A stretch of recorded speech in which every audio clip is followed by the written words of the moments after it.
Welcome. We are here once again, day number 2. This is the semifinals and finals coming at you for the trials for the Itacoatiara Pro. Here, this is the 4th stop of the Gopro Iba World Tour. My name is Eric Apple, joined, seems like almost more than anybody, by Sasha Specker, one of the better co-hosts here from the IBA Tour as far as the riders are concerned. And I'm glad to have you here, Sasha. Thank you. Awesome to be here again, and what an amazing event. I mean, the waves are, insane little beach breaks, super powerful, and I'm super pumped to be a part of this event. I mean, I've been here for like 5 days already. The waves have been pretty fun. A couple of small days in between. I was just skimming and swimming down the shore break, and yesterday was just short of pumping. I mean, I saw some of the trialists just ripping, doing huge flips and airs, and this morning I came down a little bit later, had a little sleep in, feeling well rested, and as you can see on your screen there, just glassy conditions, good, punchy, powerful, peaky beach break. Yeah, for sure. And like we said, we are almost all the way through our trials event.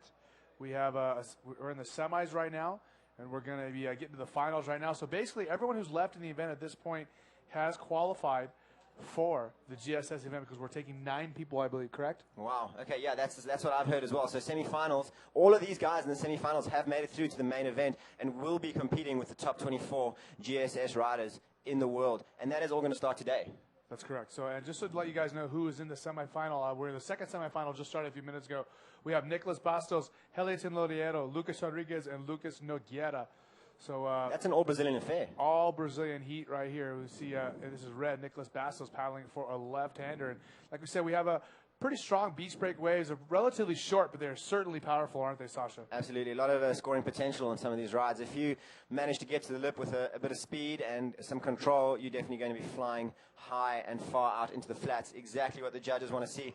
I saw a Moroccan rider yesterday get a 9.1 on just a single maneuver, just a massive backflip off a closeout, and that is exactly what the judges are looking for.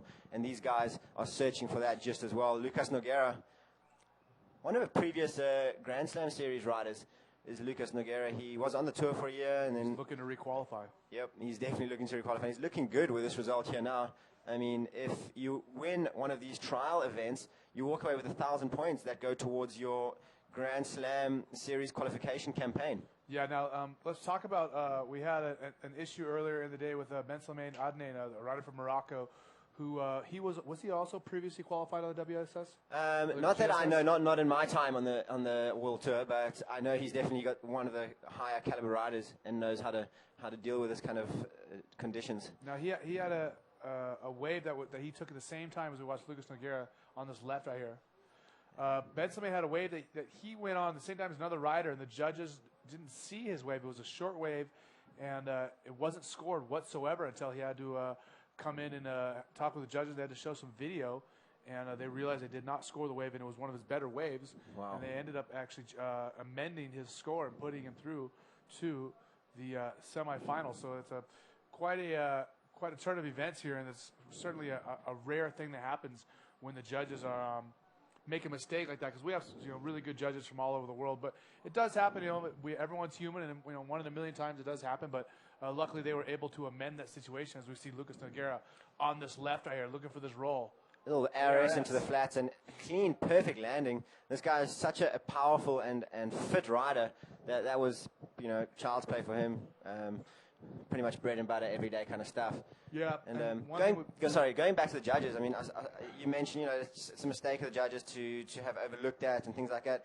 And, these judges have done such a great job. And I want to say thanks to the camera work of the guys making this webcast possible and covering all the angles. And that is pretty much why these judges are or how these judges are being backed up in situations like that, and giving them the opportunity to be able to look over footage and amend a situation like that to make sure they give the correct scores and the correct results.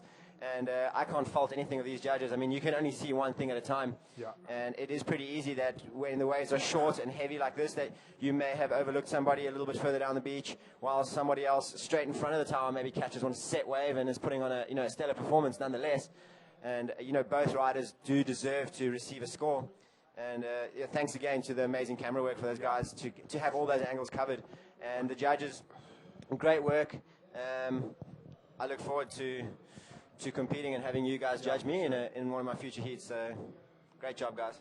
Okay, so let me give you guys a lay of the land, let you know where we are. Each rider does have a wave. It's an all-Brazilian semifinal. Heliatin Lodiero in the white jersey. He is currently in first place. Lucas Nogueira currently in second with 4.88.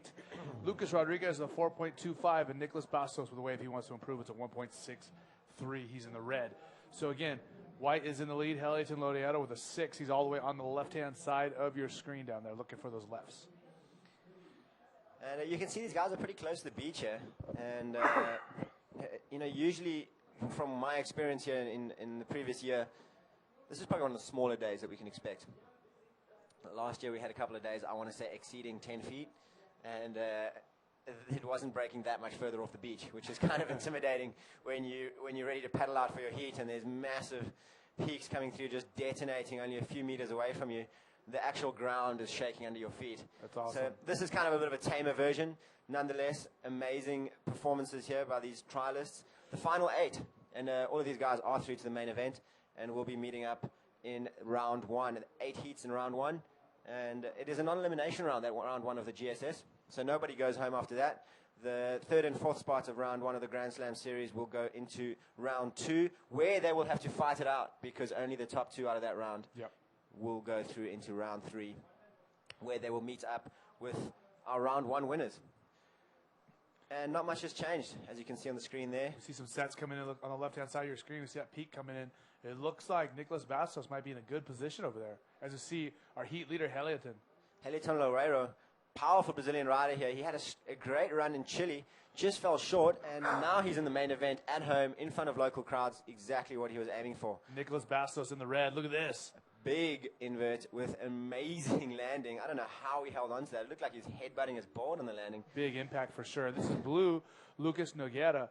And, this is a competition where the riders are going to get a lot of waves and back-to-back. That's why the judges definitely have their work cut out for them this event. Absolutely. And Lucas Nogueira just fighting with that white water. Unfortunately, not able to find an exit out the front.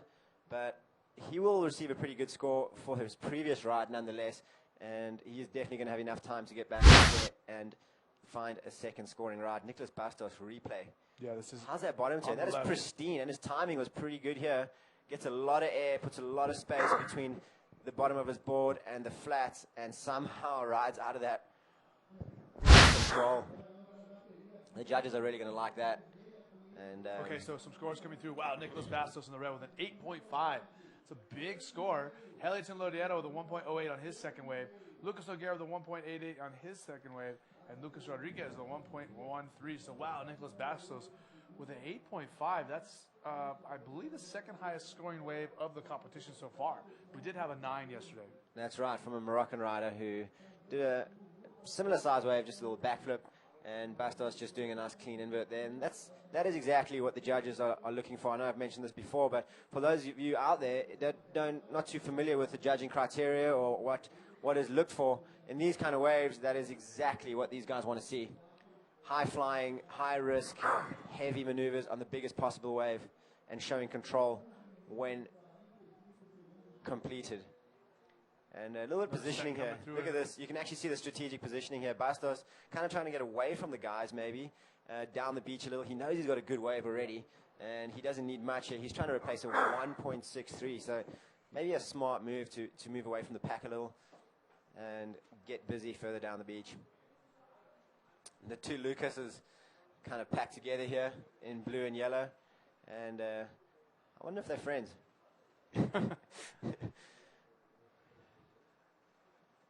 I know Lucas Laguera, and I don't think I've met Lucas Rodriguez yet, but who knows, he might end up in one of my heats pretty soon, so I'll get to know him.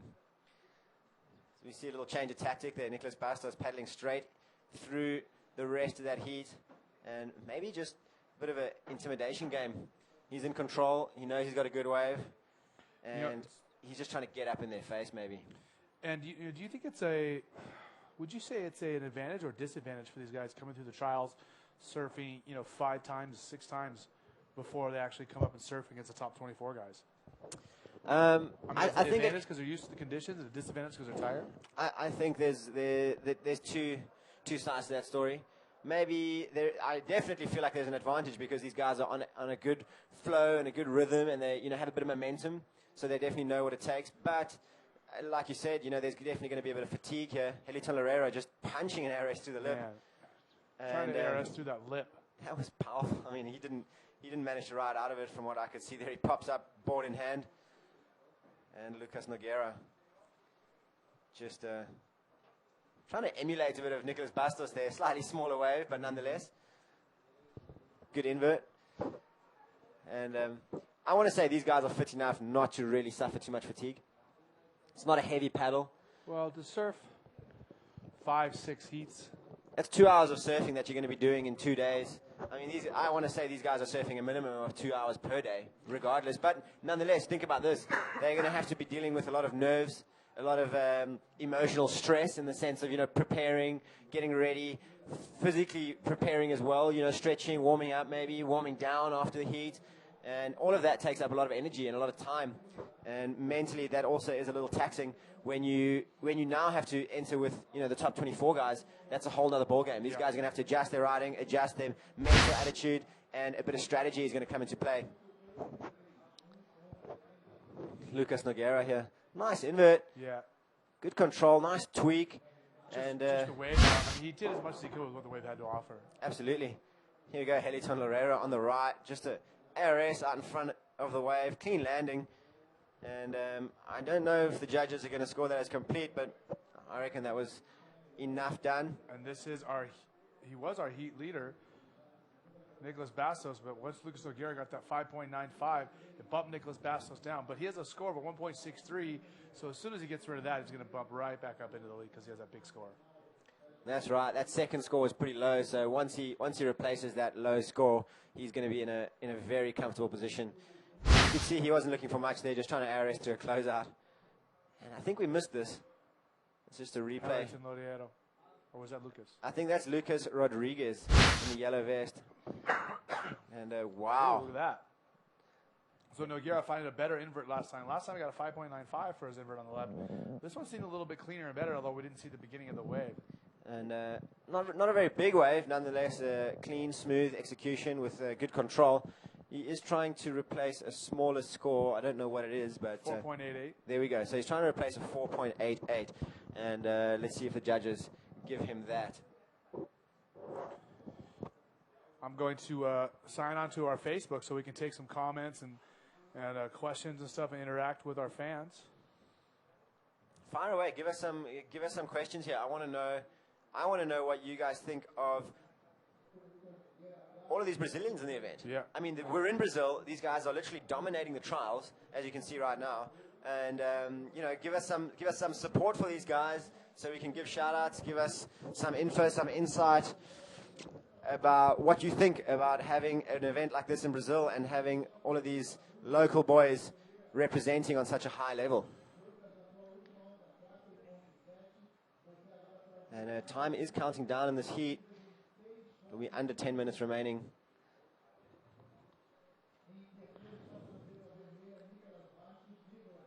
see if we can get On your screen there, you got a bit of an scores. update of what's going on. So Helliton got a 6.5 in his most recent wave. Lucas Nogueira with a 4.7. So that invert, even though it looked good, but we saw the end of it, wasn't quite as good as the one before, the judges believe. Nicholas Bastos with a 2.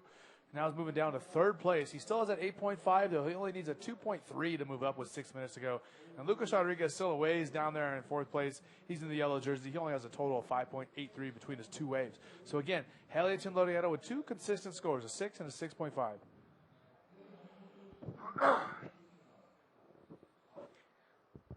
It's an interesting situation that Nicholas Bastos is in right now with, 5 minutes and 45 seconds remaining. He does have an 8.5, but until now, no second score of consequence, really. Yeah. He's just kind of holding on to that 2, and it's a little bit of a desperate situation because if he carries on with the current trend that he's in, he is going to be in a spot of bother when this heat counts down. So hopefully he can find something to replace that 2. And, it says he needs a 2.33, but essentially he's looking for a decent score, maybe a 5 or a 6, just to secure a heat win or at least a second place finish in the semi-final.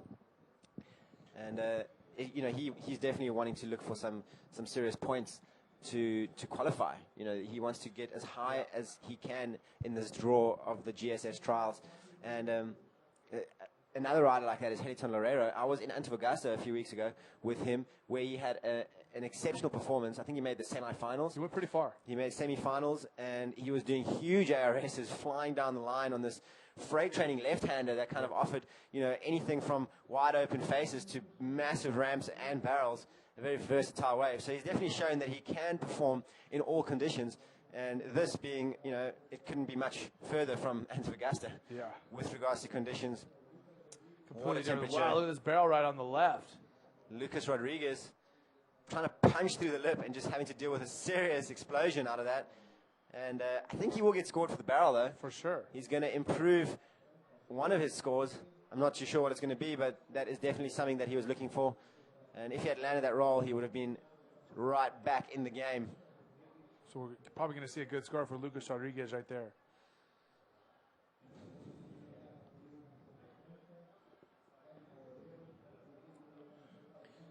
Again, closing minutes of the second semifinal here. After this, we're going to have a little break, and we're going to show you some highlights from yesterday's action. Then we're going to come back with the finals of the trials event here at Itacoatiara. You can see here Nicholas Bastos just looking for something to replace that 2-point ride, and that is exactly what he was looking for right there. Just a clean roll, small inside wave. It doesn't matter. He's trying to throw away that 2, replace it with anything bigger than a 2.33, and he's definitely got that there. Judges know it. He knows it. Everyone knows it. Nicholas Bastos is in the game right now. Still 3 minutes to go. Over 3 minutes to go here in the second semifinal. Again, we're looking for Nicholas Bastos to be bumped up now. He's going to replace that 2. Currently in the lead, though, is Helliton Lodiero in white and Lucas Nogueira in the blue in second place. I want to say that Nicholas Bastos might move into first place. There's a good chance that that's going to happen. All he needs is a 4.01. Oh, yeah, 0. I think. Yep, That's me doing my maths in my head. You're right. So who knows? A 4-point average should get him almost up into the lead there. And you're right, 4.25. That was enough. Nicholas Bastos in a commanding lead right now. Helliton Loureiro needs a 6.25, so he's going to have to replace that 6-point ride. Bastos is just, I think he's trying to keep Lucas off. In white, Helliton. He doesn't like the look of that. He knows what he needs. He knew that he's going to need more than what that wave had to Rider offer. in blue, Lucas Nogueira. He needs a 6.55 to get back up in the second. Look at this driving bottom turn. Big invert. And that might just be enough for Lucas Nogueira. He's not looking for too much. He needs a 6.55. So Lucas Nogueira, danger man right now. Now, here's the thing. If it does move him up into second place, what it's going to do is going to put him in closer in striking distance. Here's a replay. Driving on the slab, waiting for the bowl section. And check it out, Sasha. Big speed line through the lip a little bit, but amazing control. Lands way in front of the wave and rides out of it, showing the judges that he is in full control of that. And it looks like we've lost the feed a little bit here. I don't know if you're on audio, but we're back. There we go. And this is what happened. Okay, so we're going to give you some scores as they come through. Again, Nicholas Bastos in the lead. Currently in second, Lucas Nogueira in the blue with 6.63 on his most recent wave. Now, Helioton Loriero in third, Lucas Rodriguez in fourth. Helioton needs a 6.09 if he wants to move on to the finals. Lucas Rodriguez needs a 8.08, so he's really far down there. Going to be tough for Lucas Rodriguez at this point. We're going to let you the scores. We'll let you know about the scores coming through as soon as we get them. Again, this is an all-Brazilian semifinal. We see red and white both paddling. Oh, white is up. Helioton in third needs a 6.09. He's striking back with this. Big invert. Man, tweaked it a lot, didn't he? He did too. He was digging deep for that and did everything he could. That wave just swallowing him up into the abyss. He's rubbing his head knowing that was his last chance to redeem himself here in the semi-final. And I think this is still going to be a result for him. You know, semi-final finish, if he does end up in third, which is looking like right now, he will still walk away with some valuable points towards his 2014 GSS. And a berth into the main event. That as well, but I think right now he's looking for points. He wants to qualify. He's a hungry competitor, and he's on track to that from his previous results this year. This probably will be another scoring one for him, and great performance nonetheless. And the heat is over. The heat is done. So unofficially, moving on to the finals of the trials event here at Itacoatiara. Nicholas Bastos ahead of Lucas Nogueira, both moving on to the finals. And unfortunately for Helioton Loriero and Lucas Rodriguez, their campaign is done here in the trials event, but they're going to be surfing here in just a little bit in the GSS event. Now, it looks like we have guys paddling. I don't know if our clock is off from theirs. No, I think he's just trying to come in. You can see these guys are not in the heat anymore. The one, Lucas Rodriguez just getting up drop knee and planing it through the flats. These guys are coming in. There's going to be a short break here because we are next up into the final. That's right. So what we're going to do right now is we're going to throw it to a commercial and let you know who helps make the GoPro IBA World Tour possible. When we come back, we'll talk to you about the situation and give you some highlights from the past days. We'll see you in a minute.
Here we are once again live here, getting ready for the finals of the trials here at the Itacoatiara Pro. This is the fourth stop of the GoPro IBA World Tour. We started off at Hawaii Pipeline. We moved down to Australia for the South Coast Crusade. Then we ventured across the entire Pacific Ocean into Chile for two great events. We had a Grand Slam event and a qualifying event as well as a Women's World Tour event. And now we've ventured across the Andes, the Pantanal, and the Amazon rainforest. And we've made it to the Atlantic Ocean here in Rio to Itacoatiara. And it's been quite a journey. I mean, it's only been a few months, and we've almost circumferenced the globe. Half of it, for sure. Pretty much. And here you can see the guys. These are the finalists getting ready right now. Ian Campbell will be in red. Nicholas Bastos in white. You can see him on the screen there. Just having his vest tied up at the back. He doesn't want that moving around too much. No drag, please. And Diego Cabrera was in your screen momentarily. He's just stepped out. He will be in yellow. He's from the Canary Islands. And another Brazilian, Lucas Nogueira from Brazil, will be in blue. And these guys haven't had much time to rest up, but I think they are ready to roll. You can see Nicolas Bastos, board and fins in hand. He's making his way down the beach. And I think we're going to see an amazing performance in this final. All four of those riders are of excellent caliber. And it's the first time we've seen Ian Campbell make it into a final or a good trials event here. And now he's going to be in a GSS, you know, and he's got valuable points. I know he's been wanting to qualify. Yeah, let's talk about some of the point situations, how the situations work. Now, there was a rider yesterday who had the opportunity to compete in the GSS event without doing the trials, but he elected to do the trials because he wanted to earn the points. That makes sense. I mean, if you're trying to qualify for next year's Grand Slam series, why would you opt for the no points option? You know, you want to rather be competing, try and earn some points towards your campaign, and that way you'll have. This. Can he do both? Like, let's say he said, I want to try to earn points, but he loses in the trials. Could he still keep his berth in the GSS? No, that's not possible, because you're going to be taking someone else's spot by doing that. Because he was an alternate, correct? He was an alternate, so either you have to pick one or the other. You can't pick both. Absolutely. That's just you trying to just pull Joker cards out of your sleeve there. That's a little bit unfair. And just remember that last place in the Grand Slam series, these guys still walk away with money. You know, so he actually opted to pay, enter the trials, and compete for points. That's what he's looking for. As you see Dudu on the screen right there, he's one of the local guys here from Itacoatiara, and all the bodyboarders know him, kind of the forefather of bodyboarding here in this area, right? Absolutely. Dudu Pedro is a powerhouse out here, let me tell you. He is an icon in Itacoatiara. He has his own bodyboard school here. He has coached some of the best youngsters that have come out of Brazil, and you know, he's shown why he is at the top. He is one of the wild cards into the main event, or he was. I'm not too sure what it's looking like right now, but he's definitely one of the most dangerous guys out here. So let's go back to what you're talking about. So these guys are looking to make a name for themselves and get a spot on the GSS Tour. So if you are, let's say you miss qualifying to the top 24, you're 25th, 26th, 27th, you get alternate spots when guys don't show up, correct? That's right. That's right. So I think what we had here as alternates, we had Ryan Hardy, Dave Hubbard, Sergio Luis, and Alberto Gallucci in that order. Those were the alternates for this event. The top 24 of the 2013 Itacoatiara Pro were in, and the rest of those guys were waiting to see if any of the top 24 didn't rock up and they could take those spots. So what's happened, a fair few guys haven't arrived. Ryan Hardy would have been straight into the event. Dave Hubbard would have been straight into the event. I know Sergio Luis, I think he is directly into the main event, and Alberto Gallucci might also be directly into the main event, but there's still some more guys that haven't arrived. So more slots have opened up. They've given wildcard slots, and more trialist slots are available. So that just opens the game up completely. Now, we're taking 9 trialists into the main event here, but normally how many do we take? Usually I think it's 6 guys. So the guys are fighting for 3rd place in the semifinals. 4th place usually doesn't make it. And that is if all the top 24 guys confirm to be at the event and arrive and are there to compete. That gives 6 slots. So consider these guys lucky here today that 9 go through, which means the entire semi-final field and the highest place 3rd finish in the quarterfinals goes through. Yep. So that was a bit of a lotto win for whoever that was. I wasn't here for that earlier this morning, but I'm sure I'll be filled in when that time comes. And it sounds like we're getting ready for this next heat to start. That's right. The finals are starting. We are interacting on the Facebook page. Juju Freitas is asking us when we're going to start the finals. We're starting right now, Juju. And let's see some of the other comments. I see we get some hellos from Morocco. Scott Ferguson just wants to hear his name on the broadcast. Yeah, Scotty. Hey, at least he's honest. Good support. I mean, these are the guys that are watching us, just watching us and supporting us all the way. If you missed that one, Scott, that's your fault. We gave you a plug.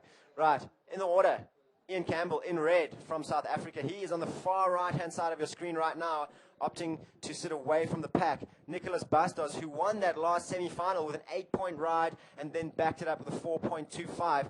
In 3rd place, no, not even in 3rd, in yellow, our 3rd rider in this heat, Diego Cabrera from the Canary Islands. He is a very dangerous rider, let me tell you. He has got all the tricks in his bag. He knows what to do, where to do it, and how. And he's also going to be fighting for some seriously valuable points to qualify for his 2014 campaign.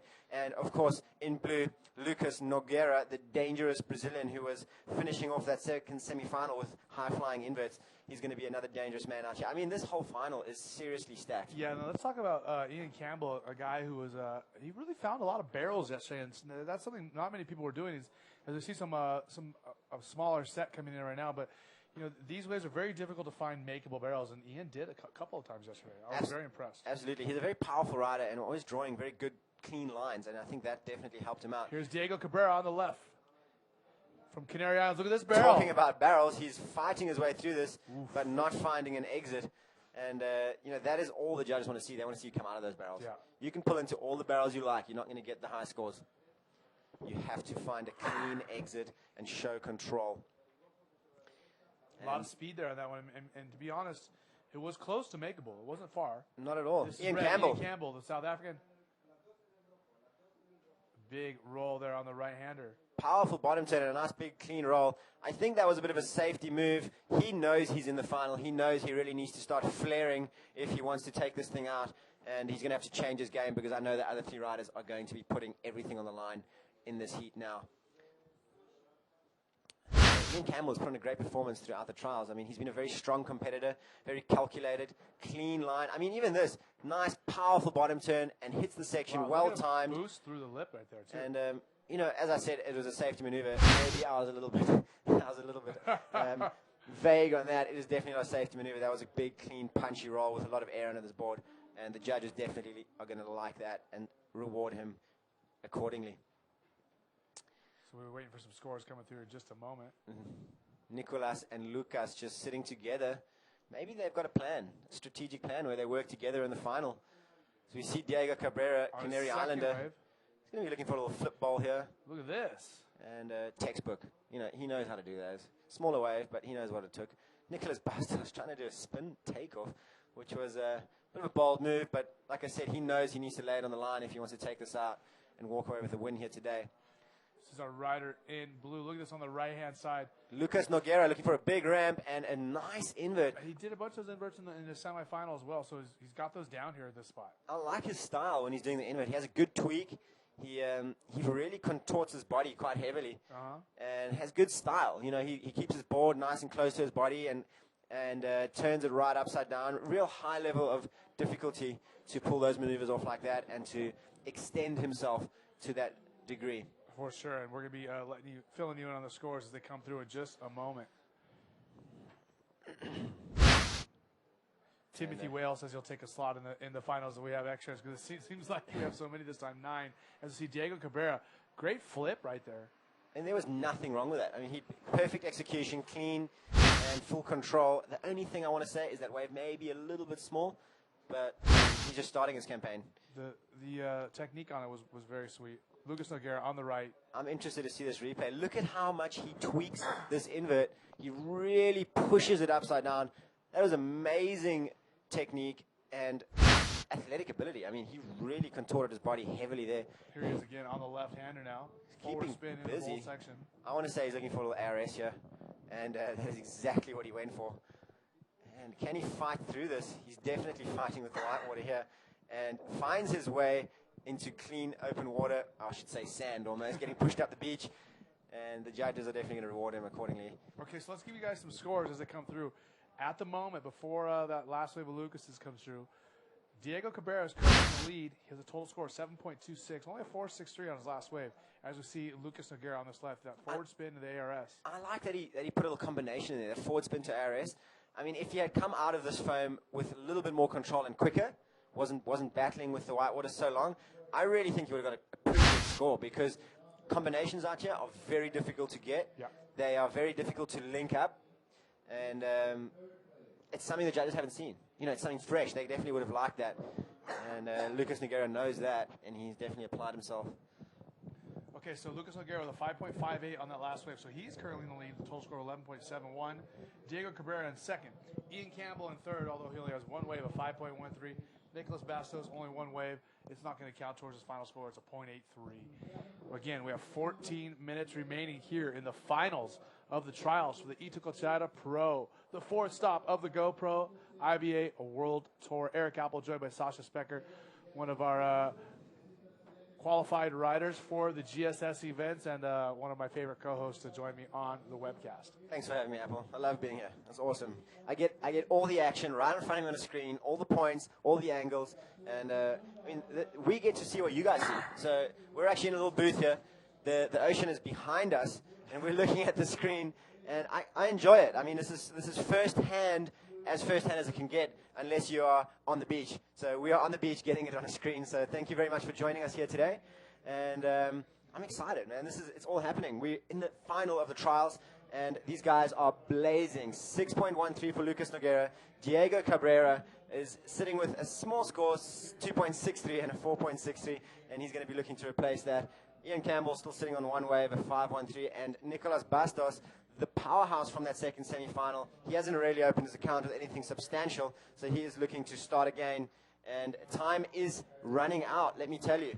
13 minutes remaining here in the final. So 7 minutes down already. I believe we started at 20 minutes. And again, these guys are going to be very excited to be competing in the next stage of this event, which is the GSS part. Did you see that little inside one just run in there, just barrel and blow out? You see, this is what I'm talking about. Itacoatiara, it produces the goods. That little one was such a nugget. If you were free surfing, that was the one you would have wanted.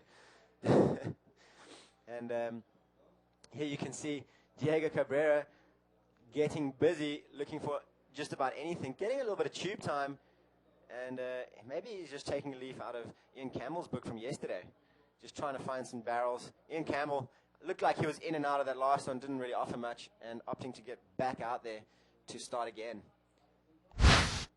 I love that replay graphic. Here's Ian Campbell looking for a little right-hander drive in bowl there here. Section. And once again, he's finding the barrel sections. He was finding a little bowly barrel, and he was looking for a ramp instead of a barrel in that, and it just kind of didn't offer much. It fizzled out and went a bit fat and foamy. And he just, I think halfway through the roll, he opted that wasn't going to be what he was looking for and pulled off. You see Lucas Nogueira, calm and collected. He's sitting in first place, and he's just trying to improve on that second score of 5.58, and he's getting busy right now on a right-hander. Coming off the bottom here, he's got another ramp and a reverse air virtually out of the bowl. Brazilian powerhouse Lucas Nogueira is in a commanding lead in this final and definitely stamping his authority all over the other three competitors. Stamping his authority all over the competitors. He is stamping his authority. He opened up with a spin, or with an invert, then he did a spin to IRS, and now he's just punted a reverse air. I mean, what more do you want to do? Diego, boom. This is what Diego is known for. Wow, Big. on too. And he landed where the impact was the worst. You see him bouncing back up with the lip, and was still able to control it. That shows that his physical power to strengthen his core. Absolutely. I mean, he's used to waves like this and anything more. Look at this replay of Lucas Nogueira. I really like the technical difficulty of what he did here. Not a lot of people are throwing reverse airs. They don't have time to set it up. No, that is seriously risky and very technical. You can see Ian Campbell. This guy is finding the barrels when nobody else is. And just backing it up with two rolls there. I don't know what the beginning of the wave looked like, but I did see him in the barrel, finishing off with two rolls and just sliding up the sand. He's actually not even wearing a leash. Look at him. He's doing a run, swim, run combo here. He's take a look at the replay from the beginning. Ian Campbell, a South African, on the left-hander. Plenty of speed and installs right away. Gets on that lip, nice and clean, and rolls out. It's going to be a decent score for him. I'm going to give you that score in just a moment. At this point, he has a 5.1 and a 1.3, so he is going to definitely move up and get rid of that 1.3. And I'm looking for a 5 or 6 here for him, and he does get a 5.1 on that third wave of his. So at the moment, Lucas Nogueira is in first place with a 7 and a 6.13. Ian Campbell, a South African, with a 5.1 and a 5.13. Diego Cabrera in third with a 4.6 and a 5.0.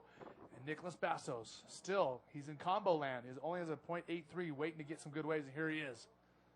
The big section, Ares, kind of under the lip, but it throws him out into the flats, and that is definitely going to get him out of combo land. The judges are really going to like that. Kind of a set wave, good control. Lucas Nogueira on the right. Down the beach. Another invert on a bigger set wave, and this guy is on fire. I mean, we should really be watching him and seeing what he's got to be doing. I'm stoked I'm getting to see this firsthand. This guy is really putting on an amazing show, and like I said before, he's stamping his authority over these guys. He is really pulling everything out, all the stops. So we see that replay, Nicholas Bastos, ARS, kind of under the lip and not too far above the wave, but definitely out and in full control, executing that perfectly. So Nicholas Bastos back in the game, a 7.13. Wow. And Lucas Nogueira with a 6.4 on that right here. Look this was that 6.4, a tweaked invert off a set closeout, and that is exactly what the judges are looking for. He's hustling today. He is hustling. He is a well-seasoned and very experienced, talented competitor, and he is definitely showing us here today why and how it is done. Ian Campbell, he is in second place, but he definitely needs to up his game. He is going to have to seriously pull something out the bag again, here. though, I said it before, and I'll say it again. I mean, the amount of barrels he's finding, you see the scores on the screen. Again, Ian Campbell is still in second place. But, man, I mean, for him to be getting all these barrels when it's so hard out there, just to ride these waves and stay on the shoulder and you know, do good maneuvers is difficult. But to find barrels before those maneuvers is blowing my mind. Seriously, he's in South Africa, we have this old saying that you're a bit of a pocket rocket. So it's guys that are surfing a lot of bowls, bowling beach breaks, and a lot of these guys are very comfortable sitting in the bowl and in the power pocket of the wave, and he is definitely one of them, well seasoned at doing that. Nicholas Bastos finding a bit of barrel time of his own and looking for a ramp to finish this off. Oh, look at that. A nice ARS. It looked like he just lost his board a little bit on the way around when he was coming around from that ARS. And Diego Cabrera answering back with this big backflip. Looked like that wave really unloaded on top of him, and he will be lucky to come out of that. Ian Campbell with his version of what is to come here. He is looking like he's got a lot of speed and a bit of a ramp and tweaking an invert of his own. So, man, a good exchange right there. We saw Bastos, Cabrera, and Campbell all ride waves right there. Your heat leader, Lucas Nogueira, has a total score of 13.4. He has a 7 and a 6.4, which he could still possibly improve one of those scores, without a doubt. I think so, definitely. He can improve both of those the way he's riding today. And Ian Campbell may have improved one of his scores here on that last invert. I don't know what the judge is going to give him, but he might get something reasonable for that. And Diego Cabrera, unfortunately, just getting a little stuck on that flip. It just kind of landed on top of him and didn't really let him out. And Nicholas Bastos as well, very unlucky. He rode that wave perfectly. Everything, all the hard stuff was done. Ian Campbell on the left. A little replay here. He's looking for a speed line. He's trying to replace the 5.1. And a good tweak. Lands kind of on that little cushion. You saw that little shocky coming back up, and it just kind of put a little cushion under his board, giving him a nice soft landing. So let's see what he gets for that last wave. 5.58 for Ian Campbell. That's going to bump up his score a little bit, but still he's in third place. Now he needs a 7.82 if he wants to move up. Nicholas Bastos with a 5.25. So, man, the guy who had only one wave and it was a 0.83 until 8 minutes left has all of a sudden gotten two waves in the last 3 minutes, and he's in second place.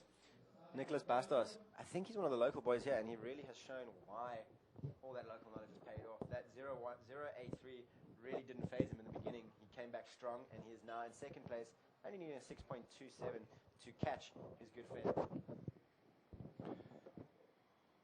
So again, all these people you're watching in front of you, Lucas Nogueira, Nicholas Bastos, Ian Campbell, Diego Cabrera, they have all qualified for our GSS event, the four-stop of the Gopro Iba World Tour here at Itacoatiara. These guys are just now competing for their points for the qualifying series to become top 24 riders on the GSS. But again, they have qualified for the main event, which is going to start directly after this final. We'll probably have about a 10-minute break, and we will get the first round of our GSS going. And it looks like time is really counting down here. Less than 5 minutes remaining. Diego Cabrera, the Canarian wizard, I want to say, he is in fourth place, but he only needs... There's another wizard on the tour other than David Hubbard? Yes, there is. I thought David was the only one. No, this guy, Diego Cabrera, is one of the most talented bodyboarders I know. And he just sometimes struggles to find his rhythm. And once he does get that, though, he is not a guy you want to face off against. And he's definitely a guy who's willing to lay it on the line, as we've seen in Arica time in and time out. I mean, the guy is not afraid and just puts his body on the line. And to see Nicholas Bastos and Diego Cabrera both taken away at the same time. Look at this. Diego Cabrera with exactly what we were talking about there, laying it on the line. A big, lofty ARS into the flats and just riding out of it perfectly. And that is exactly what the judges wanted to see. We'll give you that score in a minute, as well as Nicholas Bastos' wave. He was in the white, going the other direction. Take a look at Diego again from Canary Islands. Look how perfectly he hits it. His timing is impeccable here. And a lot of air between the bottom of his board and the flats. And comes out of it real clean, showing the judges good body language there. And just ducking out. That was also a bit of a body language, maybe a mini claim, the way he ducked out. Like, he's happy with that. And sometimes that's the difference between, you know, what a 7.25 and a 7.0. For sure. A quarter of a point might just be exactly what you need. Yeah, Diego trying to get rid of a 4.63 with that last backflip. And I'm convinced that he'll get more than that. And it'll definitely improve his situation if he gets anything bigger than a 5.08. So a bit of quiet time in this heat here. Not too many waves coming through right now. Okay, 5.13 coming through for Diego. Okay, so Diego Cabrera has improved his situation.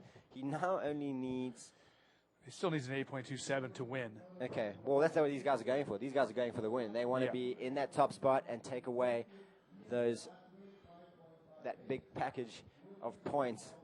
And I think these guys, do you think that it's a bit of a mental game going on here between the riders right now, the way they've split up in the lineup? They've got a lot of distance between each other. It's maybe a bit of a standoff. No one really wants to hustle with anyone. Yeah. Just kind of let everyone do their own thing and win with riding alone. No hustling and no mind games when it comes to paddling priorities, etc. They're just letting each other be.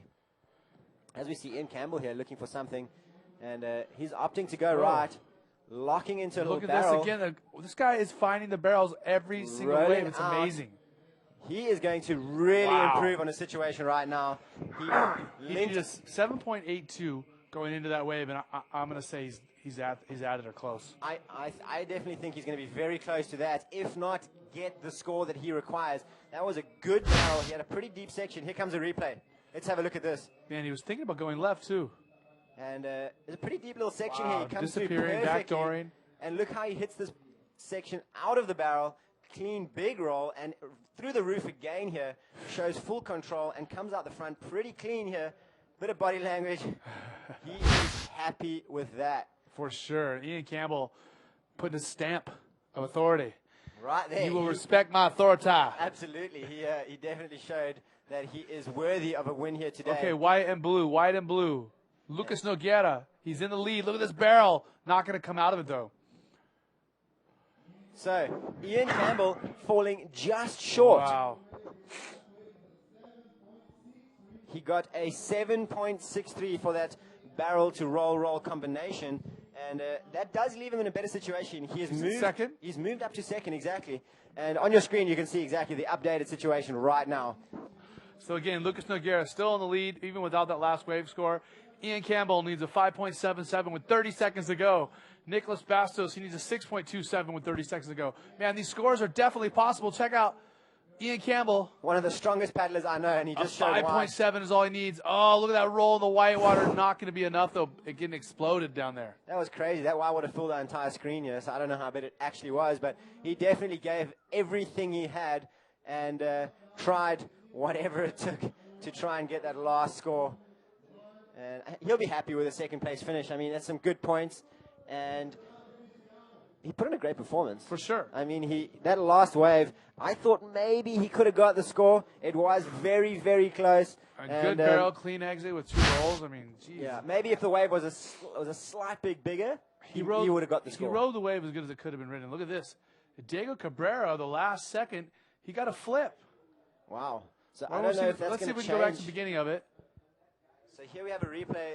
The guys did capture not a very big wave, but clean execution. Well, he was trying to replace a 5.08. He might have done that. However, he would have to get something like a 7 just to move up to third. He was pretty far down there in 4th place. But right there, Lucas Nogueira being congratulated on winning the trials. Again, all 4 of these men are moving on to the main event no matter what. Look how happy he is. They're just claiming a little victory. This is not the main event, let me tell you. This is not a big victory on the global scale of bodyboarding right now. This is just for Lucas Nogueira, some valuable points towards his 2014 campaign and a secured slot into the Grand Slam Series event here at the Itacoatiara today. And these guys are going to have a quick breather, and then they're going to be going straight into the main event where they're going to compete against the top 24 riders of the world. Okay, so scores coming through after that heat's over. 1.88 on Ian Campbell's last wave. Wasn't a complete ride, not able to finish that roll. Diego Cabrera with a 4.83 on that flip he did in the real small wave. Still, again, remember, we're taking 9 people, so all the semifinalists and even one of the quarterfinalists is going to make it into the main event here. The 4th stop of the GoPro IBA World Tour. This is the Itacoatiara Pro, presented by Pride Bodyboards. And tell you what, it's good to be here in Brazil. Warm water, warm air. Certainly a nice feeling after being in the cold water of Chile, even though the waves were really good in Chile. Absolutely. I love this place. You know, I come from a place where the water is really cold, so this for me is like paradise. I'm out in board shorts all day and just, you know, frolicking in the water here. At home, I'm in a 4.3 and with hood, so this is pure joy for me. Lucas Nogueira just high-fiving all his friends down the beach. Congratulations to this man. Amazing performance. And this is not the end. Let me tell you, this is just the beginning. He is going to face off in a top 24 GSS heat against, I don't know who yet. Once that draw gets updated with all of these guys, I will give you everything I have, or Eric Apple next to me over here will give you the full rundown as it unfolds over the next few days. And round 1 and 2 of that Grand Slam series is scheduled to run today. Yep. So don't go anywhere. Stay tuned. This is just a short break between the action until we update those draws and get the first heat of round 1 underway out here. Okay, what we're going to do is throw you guys to a commercial right now. When we come back, we'll give you an updated version of where we're at. And we're probably going to show you a highlight from yesterday so you can see how we got to where we are. We'll see you in just a minute.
We are once again live back here at the 4th stop of the GoPro IBA World Tour, the Itacoatiara Pro, presented by Pride Bodyboards. My name is Eric Apple. This is Sasha Specker, one of our better riders on the GSS Tour and one of our better commentators, I would say, on the GSS Tour as well. And we are done now for the trials of this event. We are going to be headed into the first round of the men's GSS event, and this is where it all starts to count, doesn't it? Absolutely. You know, that was the tail end of the trials. I want to say that that final really had an excellent representation of nationalities. You know, we had 2 Brazilians. We are in Brazil, so half the final was made up of Brazilian riders. Then we had a South African powerhouse, Ian Campbell, and, of course, the Canarian wizard, Diego Cabrera, You know, Lucas Nogueira, one of the Brazilians, he took it out, and you know, great form from the local boy. He had a bunch of high-flying inverts, a reverse air, doing ARS spin combos. I mean, that is everything. All the tricks in the bag, just about. It was just short of a little air forward, and you know, it's an amazing performance. And of course, Nicolas Bastos, the powerhouse from that semi-final, he had an 8.5 in the semis. Just kind of couldn't keep his rhythm in the final, but nonetheless put on a great performance, finishing in 3rd place. Okay, well, we do have a beach interview ready to go. Isabella Sosa is down on the beach. She's a world champion, and she is caught up with your winner of the trials. Take it away.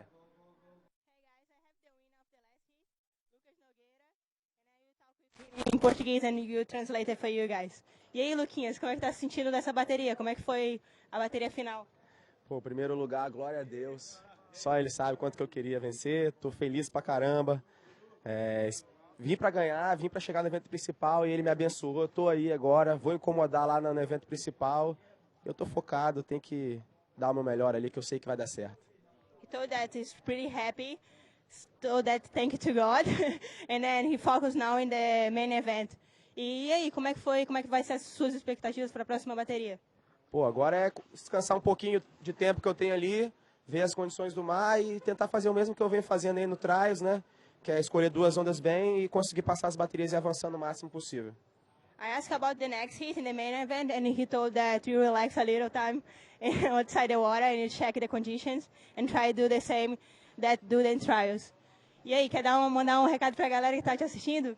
Obrigado, galera. Obrigado pela vibe. A todos os meus apoios, patrocínios, Cristal Grafite, R5, Baguetes Natural, Caranguejo do Assis. Vocês todos são merecedores dessa vitória também. Valeu, galera! Reality! Valeu, parabéns. Valeu. Back to you, Eric. Well, congratulations to Lucas Nogueira, and welcome back to the live commentary booth again. Eric Apple joined by Sasha Specker. So we just got a little update from your winner right there, Lucas Nogueira of the Trials event. And what we're going to do, though, is before we get into our main event, we're going to throw you to a highlight package that's going to show you how we got to the finals that you just saw. So check it out, and we'll be back in a minute. Enjoy.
All right, so that was a little plug from our sponsors.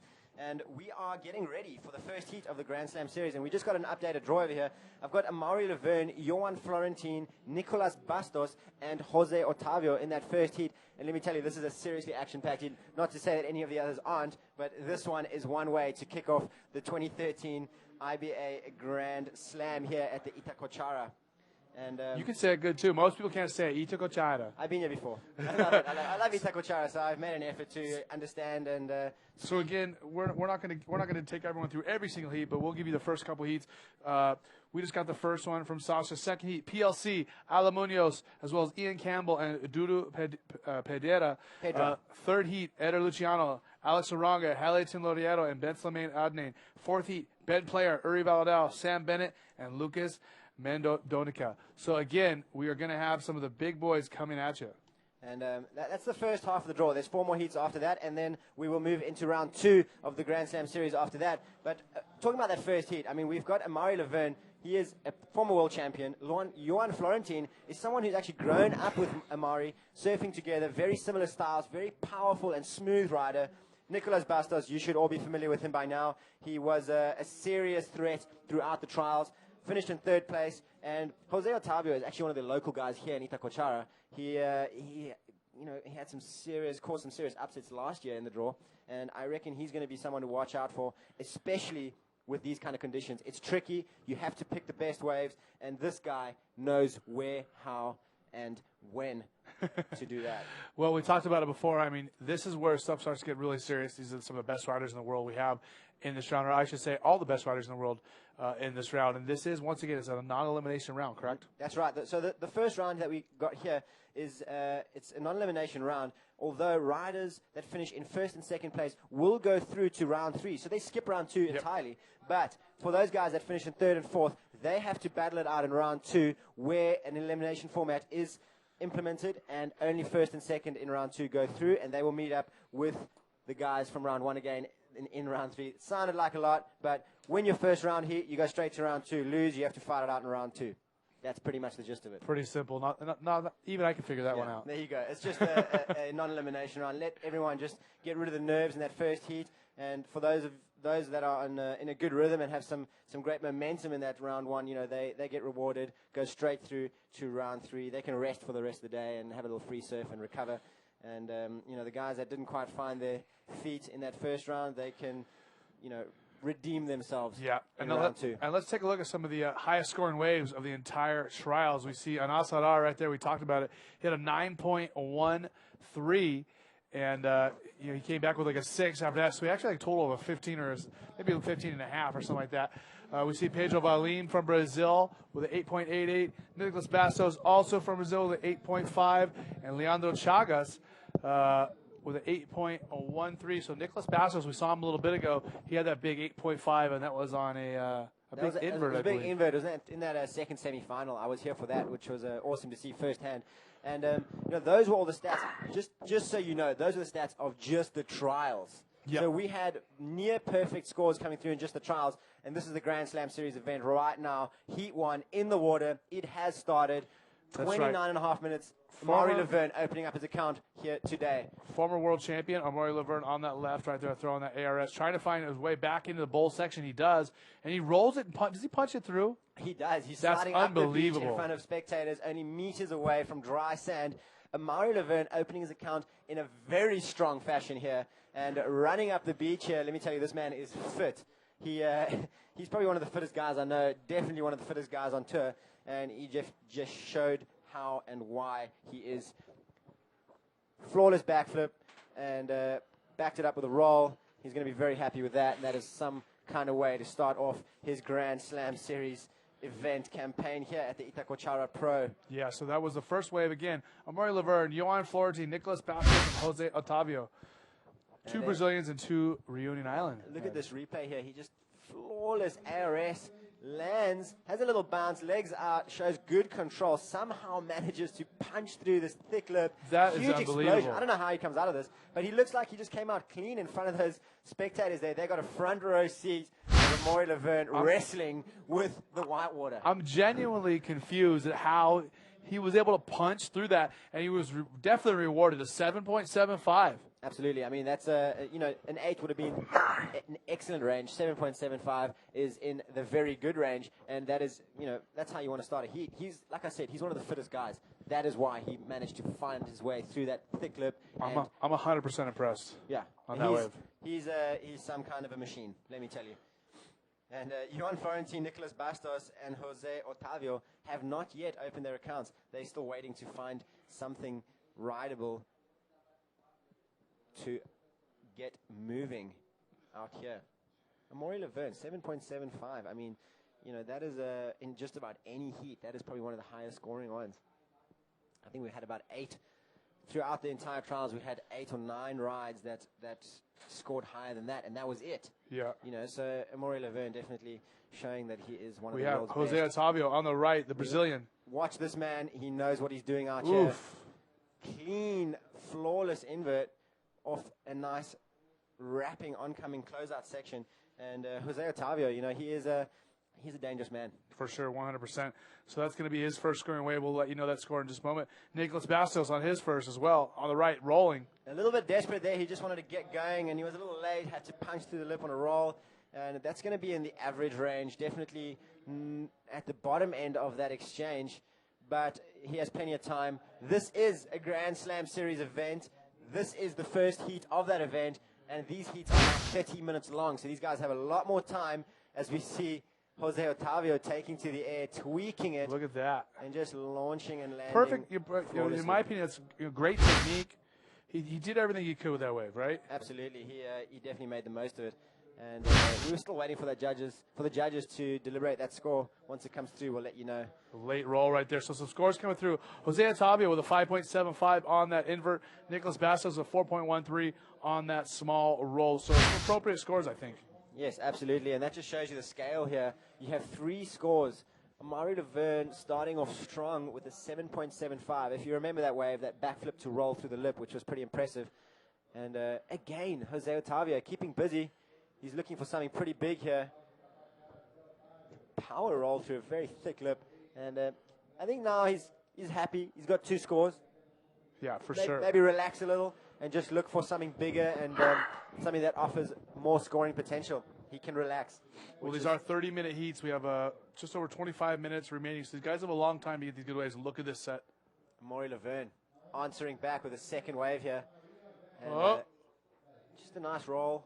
A second one coming up. It is. Absolutely. Man, look at the way he whipped that roll around the second time.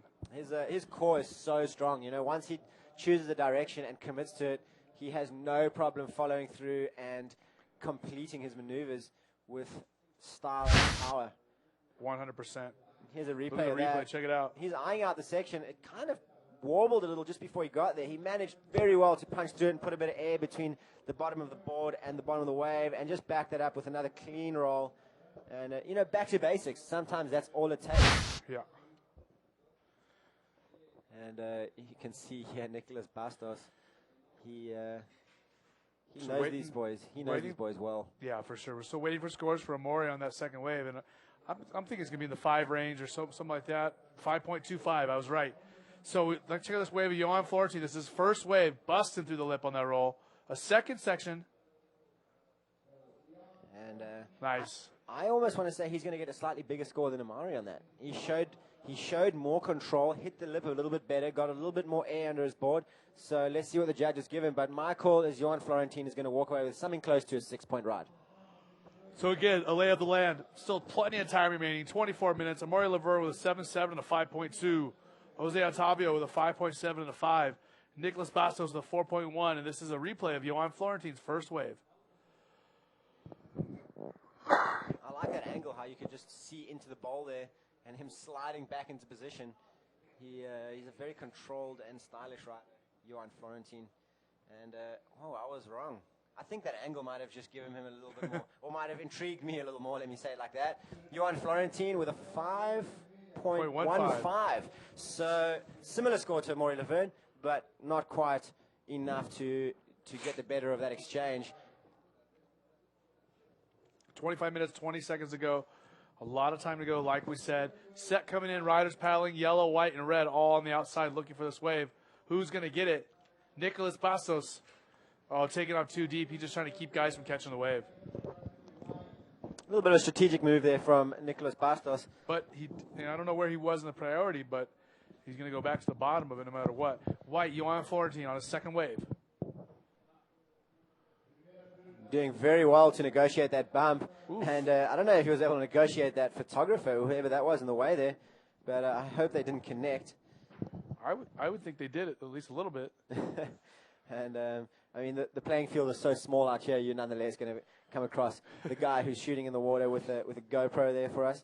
He's going to get some first-hand action right from the lineup. Replay, Johan Florentine popping through that lip. Not going to be the biggest score. He's got a 4.38 coming through. Not nearly as good as the wave he got earlier, but he does have a 5 and a 4.3 under his belt.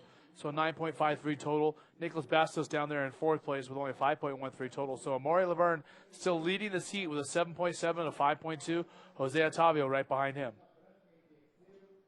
So this heat is well underway here with the two Reunion Islanders, a local Brazilian and, of course, another local Brazilian directly from the trials. So this is an awesome view here to show you how close everything is together and how these guys are situated in the lineup. We can see Nicholas Bastos having a look here. He seriously needs to do some work. Look at this. Punting a sick ARS into the bowl, coming back out on the around shoulder. and backing that up with another roll. Nicholas Bastos has found a little bit of rhythm here and is answering back with steez. I like it. Another set coming through as well. Jose Otavio is over there as well as red. That's Amaury Laverne. Amaury Laverne is hunting these lefts out here, and they do have some serious scoring potential for the former world champion. Look at this. Good line off the bottom and a big ARS coming out of that clean. He wasn't looking for too much. I mean, his second scoring ride was a 5.25, if I'm not mistaken, and that would have probably improved his situation.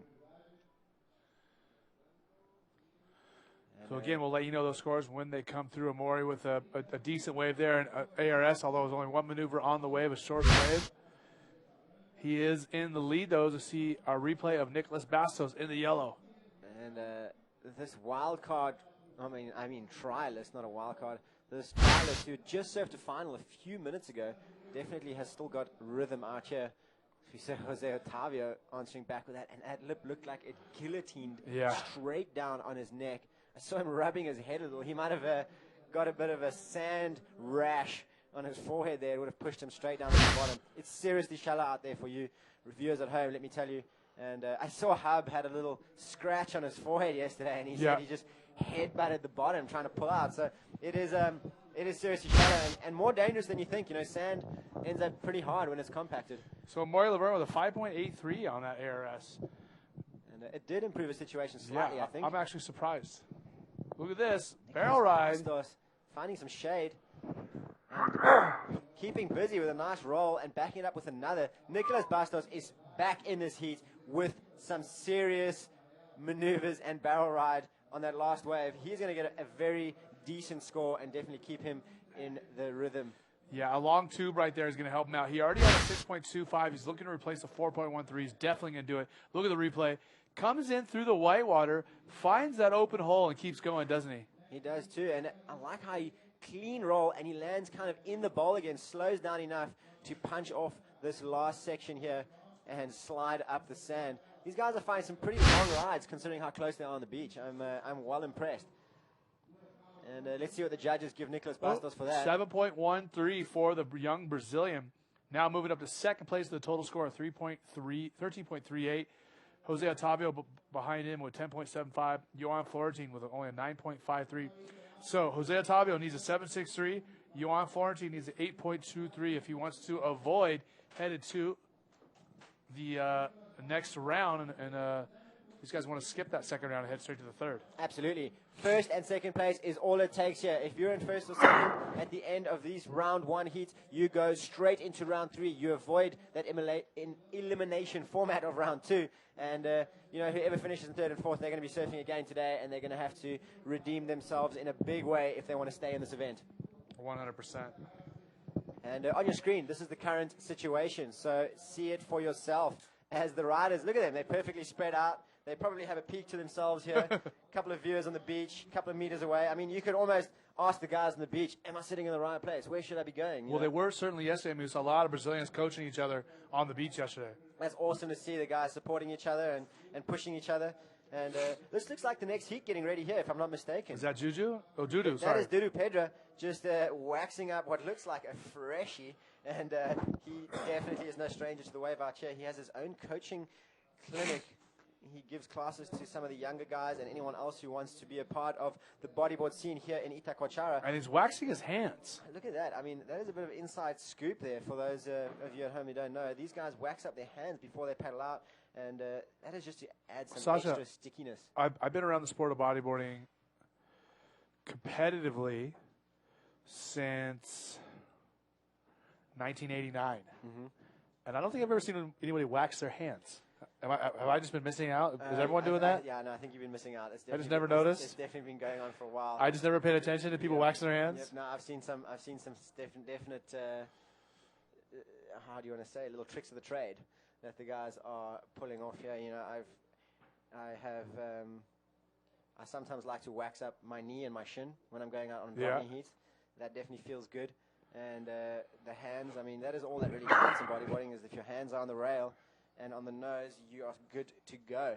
And to keep them there is the most important thing. So Dudu Pedro making the most of that preparation time and, you know, ticking all the boxes that he can control. That is the key out here. You want to control everything you can, and everything that is, that is out of your control, you just kind of got to accept and play to your advantage. As we see the current situation with the time ticking down, 16 minutes and 15 seconds remaining. Amari Laverne in first, 13.58 total score. Nicolas Bastos in second, 13.38 total score. Jose Otavio in 10.75 and 9.83 for Johan Florentine. So these guys are still within striking distance. Nobody is comboed. Nobody is out of the game just yet. Time is ticking, and these guys need to start getting busy as we see a lull. So a little bit ironic there. The guys are just waiting for some waves to come through for them to be able to pull off what is necessary out here today. So while we are waiting, like you said, these guys are waiting for some waves. While we're waiting for them to ride some waves, we're going to throw you to a GoPro spot check with Jared Houston to tell you all about Itacoatiara.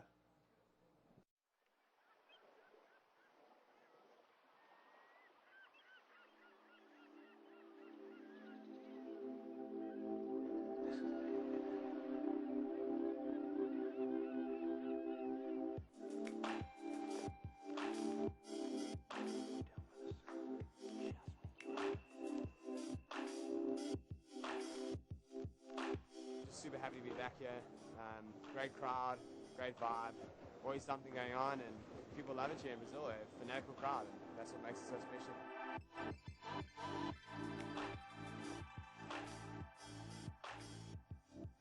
The waves, it's a right-hand wedge, breaks really close to the beach. There's a real deep water trench just at the back of the beach here, and so when the swell comes in, it comes in really thick, really fast. It's a pretty hard breaking wave, it's close to the beach. Spectator value, and it's just like a natural amphitheater for bodyboarding. Brazilian people are fanatical about bodyboarding, and it's been so long since they've had an event in their home country where it attracts all the best bodyboarders. You just got to go as big as you can, don't hold anything back. The wave is just tailor-made for doing big airs, and I'm just going to be going as hard as I possibly can.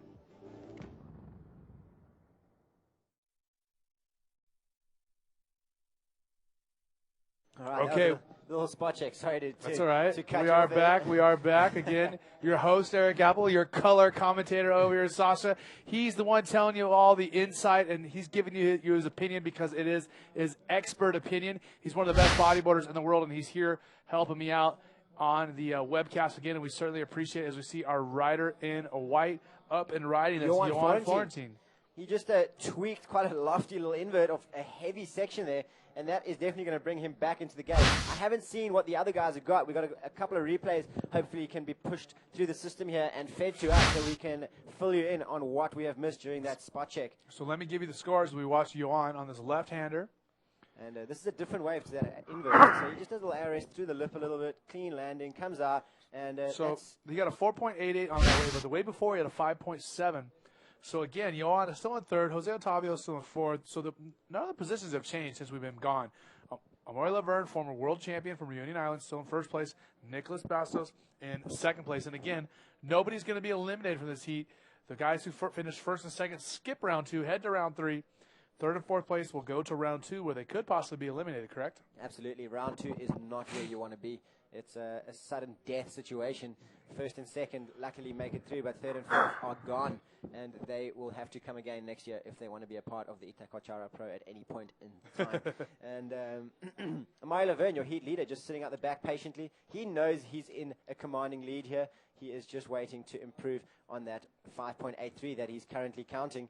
And Nicholas Bastos, he is in striking distance. I mean, Yeah, for sure. He only needs a 6.46. he almost had that too. A 6.25 was his second highest scoring ride. So Nicholas Bastos, he's quite a powerful guy.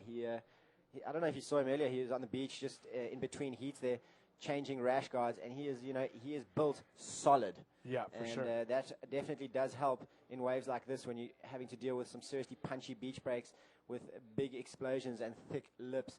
And it has definitely paid off for the two fit boys in this heat. Let me tell you, Maury Laverne and Nicholas Bastos, some of the fittest guys I know. And Look at this. Our rider in white. That's Johan Florentine. Oh, sorry, yellow. this is Nicholas Bastos, just power punch through the lip, and that with ease, let me tell you. And you can see the competitors, I mean, the spectators getting a first-hand account of what's going on with the competitors in the water. You know, they're a few meters away. They can probably feel the actual spray of every wave breaking. That is how close they are to the action. And this is the replay here. Nicholas Bastos just power driving through that lip and comes out clean and ducks out of that. I wonder what he's going to get for that. He needs to improve on a pretty serious score, so let's see what the judges give him. Now, this is our rider in white. I thought I saw him a minute ago, but this is Johan Florentine on his fourth wave, I believe. And going for a big ARS off the closeout, just coming unstuck. I just saw fins and board going over that second explosion.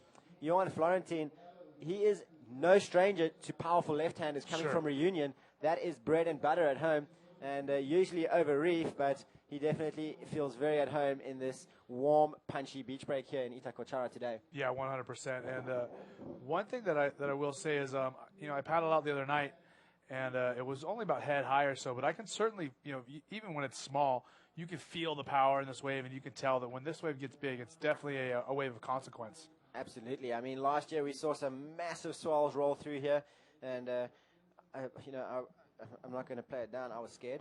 I had one surfer one morning, and we all got caught inside, and that was pretty much the end of my surf. I lost my board, I lost a fin, and I had to pretty much hold onto my board shorts. So it definitely has the power to deliver some of the best bodyboarding waves in the world, and all of this in such a small and beautiful bubble called Itacoatiara. Yeah, it's an amazing little valley, little beach right here in between these two big headlands, these gigantic granite headlands that are very, very intimidating and just beckoning over the entire valley here. And a lot of us have climbed up to the one on the left-hand side of the beach here, and you can see over the valley all the way down to Rio, which is about I'd say 40 kilometers away, 30 kilometers away. It's a pretty solid distance. You can actually see the Christ statue, if I'm not mistaken. That's what it's Christ called. the Redeemer. There we go. And it's an awesome view. You're just getting a completely different view. Talking about views, you can see this view right now. You can see the competitors for one of the future heats getting ready here. As we see Nicholas Bastos looking to improve his situation. He is already in second place, but he is looking to improve on his second scoring ride, a 6.25. Will he do it? Let's see what the judges give him. As we see Jose Otavio, clean line through the lip, going for a backflip, and lands it, coming out the front. Yeah, but he's looking for a big score, 7.6 or better. Exactly. He is looking for some serious points, and I don't know if he's going to get it for that. Again, we're going to leave that in the judges' hands. He might come pretty close. I don't think it's going to be enough, though. Yeah, I don't know if that's going to be a 7.6. We'll let you know about that score coming up for Jose Otavio. As it does, check out the replay of Nicholas Bastos on this left. And great technique here. He just finds a little bowl pocket to do an ARS out of, and he was looking to roll through this. You know he was. But it just kind of clipped him on the way in. And, on your screen there previously you saw, let's get back to this here, the replay. This is blue Jose Otavio. Look how he draws such a clean line off the bottom. Really using the power of the wave, harnessing the power of the wave to his advantage, rocketing him through the lip and executing a clean ARS. Okay, let me give you guys an update. 5.18 is the score for Jose Otavio's most recent wave. Still, though, it's going to keep him in the same position. He's in third. Johan Florentin's in fourth. Jose Otavio needs a 5.75. Johan Florentin needs a 7.68. Right, so that is the situation right now on your screen. That is the current and updated situation. So see it for yourself as we see Amari Laverne and Johan Florentin. Johan Florentin opting to take this one. And let's see what he's got. He's looking for a bit of tube time. And that wave really not offering much, just kind of crumbling down on him and pushing him out of the barrel zone. And you can see, look how heavy these inside closeouts are. Just big explosions and spitting out the back. And that just shows you how shallow it is out there. Yeah, for sure. And it isn't all sand bottom, but like you said, it can be dangerous. Enough force pushes you down on that sand, it doesn't feel good. No, you'll definitely know about it. And we can see that next heat kind of getting ready to get out there. I see Pierre-Louis Costes behind those scores on your screen there. He is just preparing and maybe just familiarizing himself with the lineup a little bit closer at the water's edge there. He will face off against Alan Munoz from Chile. He's the Chilean powerhouse, let me tell you, and of course the South African powerhouse, Ian Campbell, who has had a stellar performance throughout the trials. And the fourth rider in that heat is local legend Dudu Pedra, and check out PLC, we saw a moment ago. Wearing the GoPro. He always seems to opt to wear the GoPro.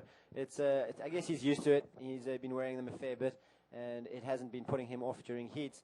So happy to do so if that is your choice. Feel free. And of course, the riders are not. We're not forced to wear these GoPros. It is by choice, and it does provide amazing imagery for you guys at home, a first-hand account of what the riders are experiencing and performing out in their heats. Yeah, 100%. As we count down, and we're definitely excited to have GoPro on as our tour sponsor, and definitely, like you said, just giving us some of the most insane content, and in turn giving GoPro some amazing content. And we're looking for them to be providing us with, they're going to be making us a bodyboard specific commercial. We got the thumbs up from them last night on that, so they're going to be providing that and have it here relatively soon. I'm pretty amped to see that. I mean, those GoPro clips that those guys have. There was that Ian Walsh clip of him surfing, I think in Tahiti somewhere. Chopu. And I think we have some amazing footage that we can put together as one of the best GoPro adverts that I think you're going to see. That's just my opinion. It's Anthony Walsh, not Ian. Sorry, Anthony Walsh. My sincere apologies. I actually know Anthony too. Ian Walsh is regular foot. We see on that left, Maury Laverne with an invert. He was already leading that heat. Didn't really need. I think he's maybe just trying to keep some guys off a wave. Yeah, he didn't really need that, but he was looking to improve a 5.83. Maybe he did get it on that. It was a pretty good invert, well tweaked and well executed. Yeah, Ian Walsh is a big wave rider that he's regular foot. Now, Ian Walsh is actually a guy that I've known since I was maybe 13, 14 years old. He's one of those people I've known so long I don't know how I know him. I've just always known him as long as I can remember. Yeah. As you see on the left of Maury Laverne. But both the Walshes are definitely great servers and guys that we like to see in the water. Are you kidding me? I know Anthony Walsh, who's the guy I was initially meaning to speak about, and he's somebody I have spent some amazing time with in Hawaii. Yeah. He's I want to say a pipe master, not actually a master of winning an event, but a pipe master as in he definitely knows how to master the waves at Pipeline and get some incredible imagery with his GoPro. I do follow him on Instagram, so he's one of the main boys there. And he's always working the angles and getting stuff done. Speaking of Pipeline, tell me this. I know it's a little bit off subject, but it is one of our stops for the GoPro IBA World Tour. That's right. And, was Pipeline like the number one spot that you grew up dreaming about or daydreaming about yourself at as a kid? Or did you think about other waves more? As we see left, Nicholas Bastos. Bastos. He is looking for something here. He is in second place. With his barrel. But if he had exited that, he definitely would have been a serious command. So back to my question. Back to Pipeline. I mean, it is definitely an iconic wave and has been an iconic wave in my dream world. Yeah. But, I've spent enough time in Hawaii. I've done 10 seasons. This will be my 11th year if I do go again. And it is one of the best places for me to visit. I enjoy it so much. It's got amazing waves. Some really cool friends I've made over the years. As you see, Amari Laverne, a past pipe champion, let me tell you. And clean. Look at that, just drawing out that long bottom turn into that ARS there. And flawless. And again, nothing really changing thus far. Johan Florentine, he's in last place.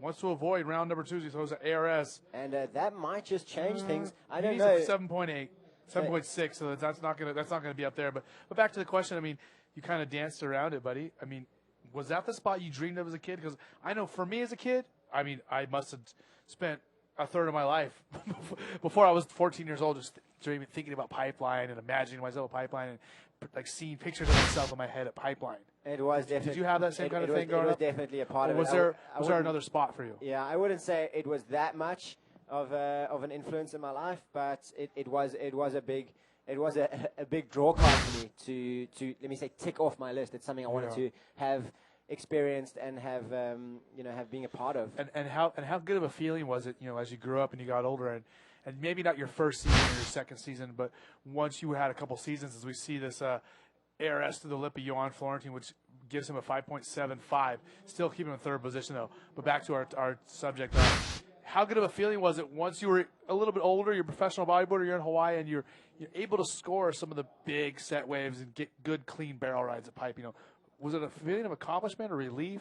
It is definitely a feeling of accomplishment, and it's something that, like you said, you're dreaming of, and it's something you want to work towards. It's a goal, and I spent a fair bit of time in Hawaii before, if I want to say, the chaos begins in the season, and that has definitely paid off for me. I had some of my best waves in Hawaii when there were only 5 or 6 people out at pipe, and you could actually trade waves with some of the biggest legends out there. Yeah. And these guys they're cool people, and they regulate the lineup, which is very important. And you can definitely see the importance of that when you spent a bit of time there. We do regulate the lineup. I'm definitely not one of those guys, but I love to be a part of it and experiencing it firsthand. So it's. I've done a fair bit of regulating. Believe me, I've sent more than one person in. I'm glad to hear that. Like I said, I'm glad to have been a part of that firsthand.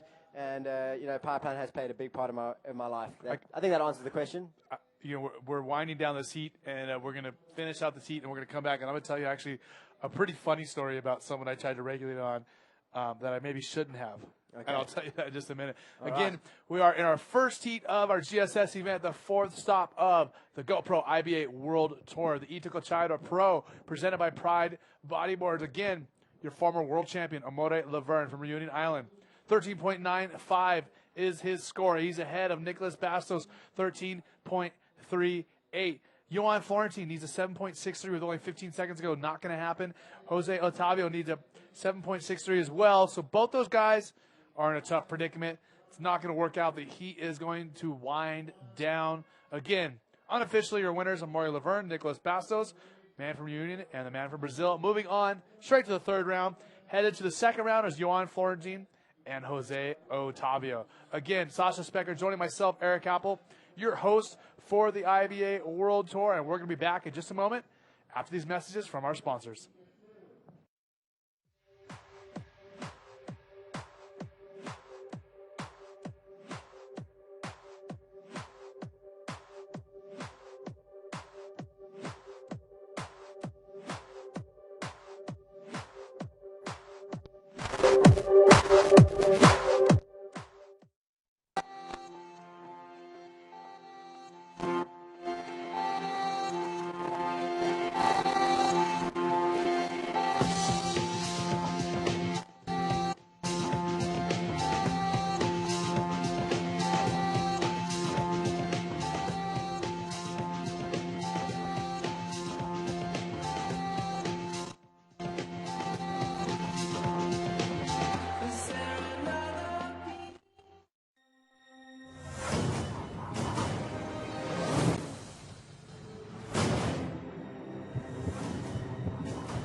Here we are once again live back here at the Itacoatiara Pro. This is a 4-stop of the GoPro IBA World Tour. Eric Apple joined by Sasha Specker. Our second heat of the day. This is Ian Campbell, a South African, who made the finals of the trials event, qualified. Look at that roll. And boom, gets exploded right there. I think he just got stuck under the lip a little bit there. And it actually looked like he wasn't wearing a leash. His board is just washed up on the beach. Only a few meters away. He will get back to his board and back into the lineup within a minute, I want to say. And there's White Aluminios on his second wave already, who missed his first wave during the commercial. This is Blue Dudu. Dudu Pedro, local boy, big RS off the closeout. And not able to hold on. So these guys are having some problems holding on as the whitewater explodes. Now, he held on to the board, just didn't get pushed out in front of the whitewater. So we're probably going to see some replays in just a moment. But I'm going to tell Sasha a funny story. I've never discussed them, as we talked about some of the localism and guys who are kind of taking charge of the lineup at Pipeline. I've been out there a long time and have feel very, very at home on the North Shore. So I've done a little bit of it myself, and I'll tell you a funny story. I actually had a wave at Pipeline on a pretty good day, but it was one of those December days when it was relatively crowded, and a good wave, a clean day, and I got dropped in on by a girl, and I ducked out under bottom train almost right into her, ducked out, come up the back of the wave, turning around screaming at this girl because it was a crowded day, so you can't let everyone see you get dropped in on and not say anything about it. This is Ryder White Aluminios again on his third wave. He already has a 1.6 and a 4.38. Quick little maneuver right there. And I come up screaming at one of these girls, like, it's a good wave, number one. Number two, I can't let anyone see me get hopped and not say anything. Lo and behold, it's Bethany Hamilton, who has one arm, and she has such an inspirational story. And the problem with Bethany is, if you think about it logically, that it's hard enough for her to catch a wave. It's even harder for her to, once she's paddling and into the wave, to stop. Once she's into the wave, if someone calls her off, it's very hard for her to not go. Yeah. She's committed. She's committed. She couldn't do anything about it. Yeah. And I'm screaming at her, and I see her paddle back out. I'm like, oh, man, I'm a bad person. I mean, it happens. You couldn't have known beforehand, and I want to back you up on that one. I want to say she is an inspirational person, to say the least. Yeah, she is. She has achieved more than most people do in 10 lifetimes. Yeah. And battled through some amazing journeys, and has come out on top, and definitely inspired me, to a huge extent in where I am today. So I should thank her. Yeah, for sure. I mean, it's a great story, and surfers all over the world, and especially female surfers all over the world, love her story. At the moment, we do have Isabella Sosa, who's down on the beach. She is a world champion, and she's going to speak to another world champion, Amore Laverne. Hello, everyone. I have here the winner of the last heat, Amore Laverne. Hey, how are you? Yes, thank you. Thank you. So happy. Yeah. It's really, I was really impassioned at the comp start, and we had some fun waves today. It was pretty hard hit to start, and I'm really happy I have found the good option in the water, and I've been training every day since I'm here, and really stoked on that one. And how was the conditions today? It was a bit slow this morning with the high tide. Now I think it's getting better with the tide getting low, and I think there is some way for everybody. You have to be a bit patient, but it's gonna be a good first round for sure. You want to say something to home? Yeah, thanks. Merci a tous mes camarades qui me regardent, ma famille. Un besito a la Malenita y a nuestro ser y merci a tous. Yeah, congratulations again. Back to you, Eric. Thank you very much, Isabella. And I was actually going to ask a question. We see a 4.3 and a 4.7 from Aluminios. Now, he has 3 waves already. Well, I mean, PLC hasn't even caught a wave. And we see him paddling right there in the red in the middle of your screen, looking for this right-hander. He has priority. PLC taking off on this right. It's a good-looking wave, tapering off, and it's going to hit some seriously shallow water here. Look as at he this. backflips. I mean, I want to say it's his go-to move, which it is, but he really has them down. I mean, that was flawless, picture-perfect backy. And he just paddles back, stroking back into the lineup. GoPro mounted. I'm sure we're going to see some amazing images of that when they feed that into the system for us. Take a look at the replay from the former world champion from France. Lives in Canary Islands now. Yeah, Louis Costa is just flipping. The guy does backflips like I walk down the street. Yeah, seriously. And just to correct you on that now, that was Pierre-Louis Costes, who's living in Portugal. And Oh, sorry. he is a former world champion, nonetheless. Yeah, but he was living in the Canaries and now he lives in Portugal? No. He lives in Portugal now. He's He lives in actually from Canaries a lot. France. The guy who's moved to the Canary Islands, who was also a former world champion, was Amaury Laverne. He is now living in. Well, he must spend a lot of time. I mean, he's with Alex Rinder all the time, so he must be in Canaries quite a bit. Absolutely. I mean, these guys are traveling around Europe chasing waves continuously. Okay. So, I mean, home is home. So he's just flying back and forth to Canaries. He doesn't actually live there. I guess he'd be flying to the Canaries a fair bit, coaching Alex Rinder, and obviously scoring some incredible waves. Yeah, for sure. You know, I was going to ask a question. Maybe you know the answer to this, Sasha. We see sometimes Brazilians refer to their home as Brasilia. Okay. Now, is that a different part of Brazil, or is that just another name for Brazil? Excuse my ignorance, but I don't know. Okay, so I don't know. maybe if somebody can answer us on the Facebook. Yeah, a good way to interact. I want to know. I have heard that before, though. Now you say that, it does sound familiar. Yeah, Brasilia. We see So, Brasilia. Brasilia. So why would you call your home, if you're from Brazil, Brasilia? Yep. Does it mean Brazil and you're just throwing an accent in, or is it actually a different place, or are we going somewhere else in Brazil? Okay, our rider in white, that is Alan Munoz, the Chileno. And he's looking for something here. The wave getting a little bit smaller as it closer to the beach. Oh. Reverse air attempt off a very heavy section, and just coming unstuck. And Alan Munoz really laying it on the line. He knows he is part of the big boys here and has to do what it takes if he wants to avoid that round two.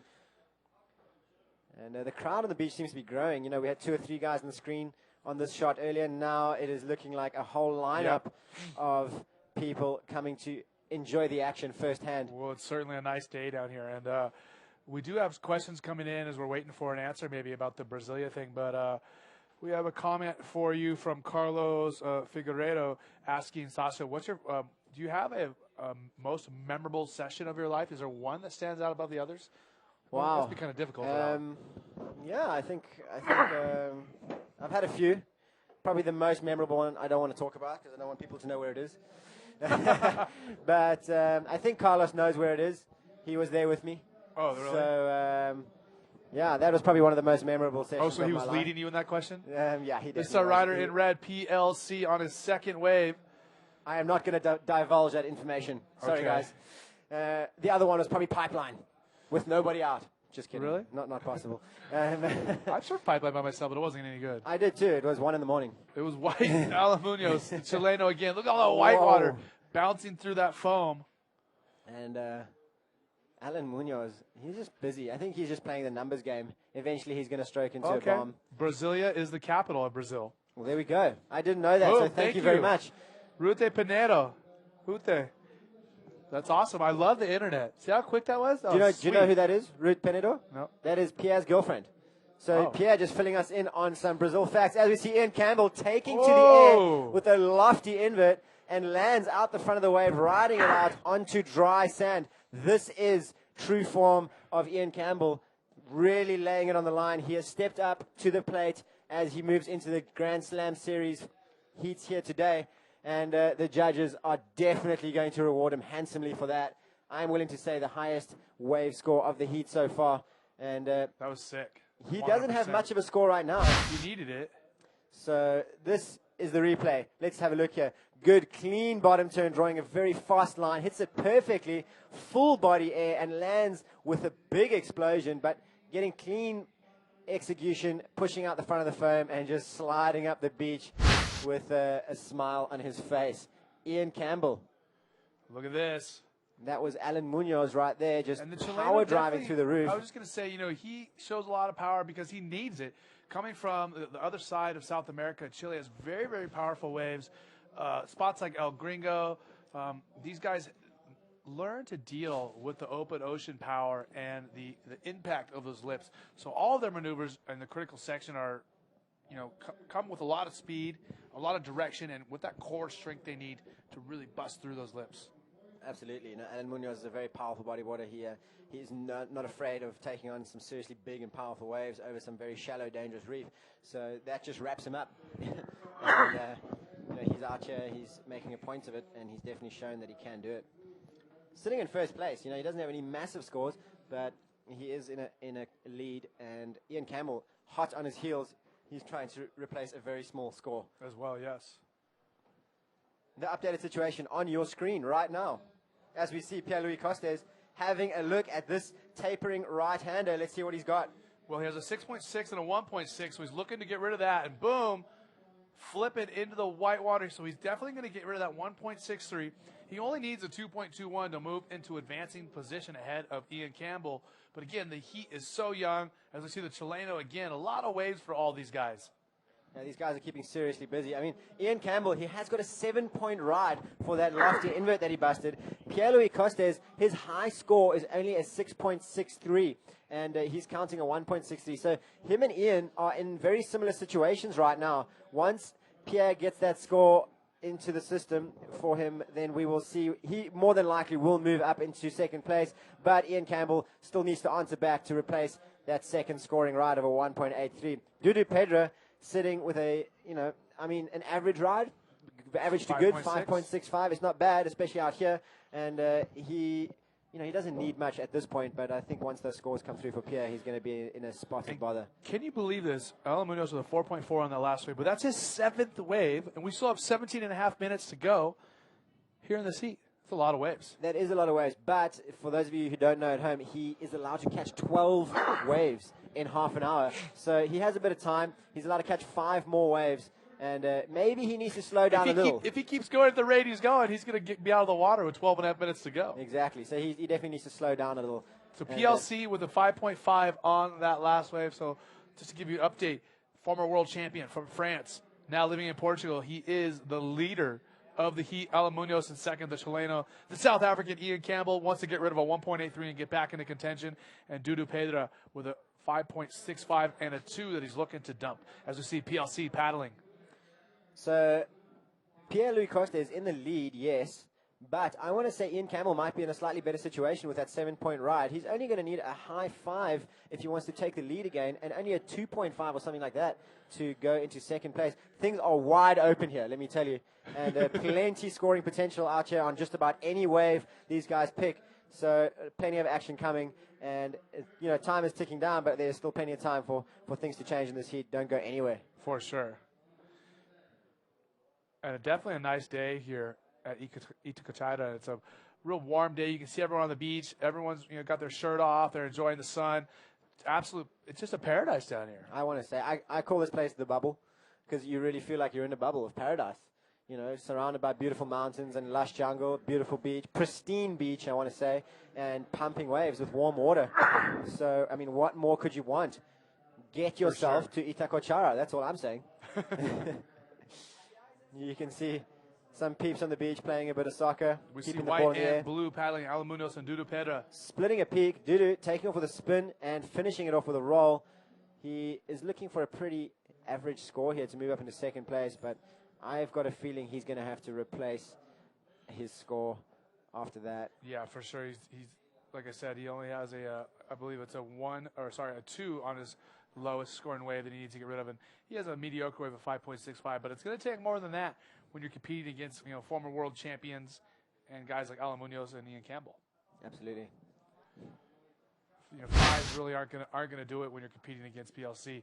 As we see Dudu Pedro come with another good score. We're watching the replay right now, 4.7 on that wave right there. So that's going to put him within striking position of the leader PLC.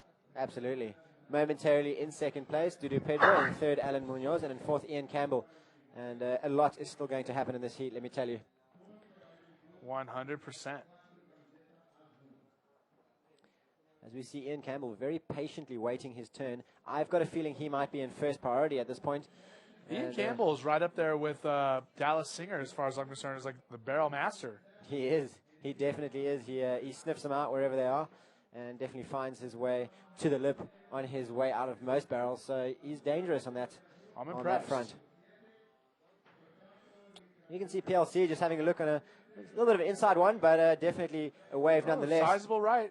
And I've got a feeling we've got more backflips to come. PLC just stringing it together here, backflip to roll, and the judges are really going to like that. It's going to extend his lead. He already has a 6.6 and a 5.5. Absolutely. I mean, his backflips are flawless, and using those to his advantage is a smart thing to do out here. And let's see if these other guys can answer back with anything substantial. A little bit of replay coming up. Well, remember, as we see him take on this right-hander, throwing that flip into the roll, this is the guy who won our last IBA event that was a qualifying event in Antofagasta, Chile. And, you know, he really had an impressive performance there, throwing flips on all sorts of waves. And like we said, the guy flips on a wave like you and I can walk down the street. Seriously, sometimes I'm blown away at how pristine and well executed his maneuvers are. Like you know, the only, you know, I don't really want to say it's a knock, but I wonder. So he has one last roll of the dice. And what is he looking for? What does he need? 7.01, so it's a relatively decent score. He does have a 6.95 already, so he's already been right there. He is within striking range. You know, and he must have been a little bit upset only get a 6.95 when he needed, you know, only a 7.01. He was so close to getting the score he needed for second place. Absolutely, but let me tell you, before that 6.95, he would have needed a slightly bigger score. This requirement now is a 7.01, and that is using his high score of a 6.95. So what he's actually trying to do is replace that 6.25 with a 7.01. Yep. That would get him to where he needs to be, and he has one more wave. That is crazy. I can't believe he's caught so many waves. I'm a little bit blown away. Well, and he did slow down because remember he caught 8 waves within the first 10 minutes of the heat or less. Actually, first 7.5 minutes. So Alan Munoz is I don't know. He knows. I think he knows what he needs to do. He's a pretty smart guy. He's on this. He's a well-seasoned competitor, and he's just being patient. He can do it. He knows it. Calm and collected. Alan Munoz, powerhouse from Chile. Look at this inside one, just unloading and blowing out on the sandbar. That was incredible, and that one just snuck past everyone. I don't even think they were looking at it, just because it was a slightly smaller inside ride. Pierre-Louis Costes, he must be in 4th priority by now, paddling for a few waves on the inside of everyone, and he's maybe just keeping busy, trying to get into the groove of things and just trying enjoy to get more himself. in tune with the ocean here. Totally, he's just enjoying himself out there. That's what it looks like, and he can do whatever he wants as long as he doesn't impede the scoring potential of any of the other riders. Yeah, for sure. And 2 minutes remaining. 2 minutes remaining again. PLC and Ian Campbell in first and second place, looking to skip that second round. Alan Munoz and Dudu at this point might have to go to the elimination round. And time is ticking right now. Alan Munoz has got 1 minute and 40 seconds to catch his last ride, which looks like this is going to be it. Alan Munoz's last roll of the dice. He needs a 7, and this is not going to be it. So a bad wave choice for him. I mean, for a guy who has experience and has a lot of skill and talent, I'm surprised by his poor wave choice. I don't know if he knows, but that was his 12th wave. He is on 12 rides. I don't know. I just triple checked it. That's a 12th ride. Okay, that is his 12th ride. So unless the criteria has changed somewhat, and I'm not aware of it, that was his last chance to redeem himself out here. And well, I can tell you, there is no more space on our scoring system here to add more rides. So unless they add another line for some more scores, he is done and dusted. Looks like that was that was Blue Dudu trying to ARS through the lip there. All right, Alan Munoz on another ride. So this is obviously the change in criteria that I was not aware of. It must be 15 waves that they're allowed to catch in those half-an-hour heats. Wow. Maybe the extra 5 minutes from 25 minutes to 30 minutes in a heat allows the guys to go from 12 to 15 rides. So he definitely has got some more scoring potential up his sleeve. And 20 seconds remaining. Alan Munoz is in desperate situation, looking for just about anything right now. As we see Pierre-Louis Costes just having a little victory lap here, coming in, and what does he do? He's just kind of playing around, letting go of it. It is over. PLC, your winner from France, Ian Campbell, the South African in second. They will move on to the third round, skipping the second round where Alan Munoz and Dudu are going to end up fighting for their lives here at the Itacoatiara Pro, the 4-stop of the GoPro IBA World Tour. That's going to wrap it up for Sasha Specker, sitting next to myself, Eric Apple, because Sasha has to go from one job to another. He's going to be competing out there and doing what's important to him, so we wish him the best of luck, Sasha. Good luck out there, buddy. Thanks, Eric. It was awesome to be in the booth here with you. Thank you very much, and I thoroughly enjoyed this first-hand account with all these awesome angles and live scores and all that, so thank you very much for that, and don't go anywhere. Those of you guys watching out there, the action is only starting right now. 100%. We're going to send you to a little message from the sponsors that make this event possible. When we come back, our third heat of the round. Thanks, buddy.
Once again, we are back live for the Itacoatiara Pro.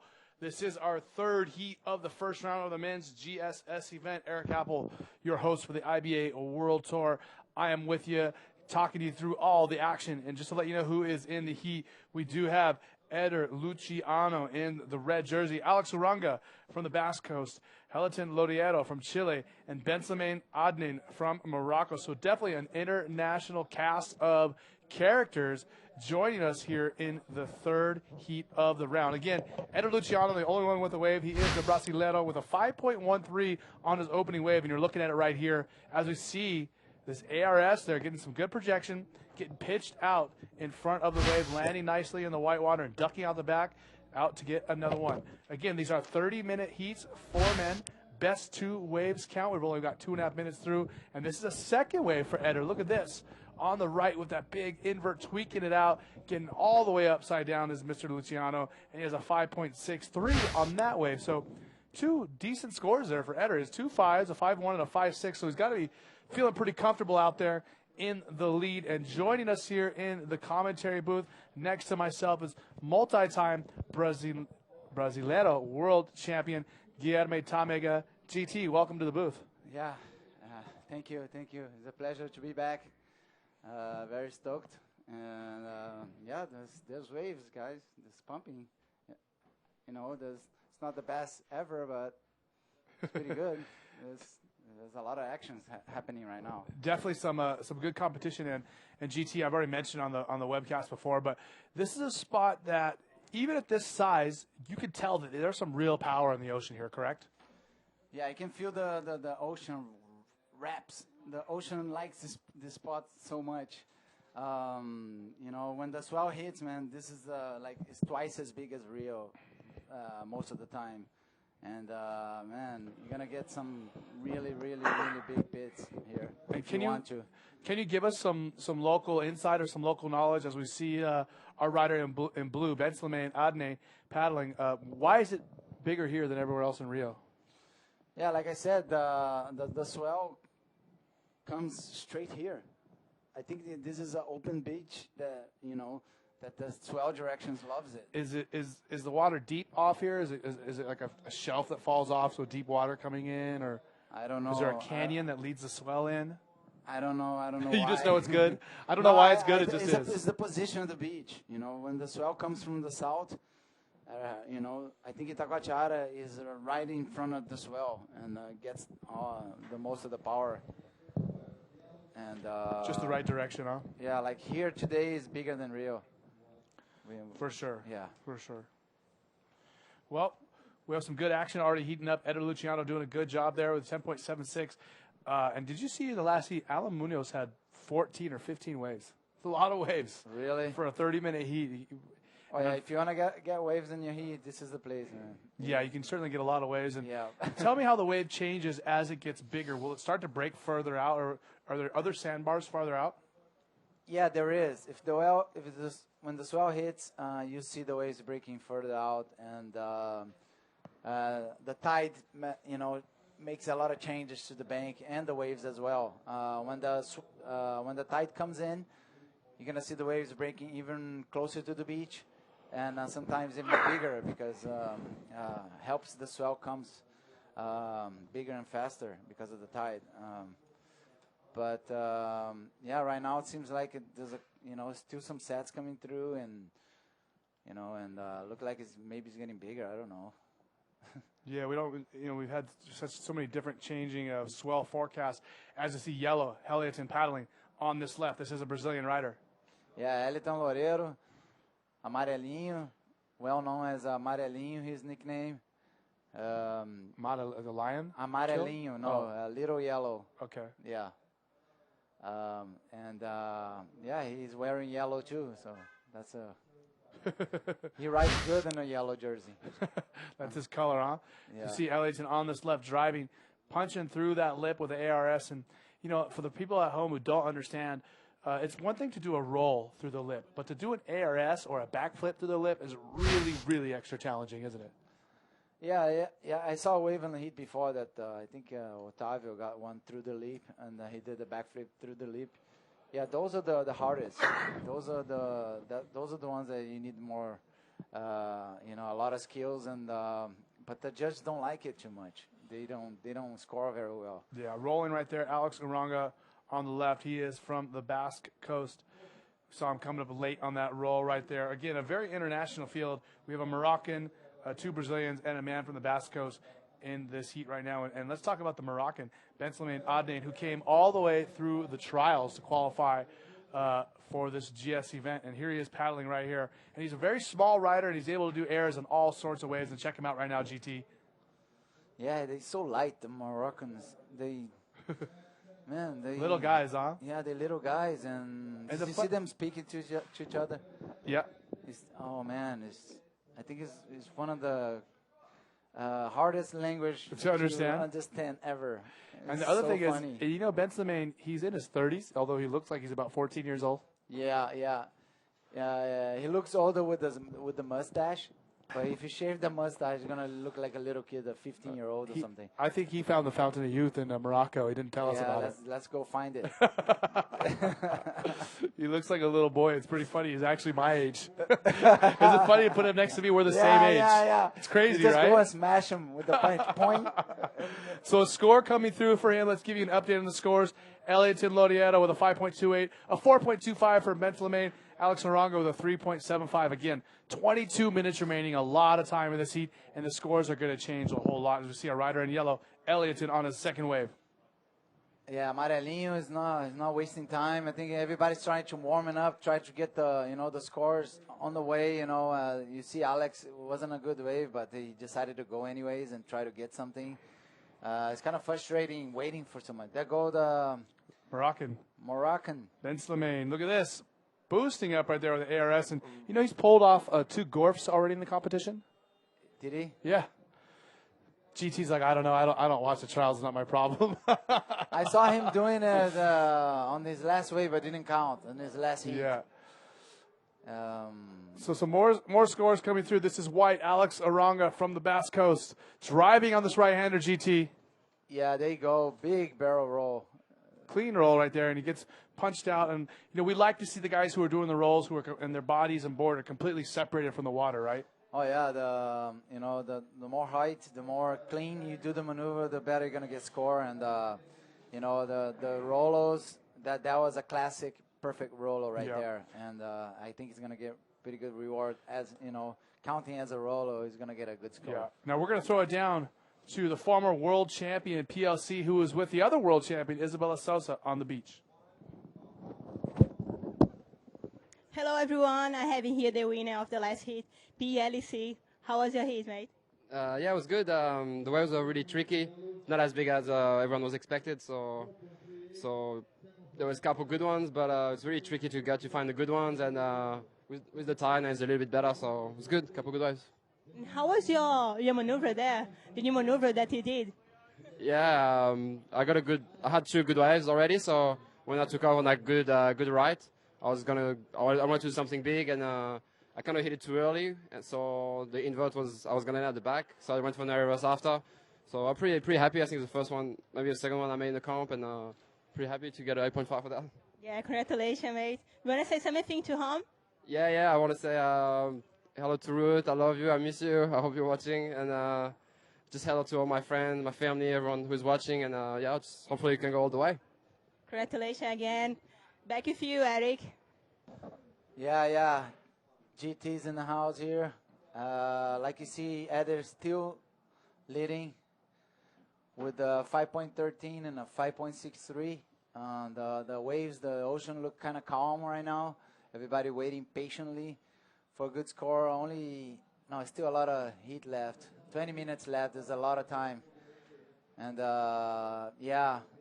Besley, man, still looking for a solid wave, plus Alex too.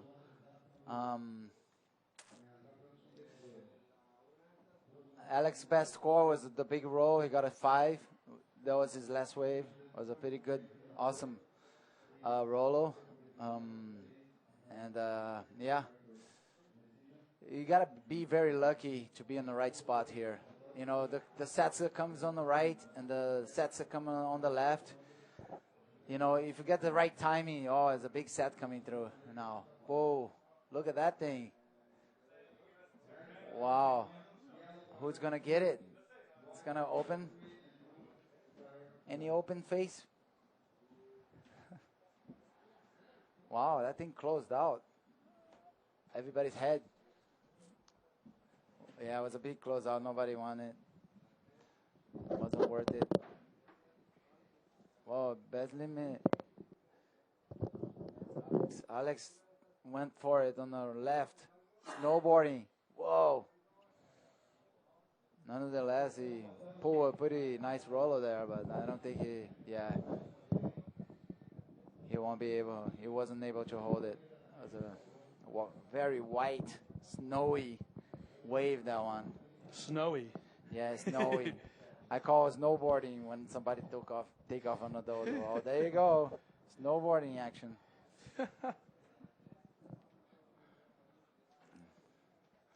So again, let's give you a lay of the land, an update of the scores. Eder Luciano still in first place. Eliaton Lodiero in second. Ben Slimane in third. Alex Uranga in fourth. But it's pretty wide open. I mean, all these guys are pretty close scores. I mean, Eder with a 5.1 and a 5.6. Eliaton with a 5.2 and a 4.3. So it's a very open heat. Anybody could take the lead at any moment. Yeah, definitely. That's Benny. It's warm enough for the next heat. Every heat is pretty crazy hard, huh? There's a lot of underground, coming up kids, new names. There you go, Amarelinho, Eliton Loureiro, boom. Went for the ARS and completed. That's going to be a pretty good score. And out the back, Eder. Big ARS right there.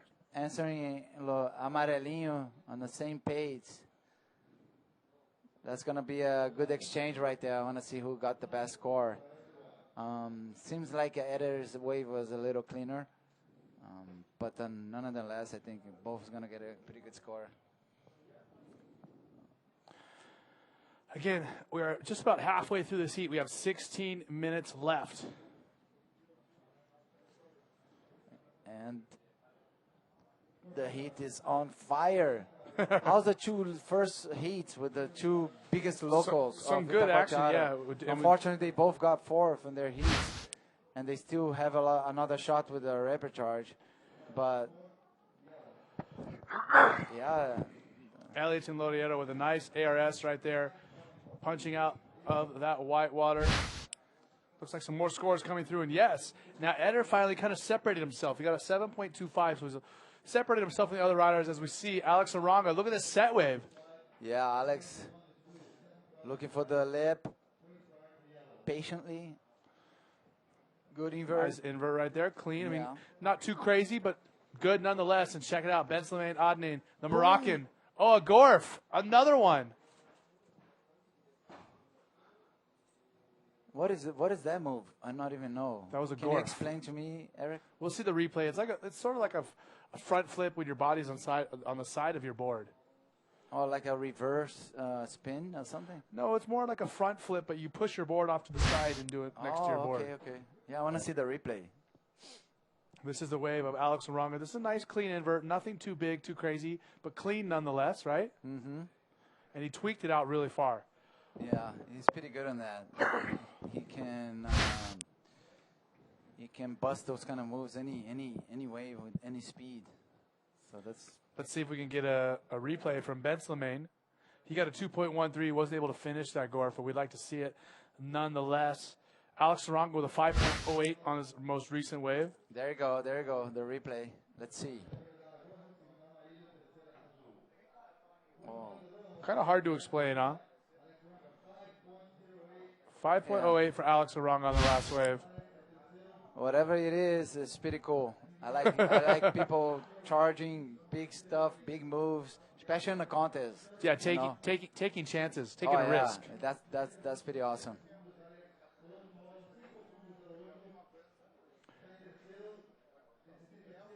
And I guess Alex Oronga lost a fin on his last wave, so he got a fin back on. Again, that's Alex Oronga from the Basque Country.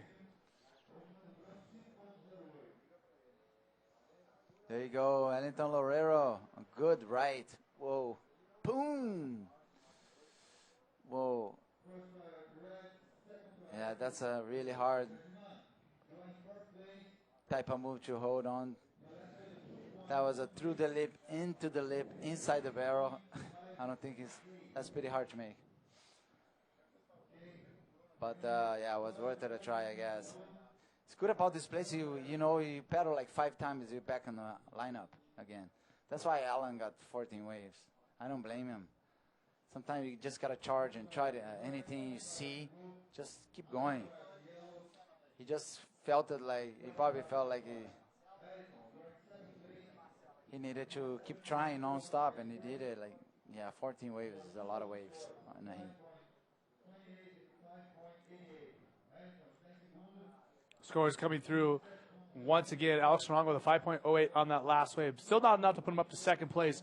Remember, these riders want to get first or second so they can skip round 2 and go to the third round and avoid possible elimination in the second round. As we take a look at Ben Slimane, he has a 4.2 and a 4.5. He needs to improve on it. Here's Alex Oronga once again. He got another fin. Yeah, I don't know why he went on that way, but well, sometimes it's worth it a bet, but I don't think about that one. Yeah, he needs a 6.08. It's not a very big score.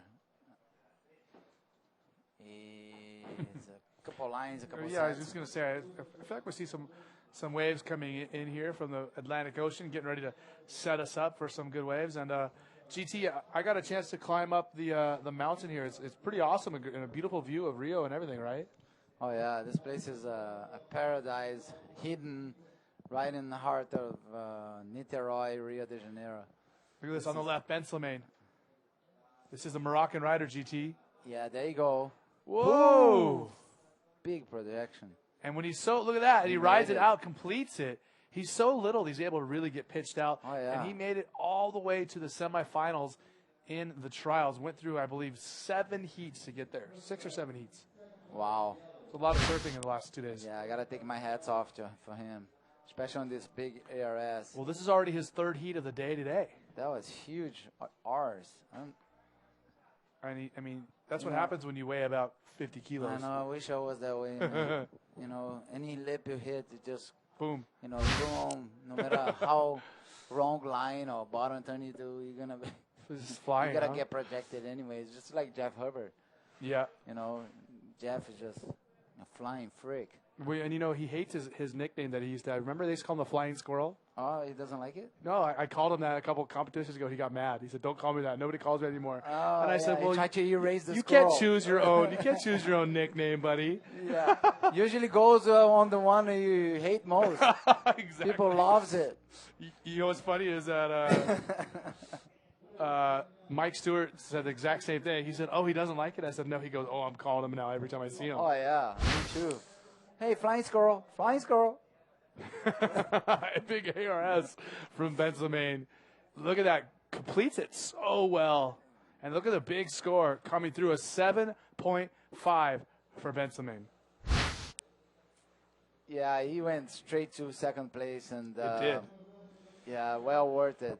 That was at least 7.5. And that puts him in a good position to take the lead because he only needs a 5.3 now. And there you go again. He On the doesn't- white, oh, Alex Aranga. That's Oh, Alex. the barrel section. The waves are definitely getting powerful out there.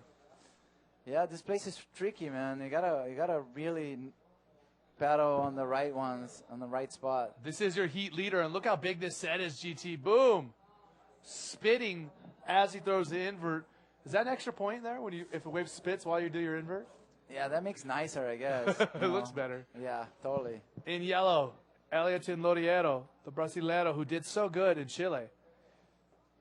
Yeah, Amarelinho did so well. I think it was gonna, he was so strong. I thought he was gonna win the Antofagasta one, the qualifying.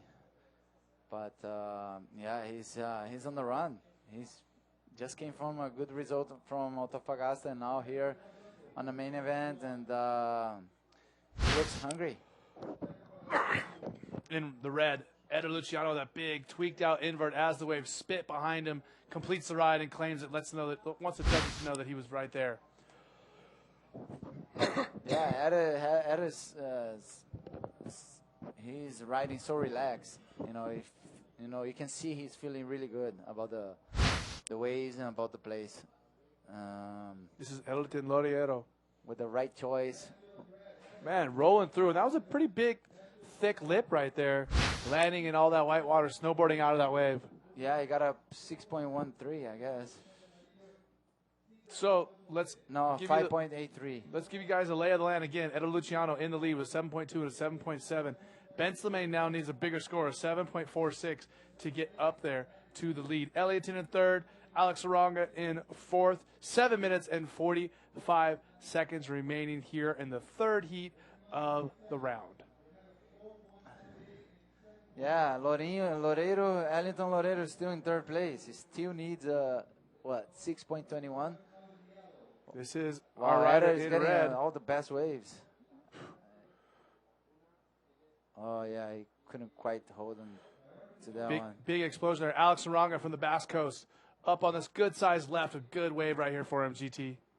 Yeah, when you get the second wave, though, you Ooh. go right after the first wave. The wave gets all white. It's kind of very tricky, very hard to. Yeah, hard to ride in that phone was to see Eliatin down the beach a ways. Look at this barrel. Rolls through the roof of it. Wow, that was pretty cool. He charged it. Going for broke right there. All in. Put all the cards on the table. Now, GT, tell us, how far is the area that you grew up from here in Itacoatiara? And by the way, do you like my pronunciation? It's good, huh? Yeah, you're Itacoatiara. getting better. Yeah, you're getting better, definitely. How far is where you grew up? I grew up in Copacabana Beach, right in the center of Rio. So it's only about maybe 25 kilometers, but it's still a long ways because you have to go on the bridge. Yeah, I wish we had a freeway all the way here. But yeah, man, it takes like at least an hour from there to here with all the traffic, and seems further than it really is. But yeah, it's pretty far. It's like a trip, I'm gonna go on a trip, and you gotta expect at least an hour from there to here. So again, 6 minutes to go. Eder and Benzelmain in advancing position. Eliatin and Alex looking for waves of 6.2 and a 7.01 each to move up into second place. And when you were younger, did you get a chance? Did you come surf here at Itacoatiara very much? Or you surf mostly in Copacabana? Yeah, mostly in Copacabana, but yeah, like I said, those guys get more height, more power here. Benzelmain, what's he going to do on the right-hander GT? Driving with some speed to the end. And another one. Yeah, he's an expert T. The guy was... Go ahead. Yeah, I don't want to be a judge, man. I don't know how to score that thing, but it is a pretty good move. Pretty. Well, I mean, the thing I liked about his riding in this heat is you're seeing a lot of variation. We already seen him with the ARS, we've seen him with rolls, and now we've seen him with 2 of those Gorfs. So he's trying multiple different maneuvers. Yeah, and I think the break, Itacoatiara give you the chance to try it, you know. Nice roll right there in white, Alex Aranga. So we'll wait from scores to come through for Alex and Ben Slimane. And yeah, it's okay. Alex with a 5.33 on the wave is not going to help him very much. Ben Slimane on that Gorf, he gets a 4.25. So man, the judges don't really like that maneuver very much, do they? They're not very impressed. yeah, the problem was I think he did it on the small part of the wave right at the end, and that hurt his score, I guess. Yeah. If it did right on the first part, where it's more punchy, more size, he'll probably get way more than that. And plus, it's quite a shot right there. Yeah, it is, huh? Welcome to Brazil, man. Okay, this is our rider in yellow, I believe, Helioton. Yes, it is, the Brasileiro. Ouch. Pulling into that barrel, but nothing doing on that one. Yeah, I think the wind's gonna start kicking, and then definitely gonna see people trying even harder, any kind of wave, really. Because when this place gets windy, it's so hard to picture. And the wind changes directions here so much. It goes back and forth. It goes offshore, onshore, side shore. Yeah, it still looks pretty nice, though. Still pretty good.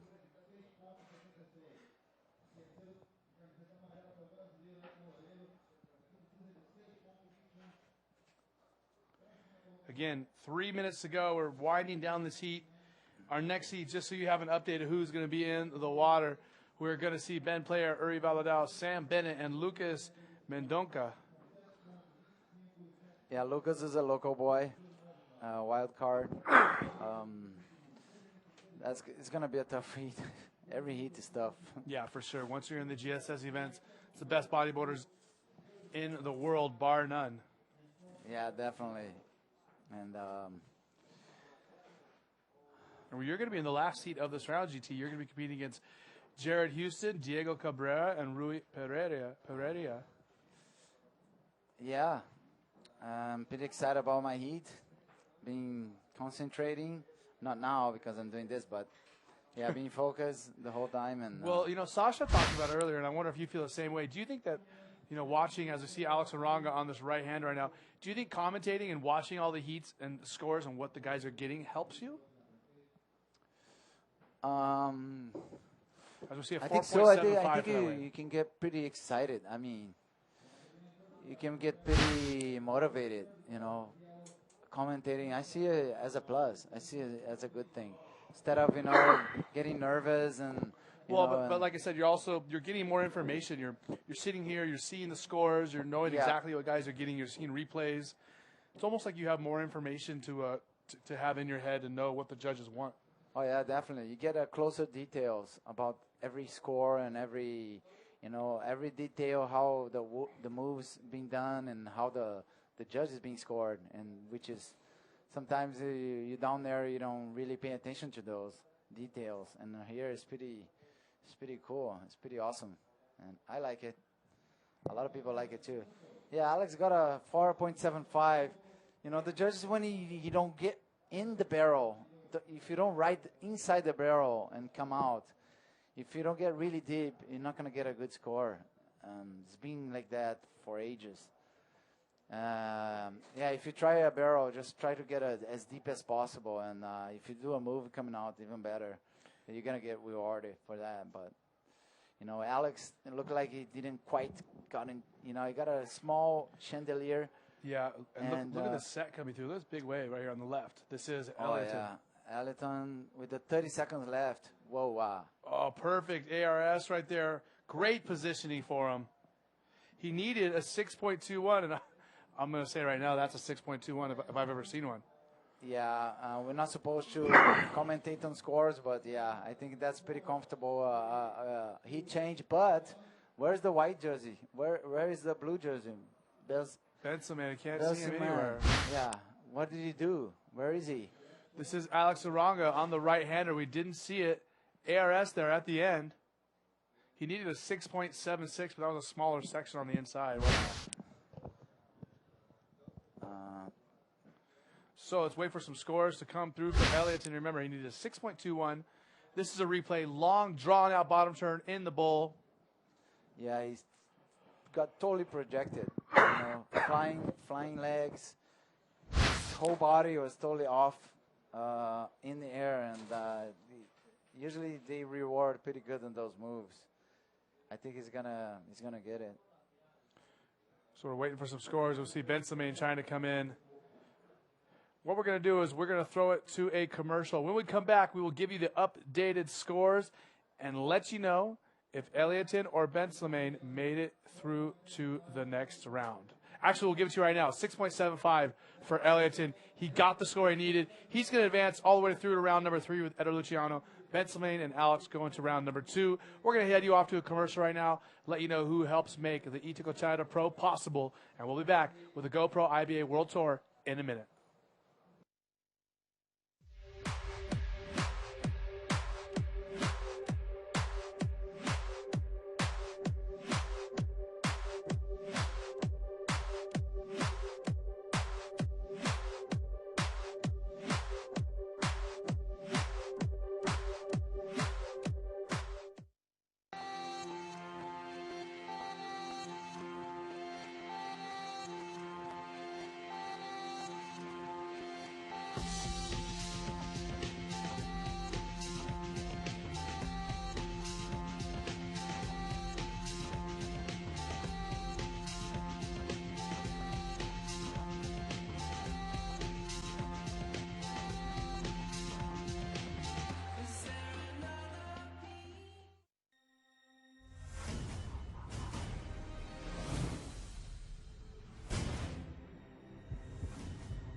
We are back live once again, the 4th stop of the GoPro IBA World Tour. My name is Eric Apple. I'm sitting next to a living legend here in Brazil, multi-time world champion Guilherme Tamega, and we are into our 4th heat of the day. In red, Ben Player. In white, Uri Valadao, Sam Bennett, and Lucas Mendonca, the local boy from here in Itacoatiara. And just to let you guys know again, in our last heat, Ellioton was able to get a score that rocketed him up over Benson and put him straight to the 3rd round. So Benson is going to head off to the 2nd round along with Alex Aranga, where they could face some elimination. Yeah, all comes down to the repertoire round. That's why, you know, you got to feel as much relaxed as possible in this round. You know, just try to do your best and no much pressure, and just try to have fun. This place is a fun place, you know, warm water, you know, heavy waves, you know, good sessions, you know, everything a bodyboarder can ask is here, you know, and everything is on the beach too, you know, if you want it. It's not the best at Itacoatiara ever, but it's still a couple. Yeah, I for think sure. it's totally contestable. So again, you guys want to interact with us on the Facebook page. you can do so. You have questions, comments for GT or myself, throw them out there. We'll try to bounce back and forth with you as much as possible.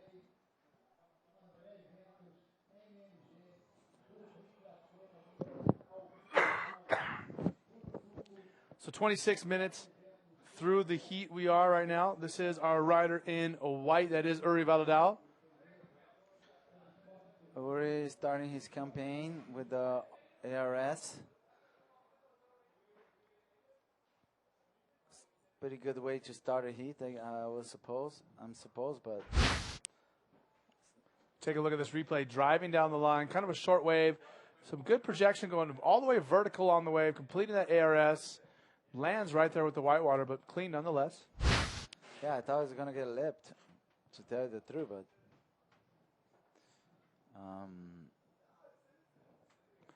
Also, just get an update that Jared Houston will be live at 8 o'clock tonight.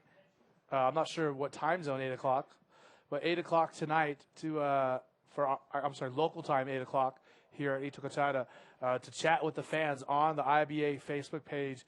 That is, once again, IBA World Tour. That's on Facebook. Just so you guys can know.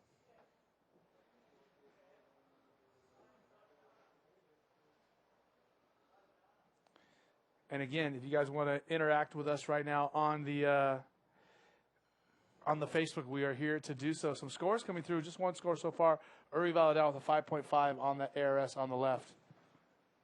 Yeah, could be a keeper at the end. We never know.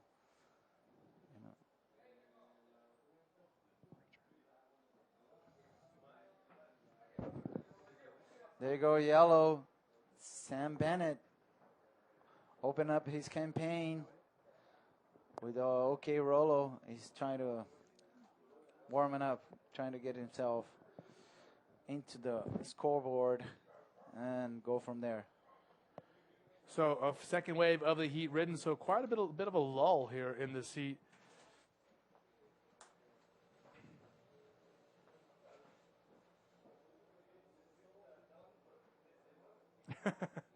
I'm getting a comment from Leandro about my domo arigato Kiko Sato from Antofagasta.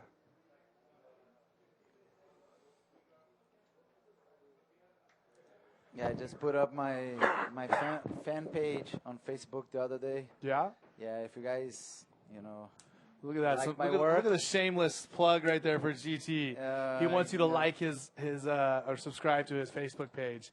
Yeah, Guilherme Tamega, please give me a like. I'm gonna like you too.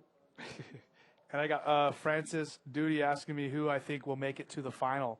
Man, I think we're going to see one of the Brazilians, possibly the one sitting next to me in the final. And I also wouldn't be surprised if we saw Dave Winchester make it to the final again, because we know that he's done well here in the past. Yeah, but I don't think you're gonna see both of us on the final this year because he's in You're gonna the meet up same before, bracket. yeah? Yeah, I'm gonna meet him before. So it's so hard to predict, man. I want to call names. Okay. Okay, so we are going to throw it down to our former world champion, Isabella Sosa, actually our current world champion, who was caught up with the winner of that last heat. Take it away, Isabella. Hello, Eric and Tamega. I have here the winner of the last heat, Eder Luciano. How are you, Eder? All good. And how was your heat? My heat was so hard with the Wellington Loureiro. Is a really strong competitor in Brazil. Adnan, the Moroccan guy, and Alex Uranga, staying second place in Antofagasta last week. And I get 2 good waves when I start the heat and just get the priority waiting for the big sets. I get a good right and a big air and complete. I land easy and I get 2 7 points and go to the first place. And it looks easy when you complete the areas. It's pretty easy or not? It's difficult. No, it's so difficult because the wave is so strong in the small one, the big ones, and sometimes close. And you need to get your board so hard because it's very strong waves. And you need to tell something to home, something in Portuguese? Valeu toda a galera do Brasil que está acompanhando aí, sempre torcendo pelos brasileiros. A galera está sempre lutando no tour aí. Torcer sempre para nós aí que a gente está no tour representando com aquela garra brasileira. Galera que está assistindo em casa, B2BR, meus patrocinadores, obrigado pela força de todos aí. Brasil. Valeu, parabéns. Back to you, Eric. Okay, thank you so much, Isabella, for catching up with our winner from the last heat, Eder Luciano, the Brasileiro. And we have a score coming in for Sam Bennett on his first wave. That was a 4. So Uri Valadao leading Sam Bennett. And, man, it's quite a lull here with, 9 minutes done in this heat. Only 2 waves ridden is a big change from the last heat. Yeah, I know what's coming up to Ben player's mind right now. I wouldn't say any good word. He's been waiting very patiently, and sometimes, you got to be on the right spot here and get the right timing. But at the same time, things change from the half of the heat towards the end. So you usually find the timing, and that's when the heat start kicking in, really. Yeah, Lucas and Ben still, 0 waves. 10 minutes, had passed, and we might see some action coming right. Maybe now? No. Sam is going, yeah. He says, you know what? I'm going. Give it to me. I'll take it. Look at this little inside wave for yellow right there. Yeah, that is he Sam has Bennett, such a the nice Australian. style. Sam Bennett is, I think he has one of the nicest rollo on the tour. It's really, really unique style. So we got some comments coming in on the Facebook page. Andro, I believe he's a South African bodyboarder. He thinks that the IBA should make a video series on how where pro riders give a breakdown on how to do certain tricks, like instructional. It's a good idea. Yeah, I would say so. Jackson Johnstone just tuned in from Australia, and he wants to know how many more rounds. Well, we're going to run this round and the next round today. So this is round 1 and 2 we're going to get through today. That's the plan, Jackson.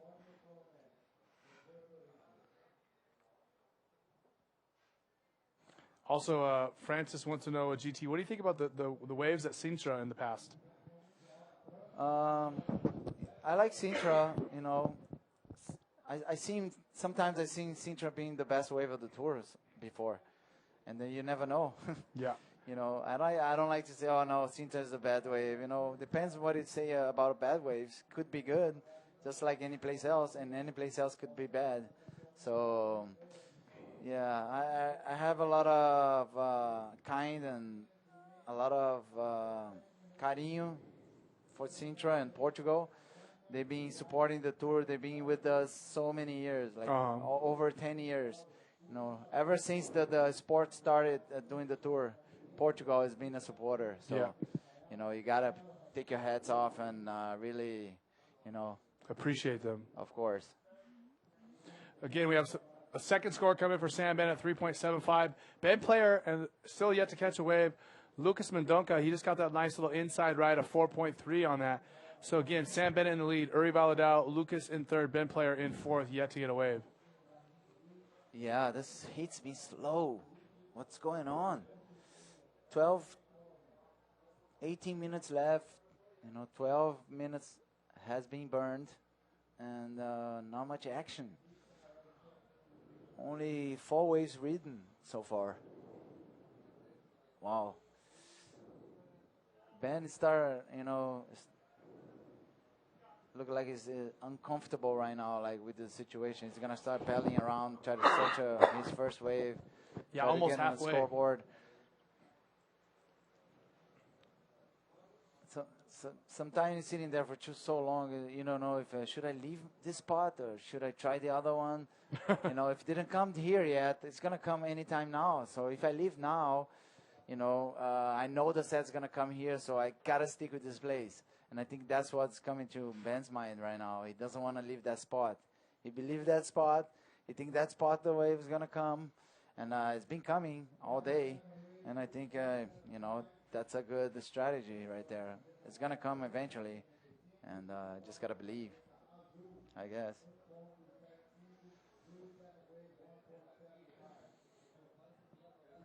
Another score coming in for Lucas, 1.75 on that second wave, not going to mean much. Uri Valadao with a 5.5 on his first wave. That's a good score. Ben player, like we said, still sitting there. Whoa, how's that left? 13 minutes gone in the heat. Sam, he should have went on that left. Look at that. The foam ball action. Oh, boy. I wouldn't let that thing pass to me at all. I would take that thing in a heartbeat, especially in that heat over there. Yeah. But you know, he probably has his own strategy. You know, and each rider, you know, had their own strategies. You gotta respect that. So while we're sitting here in this lull and we're waiting for some waves and something to talk about GT, we're going to send it to South Africa, and Jared Houston is going to give you our GoPro spot check on Itacoatiara.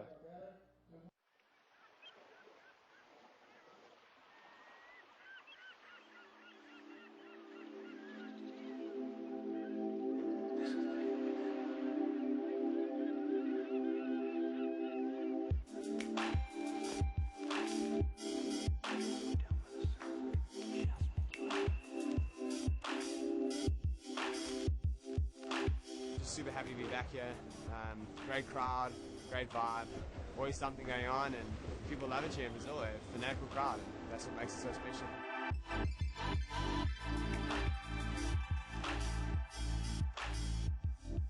The waves, it's a right-hand wedge, breaks really close to the beach. There's a real deep water trench just at the back of the beach here, and so when the swell comes in, it comes in really thick, really fast. It's a pretty hard breaking wave, it's close to the beach for spectator value, and it's just like a natural amphitheater for bodyboarding. A million people are fanatical about bodyboarding, and it's been so long since they've had an event in their home country where it attracts all the best bodyboarders. You just gotta go as big as you can, don't hold anything back. The wave's just tailor-made for doing big airs, and yeah, I'm just gonna be going as hard as I possibly can.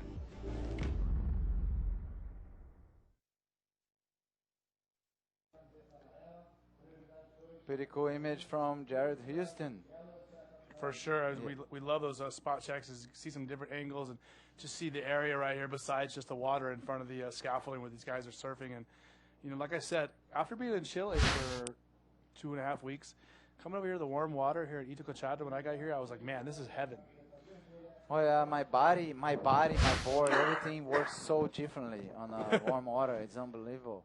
Yeah. I feel like another guy, really. Yeah, for sure. And we saw a right-hander right there taking a nice ARS punched through the lip. And again, Ben Player only has one wave, a 1.55 with 14 minutes to go. Man, he's not in a good position to be skipping the second round. He could find himself in the second round. And to be honest, these aren't really the waves that I would, you know, thinking of Ben Player and what he excels in, this is not the wave I would design. Oh yeah. Right-hander, Sam Bennett, Australian. Whoa, popping it through, and he made it. Oh yeah, that was a very odd-looking roll there, wasn't it? Oh yeah, I guess you gotta just try anything you can get as a second move, you know. But yeah, he really used the rail right there. You know, not the rail you always used to, but yeah, there's a good punching through roll, and yeah, that one, look. Oh, well, he's gonna get some extra. I think a 3.83 he got for that wave. I don't know how much, but that's blue, Lucas. He's a local rider. Look at the barrel. Whoa! Wow, that was a sick barrel. That was a really good barrel, especially considering where we are. This is White, Uri Valadao, your leader. And as I was saying, we saw that roll right there, but these aren't the type of waves that I would design if I wanted to see Ben Player excel. You know, he's more of a guy who rides reef breaks or point break waves with his style, correct? Yeah, true. I mean, I'm not saying he can't ride these waves good, no, but this is not suited to his style, in my opinion. Yeah, you're right. You know, this is like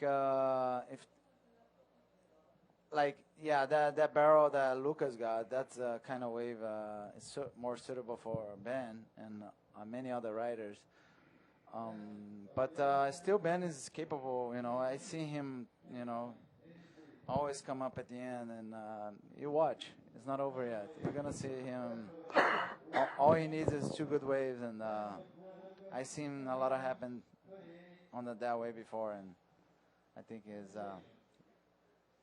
Still a lot of time. Still plenty of time. 7.38 on that last wave for Lucas.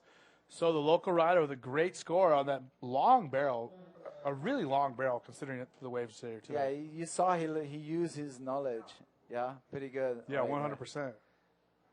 Yeah, and he could have some upsets there. If Lucas get another high score, we can see some of the top guys going to the rapid charge. Sponsored by the local boy, Lucas.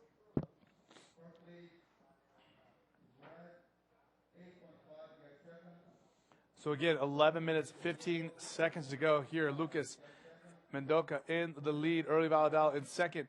Sam Bennett and Ben Player bringing up the rear. Sam needs a 6.05 if he wants to move up to second place and advance straight to the third round. Ben Player needs some big scores. He needs an 8.5 if he wants to move on. It looks like Ben is in the middle looking at this wave. Could he go right possibly? Look, he's not even paddling for it. Yeah, I think. Is he looking to go left, you think? Yeah, I think somebody went left. I'm not sure. That's how Itacoatiara is. You're paddling back out, man, and there's just this nice little wave just come in front of you. Just you can't say no. You know. Oh yeah, let me go again. Why not? Okay, Ben Player paddling for this wave.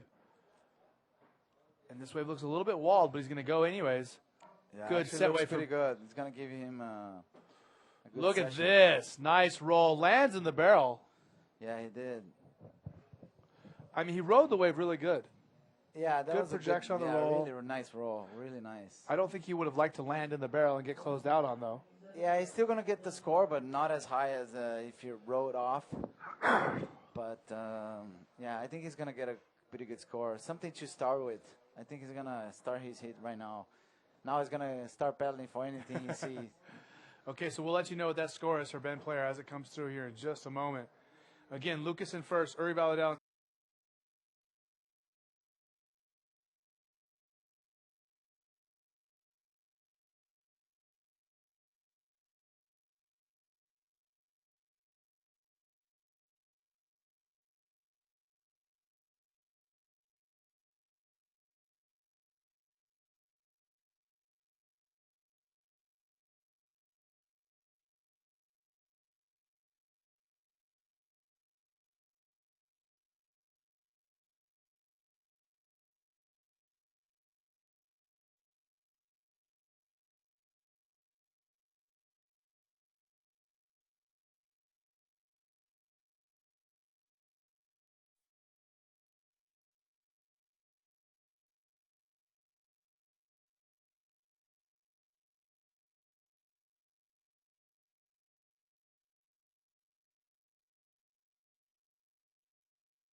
Okay, again, we now once again have sound back from our commentary. I am Eric Apple, your host for the GoPro IBA World Tour. And again, some technical difficulties being experienced by us down here at the Itacoatiara Pro here in Rio, Brazil. We had a loss of power, but there is no lack of power in the waves, that is for sure. We see some big action coming in from the Atlantic Ocean, hitting the coast of Brazil. And let me give you a little rundown. We are halfway through this round one heat, the fifth heat of the day. Brahim Idouche from Morocco, he is in the lead. Jeff Hubbard, the Hawaiian world champion, two-time world champion, in second place. He has a total score of 7.88. Jorge Colomer from Puerto Rico is in third, and Alberto Colucci, the Venezuelan, in fourth. So, wow, a great international cast, a Hawaiian, a Moroccan, a Puerto Rican, and a Venezuelan, all competing here in this heat for the opportunity to advance straight to round three and skip the second round. Third and fourth place will have to go to the repecharge heat and face possible elimination. So again, 15 minutes to go.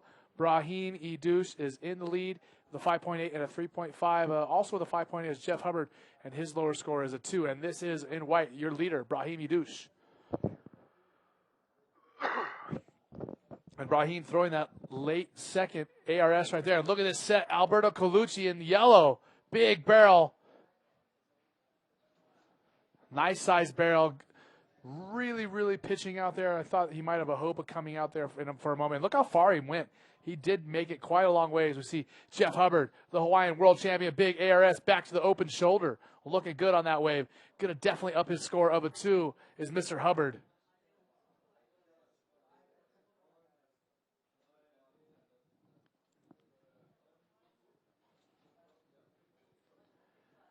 And we see Hubbard there on the beach. We'll let you know his score coming through in just a minute, as well as the score for Brahim Idouche.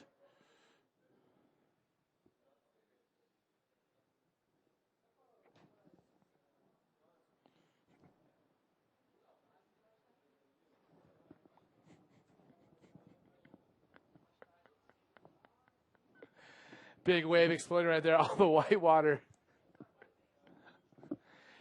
You see Hubbard paddling back out. Let's give you those scores in a minute as it comes through. Hubby right there, big ARS, and look how clean it was. Landing perfectly right there on the shoulder again, looking for his next maneuver. Nice roll right there as the whitewater explodes on the beach. Hubbard with a 6.45 on that wave. So a 6.45 and a 5.8 on the wave for Mr. Hubbard. Brahim pushed down to second place.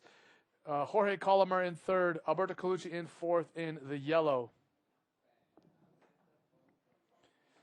13 minutes and 40 seconds to go here in the fifth heat. Let's give you an update on who's going to be in the next two heats. We're going to have Dave Winchester, Sasha Specker, Lucas Nogueira, Joao Zeke. And the eighth heat of the round, Guilherme Tamega, the multi-time world champion, Jared Houston from South Africa, Diego Cabrera, and Rui Pereira from Portugal. So, like we said, a very international cast here on the GoPro IBA World Tour. Remember, this is our fourth stop. We've been to Hawaii. We've been to Australia. We've been to Chile, and now we've ventured across the South American continent to Brazil.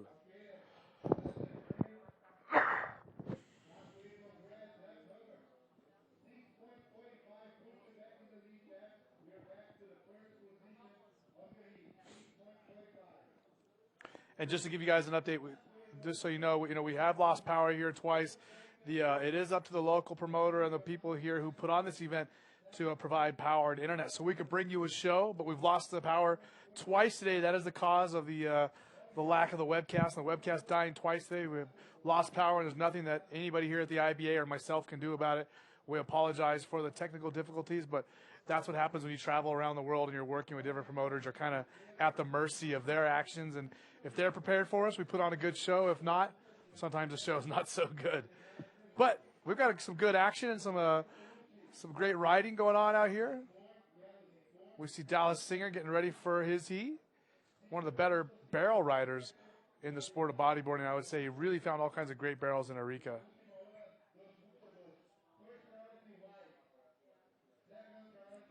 Again, Hubbard in the lead, Brahim Idouche in second. Jorge and Alberto looking to head to the second round if they don't get some good scores here coming up in the next 11 minutes and 50 seconds. But they only need a 5.7 and a 5.57 respectively. Shouldn't be too difficult.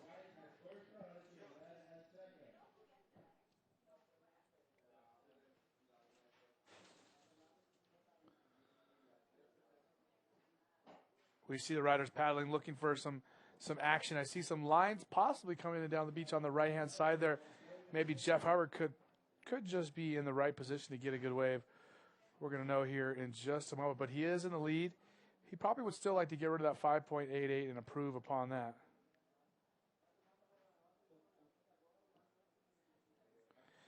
And we had some pretty small waves the first couple days of our contest window. Couldn't run the competition, couldn't even run the trials our first couple days, so that was definitely a challenge.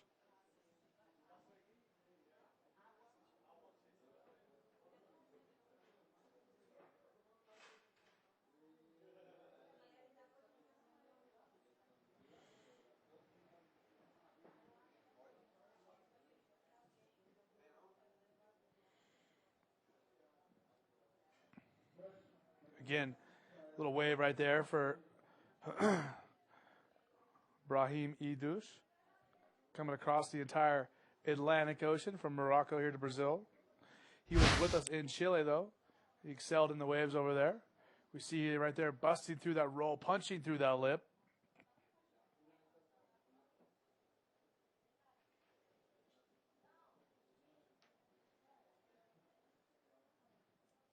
We see our rider in red, Jeff Hubbard, right there, finishing up a wave. Remember, he already has a 6.45 and a 5.88. Let's take a look at the replay of Mr. Hubbard. Look at this right, driving, look from the boost. Of course he does. Nice bank reverse there. And he gets really vertical. His access was totally vertical on that spin instead of horizontal. Pretty cool reverse spin for Jeff Hubbard. So we'll let you know what the judges thought of that. I thought it was pretty interesting. Should be a decent scoring wave. Should be close to that 5.88, if not a little bit better. 9 minutes and 30 seconds remaining here in this fifth heat of the round. This is yellow, Alberto Colucci.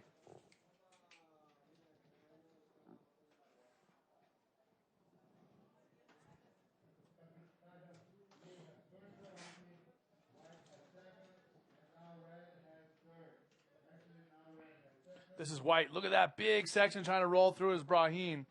Having some trouble. Man, that was a huge amount of white water and a big lip.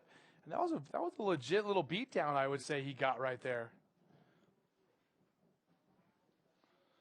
We'll take a look at a replay of that. Jeff Hubbard with a 6.45, so they did like that bank reverse that he did where he was, his access was off. He was very vertical on it.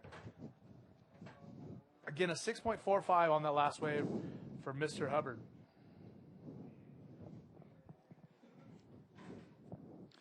Joining our broadcast, our webcast once again, the Australian and a man who waited, kind of took a little while to get started. Ben Player, welcome to the webcast. Oh, thanks for having me. And you hung out for about 15 minutes before you even decided to catch a wave. That was a horrible heat that I just had. Good to see you, Eric, and hello to everyone out there. A couple of good days of competition we've had here.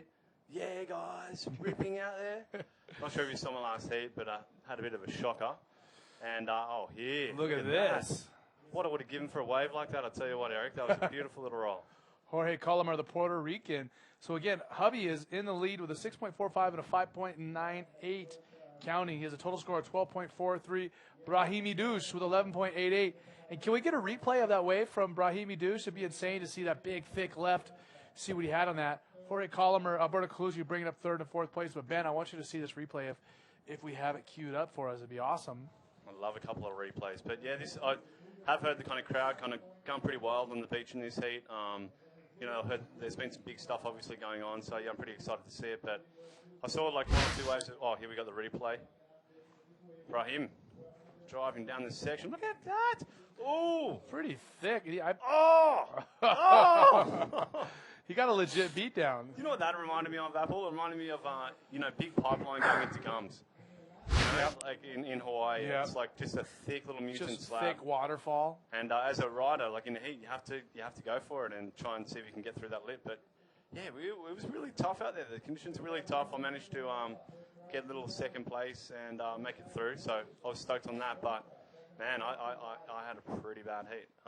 You know, yeah, that's how things roll though. Sometimes you got to go along with it and you know, roll with the punches, so to speak. Apple, hey, Yeah, you know roll with the that? punches. Yeah, roll with the punches. 6 minutes, 30 seconds to go, and Hubby's rolling with the punches after a slow start. He is in the lead. Yeah, I guess like if you have a look at that wave right there, it's kind of got like a little kink in it. That's exactly what you want. This one that Brahim's paddling for. It's got a kind of split in as well, like a bit of a section to the end of it. So and look at Hubby paddle battling him a little bit. He might lose priority for that, but Brahim, nice little section. Oh. Nice tube ride. Oh my goodness, sorry for Finish for the the roll, ladies and gentlemen, but that was a pretty nice little tube roll, a little spitter. That's what you call it, a little spitter. That little foam that kind of puffed out the end there. It's a little spit, little waft. And yeah, that was good. He was sitting in second place before that, needing a 6.44. So it'll be interesting to see what comes through. And Let's he'll take be a able to look at the replay. Jeff, Brahim little paddle. the Moroccan rider. Good style, nice trim. Just comes up into it. Looks like chili or something, that little nugget. The spit just right there. Man. So the waves are Stoked definitely on. Look at him, improving. he's like, The waves are definitely improving as the competition is going on, isn't it, Ben? Mate, it can't get much worse than my heat, I think. Like, there was just an extreme failure Well, I just in mean waves. over the days going by, the contest is getting better. And the forecast is looking better and better. I mean, yesterday we had a surf just down the beach here. When the trials were on, it looked really bumpy and quite hard to kind of surf. And today's is kind of getting cleaner and cleaner as the swell kind of fills in. So, yeah, it's definitely it's getting better and better. And I think what's actually happening, too, is the banks are kind of forming up because it's been pretty flat for about a week or two. So the banks are like a shore break bank right now, and we need the banks to kind of pull out a little bit and give us a chance. And here we've got a couple of the scores. Jeff Hubbard in the lead. That's right. Brahimi Deuce with a 6.13 on that barrel ride. Did he? That's nice, huh? I thought he would maybe got a little bit better than that, but I'm not a judge, so we're not going to second guess him. Maybe they were like kind of anticipating a roll out or something like that, so they kind of didn't judge him down, but didn't give him that extra, you know, a little bit because he didn't do a move out. You know what I mean? Yeah, I certainly, like I said, I would have liked to have seen one more maneuver at the end of that wave. Yeah, for sure. He probably had time for it. He just looked like he was so stoked on making it, you know. And in the foreground right there is Marcelo. Marcelo is one of the first bodyboarders to come out of Brazil, and he's a ripper. And now he's taking a couple of little GoPro angles for the boys out there. And, you know, there's kind of, being a competitor, there's GoPros everywhere. Like, everyone's got GoPros. They're all filming everything. So make sure you check out the highlights clip because they get a lot of behind-the-scenes action that you won't see on the webcast. And that'll probably be up tonight in Brazilian time or tomorrow morning in Australia time, etc., etc. And it'll be interesting to know, we don't actually get priorities, but it'll be interesting to know if Jeff actually lost priority for that last wave for paddling for Brahim's wave because quite often that happens. They are using the priority, right? They are using it, but we can't see it from our end right here. And because if he does have priority, like with 3 minutes 45 left, he's just looking to consolidate and build on that scores that he's had. And Brahim Adochi in second place.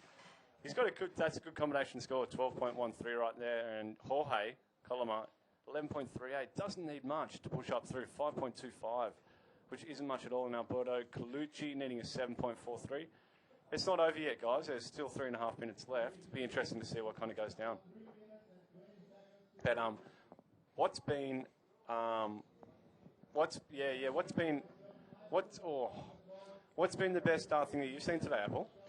Well, you know, one thing that I thought was interesting is Adamain, the other Moroccan rider, he's doing some gorfs, and the judges aren't really impressed with him. Well, yeah, I've seen a few of those as well. I mean, they're pretty, you know what, like those gorfs, yeah, I get it. Those gorfs get a lot of height. For the section that he's hitting, like, he's getting more height than, say, a backflip would. Yeah. But I guess, yeah, maybe they see it as being a bit of a trick kind of move versus, like, a solid move. I don't know. But, yeah, it's unusual because, like, in the second event on the tour, we had Jake Stone who did, like, a kind of new school... the stone flip. Yeah, the stone flip, and this reverse the judges 720. loved it. You know, the judges. Well, but out of 10 or a 9.5 you know, or something. I had a problem with that though because if a reverse 720 air or a stone flip, two maneuvers have never been done in a competition in the history of the sport. If those aren't tens, what is? That's the question. What's a 10 then? Yeah, I don't know. If you do a maneuver, a critical, high-scoring, high-air maneuver that no one's ever done, how could you not get a 10? Yep. To me, if that's not a 10, nothing is. Yeah. Well, I don't know. I know exactly what you mean. Like it was. No, I understand that. There's a question of, well, he landed on the side, Exactly, the side part of the yeah, way, that. but it's a maneuver that's never been done. It has actually.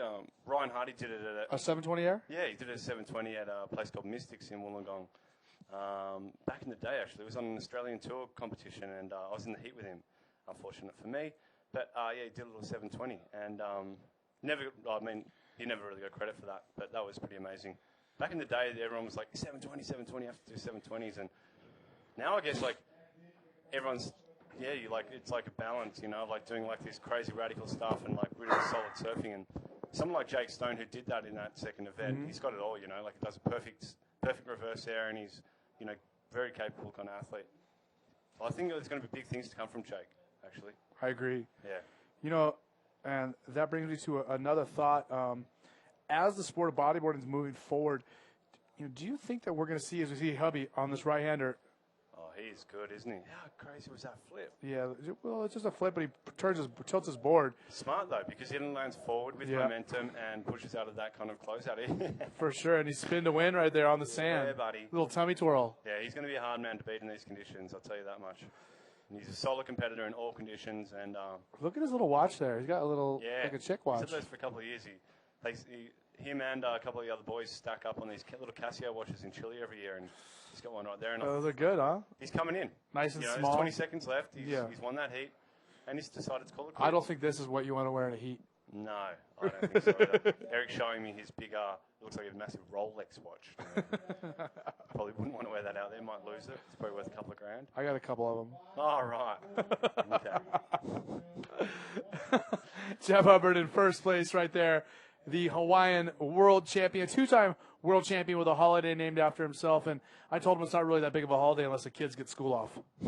But nonetheless, he has a holiday named after him. Kudos for that. So 12.43 coming through for Mr. Hubbard.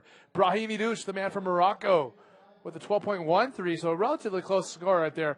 Jorge Colomer and Alberto Colucci are going to head off to the second round, where Ben Player won't be. And that is a repecharge round where they will be fighting for survival because they could be eliminated. Yeah. So that's going to be the end of that heat. We're going to send you to a little commercial and let you know who makes the GoPro IBA World Tour possible. When we come back, we will have the sixth heat of the round here at Itacoatiara.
Here we are once again live at Itacoatiara Beach here in Rio de Janeiro, Brazil. This is the fourth stop of the GoPro IBA World Tour. Sitting next to me is the man, the myth, the legend, Ben Player. My name is Eric Apple. I am your host for the IBA World Tour, and we have started our 6th heat of the first round. Dallas Singer, Magno Passos, Roberto Bruno, and Lucas Rodriguez. And remember, Rodriguez is one of the riders that came up through the trials. And on the beach, we have Isabella Sosa, women's world champion, who's caught up with the men's world champion, Jeff Hubbard. Isabella, what has he got to say? Hello, everybody. I have here Jeff Hubbard, the winner of the last heat. How are the conditions today?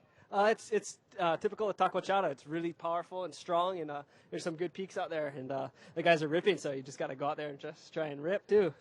And you have a new company, your sponsors, your company. Tell us about this. Yeah, me and my brother started on a board company called Hub Boards, and the boards will be out in the U.S. This week, so we're really excited. It's launching, and everyone's really excited, and we've had such good support from everybody and all the people around the world, and it's just really cool. It's nice to see be able to give back to the sport and get your own company so you can do fun things and be really involved. I'm stoked. Yeah, congratulations, mate. Thanks so much. Do you want to say something to home and to everybody? Yeah, I just want to say hi to all my friends and family watching. It's pretty early back in Hawaii, but aloha. Congratulations again. Back to you, Eric. Thank you very much, Isabella Sosa with Jeff Hubbard. Again, we are in the midst of our 6th heat of the day. Magno Passos, the Brazilian, in the lead with a 1.75, big whopping lead there with over the one of Roberto Bruno. Dallas Singer yet to get away with Lucas Rodriguez. And let's talk about Dallas Singer, your countryman, Ben, somebody you know pretty well. Dallas, he has a unique ability to really ride the barrel well and find barrels on waves better than almost anybody on the tour. I'm not going to say claim he's the best, but he certainly strikes me as someone that finds barrels a lot. Do you agree? Well, yeah, it's kind of perfect timing. That's a great segue right there. Look at Dallas Singer taking off on this wave. Look at him stall. He's probably looking for a little pit ride. He's a very capable rider, and I wouldn't put anything past him. And there we go, right there. Nice flippy, sippy cup, and he's probably going to look for a little roll. Maybe that was a cool little angle, wasn't it? Maybe a tummy twirl on the beach. Tummy twirl, rolling up the beach. But, Dallas is an amazing rider. Kind of one of those guys you could be surfing with anywhere around the world, and he'll be a standout. He goes big, does massive airs, good at everything.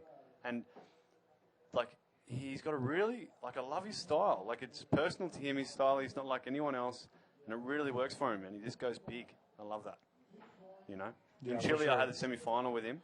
He was really riding the barrel well to Rica. Oh, he was riding it all right. And that was the best the best heat I've ever had was against Dallas in Chile in that recent competition. It seems like a long time ago now, doesn't it? Like 3 weeks ago, actually. Yeah, but if I remember correctly, you came back with just a few minutes. You won that heat in the closing seconds. No, not that one. That was against Ryan. Oh, okay.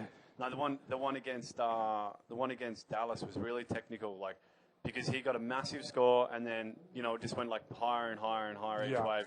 Yeah, and in the end, we're posting 9 5s to beat each other and 9 6s, and then it just that's right. Really hard. And the action we had in Arica, the quarter semis and finals, really was peaking. Again, we are here live, Itacoatiara. My name's Eric Apple. I'm the good-looking one on your screen. Ben Player, he's the athlete next to me.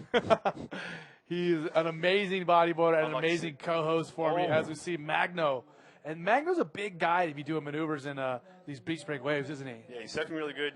Seems like Magno's really coming into form, this year. In Chile, he was surfing really good, really strong, and I have to say, I think he's getting a lot of confidence. He spent a lot of time on the South Coast with some really kind of strong people. His wetsuit sponsor, which is Agent 18. And they're really positive people, and he was training hard, and this is an example of kind of what the stuff he was doing, big flips, big spin airs and stuff like that, and he's surfing really good. But, I think the level of Brazilian riding has really come up. Eda Luciano in Chile as well, just this massive 360 air that I saw on a right hand, an 8-foot wave. It's really good to see how far they're pushing it. And this is our trialist, Lucas Rodriguez, on a roll right there. Let's give you some updates of scores. Dallas Singer got a 6. He's in the red jersey on that left we saw earlier. Magno Passos with a 1.75, still waiting for a second score. And this is a replay of a rider in yellow, Roberto Bruno. Boom. Oh. Big old Rolo. That's quite Roberto nice. has a 1 on his first wave. Haven't gotten a score for that wave yet, and still have not gotten a score for Lucas Rodriguez's. Looks like first Dallas wave might have also either. got one right there. Yeah.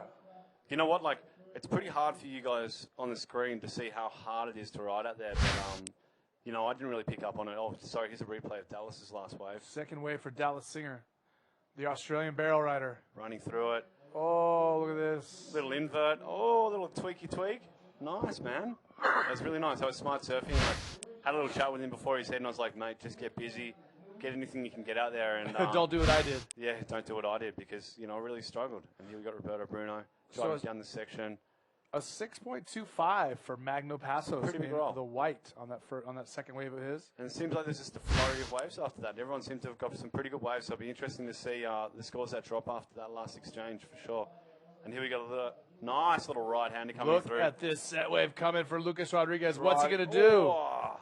Look like he got kind of caught up in the rip of that. Like a rip just sucked out after that last flurry of waves and just jumbled up the face of that wave a bit, and you got kind of stuck up in it.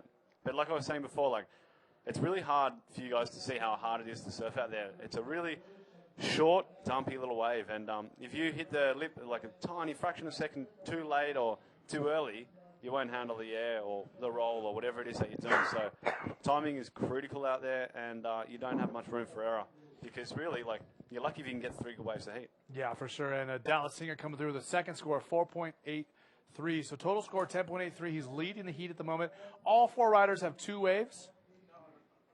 And, man, that was a set wave that Lucas Rodriguez got, but not able to do anything with it. Yeah, unfortunate. Very unfortunate. And remember, this is his 4th heat of the day already. Man, the guy must He already be served so the quarters, tired. semis, finals, and now the first heat of the GSS. Yeah, to be honest with you, like I find it really hard when all your heats are stacked in the same day like that. Like, all it takes is a few bad waves, and it'll like put you on a kind of negative frame of mind, and you'll be down for the rest of the day. But if you're on a day like today, for someone like Lucas, who obviously seems to be on because he did so well in the trials and stuff, you just kind of keep going from strength to strength and build through the day. Yeah. But for me, like I find it quite hard because all it takes is a little bit of bad luck, and you know that negativity just starts getting to you. Do you think it's an advantage for these trialists who are already in the groove and kind of in tune with the ocean today? Don't know. Like, it's always a tough one because, you know, it just depends on. I mean, their these guys energy have already levels, gone if they're out and sick or made it not. through 3-4 heats before they even faced the top 24. Yeah, true. I quite often find, though, if you've had a really good heat, it's kind of hard to back that up. And the reason why is because you're just so amped, your adrenaline's is peaking, and everything's going great. And, you know, your expectations also get heightened for your own performance. So, yeah, it becomes really, really hard, you know what I mean, to kind of keep that momentum going. So it might, I don't know. I don't know if it's a positive or a negative, but, you know, it's still early days in this heat. There's 20 minutes left, and there's still a lot to go for him. So yeah, for I'm sure. he'll pull through with, you know, considering how well he did in those trials. And right there, we can kind of see the slight rip that's pushing through the lineup. Yeah, and this is Dallas looking for a wave. No, white, Magno Passos going left. Oh, yeah, see, there we go. Like, the rip kind of got into that, jumbled up the face of it, and it makes those lip lines really hard to predict and get to because you're trying to hold a rail and keep that line up to the lip, and the bouncing and stuff like that means that your timing's out, and it makes it really hard. So again, Dallas Singer, your current heat leader, Magno Passos in second. Roberto Bruno, Lucas Rodriguez bringing up third and fourth, but still a lot of time. We're only 10.5 minutes through this 30-minute heat. Yeah. Yeah. To be honest with you, like, going back to your question before, I'd be pretty stoked if I didn't have to surf again today in those conditions myself. But that's maybe because I had a shocking last heat. But at the same time, like I said, do you feel do they have an advantage because they've already gone out and made it through, you know, either one or got second place in several heats? They're already in tune. They know what it takes. They know what moves get what scores. Mm-hmm. And Yeah, it's true. It is probably. it's probably it's got to build some confidence. I mean, it's definitely a two-sided coin. It builds some confidence. On the other hand, you're a little tired, you're a little fatigued, and you might be intimidated because you're going up against somebody like Ben Player. No, I think one thing though is like it probably depends what your motivations are also. Like it depends if Lucas's motivation was to win the trials, or if his motivation is to win this event. Like maybe he already feels like he's succeeded. You know, he had a great time in the trials, and he's got into the main event, and he's kind of succeeded, and who knows? Like, I don't know where his mindset is at. Yeah, but like, sometimes, like, he could almost be like emotionally spent already. Exactly, and he's happy with his performance so far, and he's like, oh, whatever, I don't really care. But when you're up against guys like Dallas and Magno and Roberto Bruno, just like to have that kind of attitude isn't quite good enough, because those guys want to win the event. You know, like they just started. Their focus is to win the event, not just win the trials. Yeah, yeah. Motivation means a lot to any athlete. Like, motivation is your number one thing, and that's the thing that matters the most when it comes to performance. Yeah, performance is based on motivation. You know, I got I was talking about you in your last heat or your first heat of the competition, and I was saying, this is the first half of the heat before you caught any waves. I said, if I was to design a wave for Ben Player for his style and his forte, this is not what I would design for you. I think when I think of you, I think of big waves, point breaks, reef breaks, kind of more setup waves, not beach breaks are kind of all over the place. Yeah. That's when I think of you. That's what I think of, and I made that mention on the broadcast that this is not the way that I think is designed for you. Oh, look at this this. is Roberto That's Bruno. a Look at nice this one. beautiful left. Nice green face. The judges love a bit of green face, and just pulls through. Looked like he's bending away from him a little bit, but yeah, I agree with what you're saying. Would you agree? Yeah. I mean, would you say that certain riders, excel in beach break type waves? Do you think that you're not that rider? I do think, I'm probably not that rider. And the reason being is because my bottom turns are pretty long. I don't do like really short bottom turns and go straight up to the lip. Like, usually, I'll draw out my line and get as much speed as I can, and plan a move and try and do it as precise as I can. As we see your boy Winnie getting ready for his heat, but yeah, keep going with your answer. Yeah, so it's kind of I totally agree with you what you're saying there. But, it's funny because I got a comment from Boog TV telling me that your home break is a beach break, and I'm wrong. It is true. That is completely true. But Whaley's a little bit different than this. It's my home break, Whale Beach, Whaley, we call it. It's not so short. It's like the wave I kind of surf, I take off on a wedge, and I plan like a good section. So it's true what Apple's saying. Like, I don't really surf any short break waves like this. Actually, we don't have many waves like Itacoatiara in Australia. Probably the closest wave I've ever seen to it on an international scale is maybe like Punta Colorado near Mexico, Puerto Escondido. You would compare this to Punta Colorado? A little bit, like short little wedges, like heavy little wedges. Yeah, pretty similar, I reckon. Yeah, it's really? This is like. Yeah, it's Punta a rare Colorado wave. It's a really has rare wave. waves going all different directions and side waves. And Man, so does this. Like, you could be sitting there on the inside, and not 5 meters from your opponent, and the guy who's 5 meters out, the wave won't come to him because the wedge doesn't connect to where he is, and it'll connect to where you are, and it's just it's always shifting and changing around, and little slabs everywhere. Like this, look at this little left coming in. Yeah, but I just don't see so many sections coming together. It's probably not as wedgy. I agree, it's not as wedgy, but it's definitely got a wedge in it. Like, it kicks the swell up into a little A-frame. And that comes from both directions. So today we've got more of a dominant swell left coming down the beach, and then there's a wedge coming back from the headland which is joining up to it. Yeah. So you're kind of looking for those corners where the swell's coming down the beach and the wedges come back into it, creating a apex, like a little peak that you can kind of drive through and launch off at the end of it. And here we got Dal having a bit of a paddle. Interesting to see there's an end to this one. Good little drive section. Man, look at all the speed he's looking for. Boom. See, exactly what I was talking about. Nice little invert. Split, and it comes back in on him, and he's hitting off that wedge that's coming back towards him. And smart surfing for Dallas right there. He's in the lead, and he's just looking to build on what he's got. Nice left right there. Yeah, exactly. Yeah. I don't know. I guess going back to what you were saying before, Eric, about my surfing not really being that suited to these kind of waves.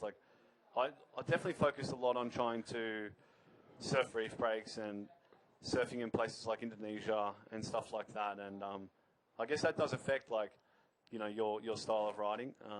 The other day we were having a conversation about waves actually determining how someone surfs. It's not the opposite way around. It really does. It does change the way someone surfs. And if you go and surf, a perfect wave all the time, perfect reef breaks. Let's say. Somewhere like Chopu, you'll come to somewhere like this and you'll find it really hard to surf because it's always shifting and changing around. Yeah. And here we got Roberto Bruno, who is local on these kind of waves, knows exactly what he's up for, flipping, and that's just so easy for that guy. The guy at Ribs surfs so good. Yeah. Yeah. The other day we were watching, me and Winnie, who's going after this next heat, we're watching him just free surfing and just did the nicest little reverse air on a wave that me and Dave were thinking we'd have trouble doing a backflip or a roll-off, and he's doing that. So it's different styles of riding suit different styles of waves. different styles of waves create different styles of riding. Yeah? For sure. Getting deep here on the IBA. I always think it's interesting that when I have, the riders come in and co-host with me because it seems like the riders don't like silence. I don't know. I hate silence. Magno Passos on These the guys left. want to hear stuff. So I know, but the guys and girls will come in here and they'll feel like they have to. Oh, nice be a one one-man. turn. Look at that. Oh, I think that's the second big size wave that Lucas Rodriguez had and didn't do anything on. no, it wasn't that at all. Dallas had priority, and he took off down the line. So Lucas had to pull off in that circumstance. Otherwise, he was going to get an interference. So he did the right thing, which is a shame for Lucas because that was a nice, clean air section. I wonder, though, what would have happened, Eric, if he had hit that first section. You can see he was replay from a different angle. You see Lucas coming out of the left-hand side, having to pull look out. at the barrel section, and what Dallas, a surprise! what were Dallas you Singer saying? find a cover He's up. in the barrel. Wow. And he kept Lucas off that wave, so great strategy for the man in the lead. Yeah. Consolidating. Yeah, so there you go, like Dallas using his priority and forcing Lucas to pull off that wave or eject off the back of it. And that's tactical, and that's competition. That's what happens in competition, you know. But it was pretty intimidating, actually, being in my last heat. There's all these guys in the front, and all the guys out in my heat, there was like Udi Valadao and Lucas, and those guys had all their coaches on the beach, like telling them which way to go when a set was coming, and like I heard this, like there's a set, or something like that, and the guy was pointing to the outside, so I started paddling out to see, and the wave came inside, and I missed it. You know, like it's really hard dealing with that. And so towards the end of the heat, I was like, I just got to switch off to these guys and just surf my heat the way I normally would without any kind of encouragement or talk back from anyone. For sure. Yeah. And then we got Dallas cleanly in the lead. Yeah, he's doing really well. I mean, that last wave he didn't get much of a score, but what he did was just showed that Lucas couldn't ride that wave. And Magno on that inside right. And once again, Magno's such a big guy who's able to do great maneuvers in small waves, which is very difficult. I mean, I'll tell you right now, I'm almost 200 pounds, and I can't imagine doing ARSs or flips in these type of waves. Well, yeah, but that was smart also. That was very tactical. He only needed a 2.81 to get up into second place, and I dare say that would have given it to him. You dare? I dare say. I dare to say that, yes. And then we get Dallas having a little paddle. He's just having a bit of fun right now. He's in the lead, just looking to build on those scores, I think, and wants to get back out there and probably looking for about a 7-point ride just to seal the deal for him. So I'm going to let you know the score for Magno Passos in just a minute as it comes through. There it is, a 3.88. So a small score, but it was enough that he needed to get up to second place with 10 minutes to go. Still a lot of time, and I predict that the order of things in this heat will change multiple times. Magno again on this right-hander, Ben. Yes, there we go, and I dare say he's going to try and hit it in here as well. Let's see if he... You're quite a dare. You're quite a darer. Bit of a daredevil, you could say. Yeah, just getting unstuck in the kind of chops of that face. Bit of backwash and a bit of chop coming off the shore of that one. And here we go, nice little set. Roberto Bruno having a bit of a paddle time. Dallas looks like he's setting up into a nice position. Oh, look at him, but it's kind of, waves been breaking for a while, but... It'll bend away, then bend back in. Look at this bowl section. Ripping, bro. That looks like old school Waimea shore break or Kaiki shore or something. I think he was like looking to drive through that section, but they actually move a lot faster than what you anticipate and break a lot more than what you think. So getting to the lip, you got to get up there as soon as you can and just kind of wait for it up there and roll off it or do whatever you can off it. And here we got White, Magno Passos. Yeah, he's getting busy now here in this later part of the heat. Pulling through. Good idea, mate. Didn't look like it had much potential. Get back out there and get another one. Yellow, Alberto Bruno. Driving down the line. What's this got for him? Nice invert right there, getting upside down. Did it get him, though? No, he's managed to push through cleanly. That's a good ride. That was a nice, clean invert. I kind of liked it that it wasn't too forced and just nice and clean and, took that same kind of trajectory as the kind of wave off him. For sure. I like that. Like, I don't like it when you see guys and they're like, nah, and they're just like, pulling their board back towards the bum or something like that. It's kind of like nice and simple. Let the wave do the work for you. Here we see him driving into the section. Look at this replay. Running up to it. Very nice. Just kind of cruises with it, comes back down. And I like how the bottom end of his body kind of flings out away from the water because that's what we like to see. We want to see board and body separate from the wave, correct? Yeah, that's right. That's what the judges love, big full body airs, where you're getting your legs and everything out of the water as the bigger the more you can get out of the water, the bigger score you're going to get. Definitely. Yeah, for sure. Let's take a look at let's get our Facebook page back up, see if we have any interaction. If anybody wants to talk to Mr. Player. Yeah, and ask some questions, gang. We had some good conversations yesterday. You taught me about dengue, about the 4 different strings. Oh, you like that? You can't get the same one twice, but you can get a different one every time. Yep. Yeah, it's completely true. I paid attention to you, buddy. Thanks. I love learning from you. Yep. I always have an opinion on something. I'm not sure if it's always right. Surprised I haven't been beaten up more times for it, but well, as long as you stick to your guns. Thanks, man. Yeah. Yeah. The only problem is when you're opinionated, there is not much room for exaggeration on things. Unfortunately, because well, I do it anyways. So yeah. I'm opinionated and I exaggerate. You can afford to be, mate. You got a mean elbow on you. Whereas I don't. But yeah. So yeah, ask away, guys. Eric just posted up on Facebook asking anyone to ask any questions they want. I reserve the right to answer them depending on how private the question may be. And here we got Roberto Bruno having a yellow foreground, driving down the section. Oh, you know, he doesn't need much. So he's like looking to get busy. And red Dallas behind is him. looking to consolidate on his lead right now. Driving down the section. He's going to look for something big, like a big flip or a reverse air or something. A lot of speed, a lot of projection. Oh, a good invert. That was really nice for the wave. You know, he would have been thinking big reverse air or something like that. I know Dal and know what he's capable of. Oh. That is the trialist, Lucas Rodriguez, and possibly the pressure is getting to him here. I'm not quite sure.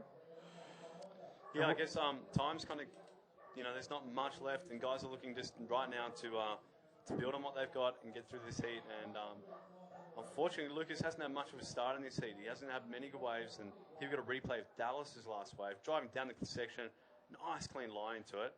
And good little air through the lip. He did well to get through that lip. Yeah, that was really, really clever surfing. You know, I know Dal, like I said, I know Dal, and his local wave is a place called Box Beach, and it's a little left-hand wedge, and you know, he would have been looking at that thinking, I'm going to do a reverse air just like I do a box beach. He looks comfortable on these waves. So again, let's give you some scores. Once again, Dallas Singer still in the lead, the Australian with a 6 and a 5.3. Roberto Bruno with a 4.6 and a 6.5. He only got a 1 in his last wave.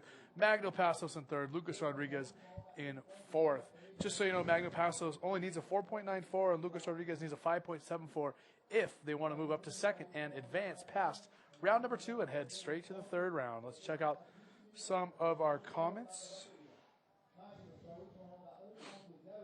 I'm catching up on the old ones before we get to the new ones. Okay. And you know what else I'd like to hear from you guys out there is what is your favourite move to see in a competition? If you just want to add that to Apple's last question, you know, I'd be really interested personally to see what you guys like seeing. Is it a backflip? Is it a air 360 and air reverse? Big tube ride? What do you guys out there really love to see? Like, I mean, from my perspective, I know what I like to do in a heat, and I know what I want to do. Sometimes waves don't cooperate, like my last heat, but it'd be interesting to see how, you know, what the kind of general public thinks about that. You know, what's your favorite move, Apple? Well, I definitely like to see guys who are throwing the flips, especially when they land back out on the open face on the shoulder. Yep. But I want to see more variation as we see Magno Passos in the white. Yeah, he was probably thinking about doing a bit of a flip right there as well, but unfortunately, the wave didn't really offer him that much. But don't those little white flippers really match his little white rash vest right there, hey? It's a bit color coordinated. Yeah, for sure, he does look good. I noticed that too. And Jeff Hubbard was color coordinated his last heat as well. Yeah? For sure. I heard a rumor, I'm not sure if it's true, but back in the day, Mike Stewart, like in the 80s and 90s, he used to color coordinate his get-up, like his shorts that he'd wear with a rash vest he'd be wearing in the heat. Possibly. Back then, Mike used to ride for O'Neill Clothing. Yep. He rode for O'Neill Wetsuits and O'Neill Clothing, and they were pretty on it, and they had a pretty solid bodyboard team. Mike Stewart, Keith Sasaki, Cameron Steele, trying to think of one more, Kevin Okamura, and at the time, O'Neill Clothing was doing very, very well, and they really were very supportive of bodyboarding, so I could see them being that involved. Like, okay, here's your red shorts to go with that jersey. Or, Yep. Yeah, so we're getting a little bit of feedback coming back on the Facebook page about my question about what is your favourite move. And we've had about 10 comments so far, and it's pretty interesting to see. The last one from James Lake says the reverse roll is pretty sick, and Mitch Green. I'm not sure if it's my mate Mitch Green, but it might be Mitch Green. Air reverse. Ooh, someone's dating me right now. You're getting dated? Someone told me that they have a picture of me from '96 at the wedge. Yeah, that's unreal. Let's have a look at that. Can we post that online? That would be unreal. I don't want everyone to know how old I am. Oh, here we go. Magno Look at this wave passes, of not looking Magno. for much, and that's a good little section. Oh, he's going to push through On that. the I think he's sand. going to. Well done, Magno. Smart surfing, buddy. That was sick. He didn't need much. On the dare say he's beach. going to get I mean, that. he's almost landing on like flat sand. Oh, Dow, that was sick. The barrel rider, 360 Oh, into it. A Dow. beautiful wave right there for Dow. Dow. That was tech surfing right there. The Wollongong guys back in Australia would be loving that. They love it when the tech spins in the barrel and little rolls out. So we're going to give you those scores in just a minute. Thomas Bradley coming to us saying air forward for sure is the most difficult or best maneuver. Sean Merrill saying the gainer flip or probably the forward or Hang on, reverse we've air. got a replay. Look at that. What about that? That's pretty sick. And it's That was on the big. beach. Yeah. You know, you probably would have hit his head on the sand right there. Yeah, I guess like looking at a couple of those comments, it seems pretty similar to what I think too. Maybe not like the gainer flip, although true respect to the people that do that stuff, but it's just personally not what I'm into and stuff like that. And reverse rolls, like I like to keep it pretty simple with my kind of repertoire. We're going to give you a score in just a minute. Remember, Dallas Singer's lowest score is a 5.33. You see the replay on the board. I dare say he's going to get a score of 5.33 or better on that last wave. Roberto Bruno's in second. Magno Passos in third. He's going to move up. He needed a 4.94. That was a good wave that Roberto Bruno was on, but maybe a little bit short for him. Come on, Lucas. I just want Lucas to get a start. You know, you get one good wave that he's stoked on. Well, he's got a minute and 20 seconds, so he's got Here we go. What's 29 he minutes got? down. That's pretty nice. Yeah. Remember, You know, he is a he's on the trialist. board. He's on the board to get that.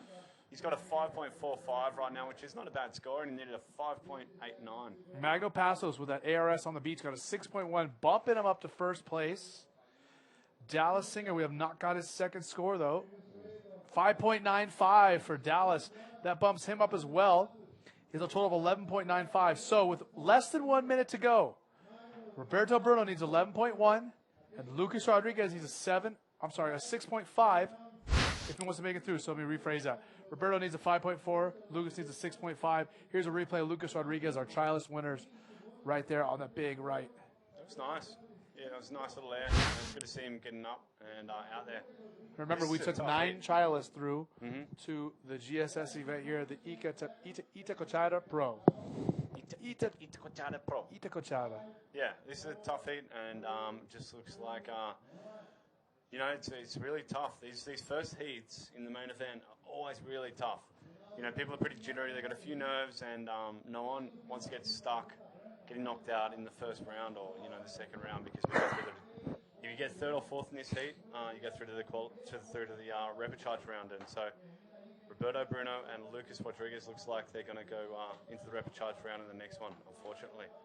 Okay, so what we're going to do right now is we are going to get you headed off to some messages from the people who make the IBA GoPro World Tour sponsor. These are the people that are paying our bills. So we want to thank everyone who's involved.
Okay, we are back here at the GoPro IBA World Tour. This is stop number 4, the Itacoatiara Pro here in Rio de Janeiro, Brazil.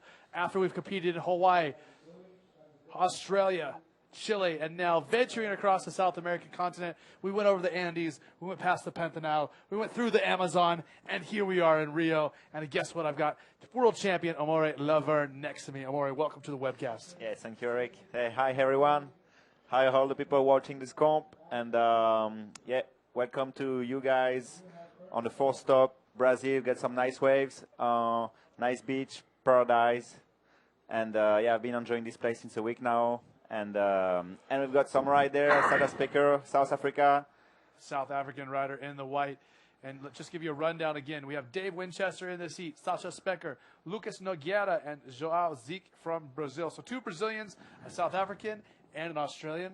A truly international cast of characters in this heat. Yeah, exactly. Yeah, it's going to be a tough heat. Pretty much all the heats are pretty hard today. And so that's number 7. Yeah, got Dave Winchester. And the heat just started a few minutes ago.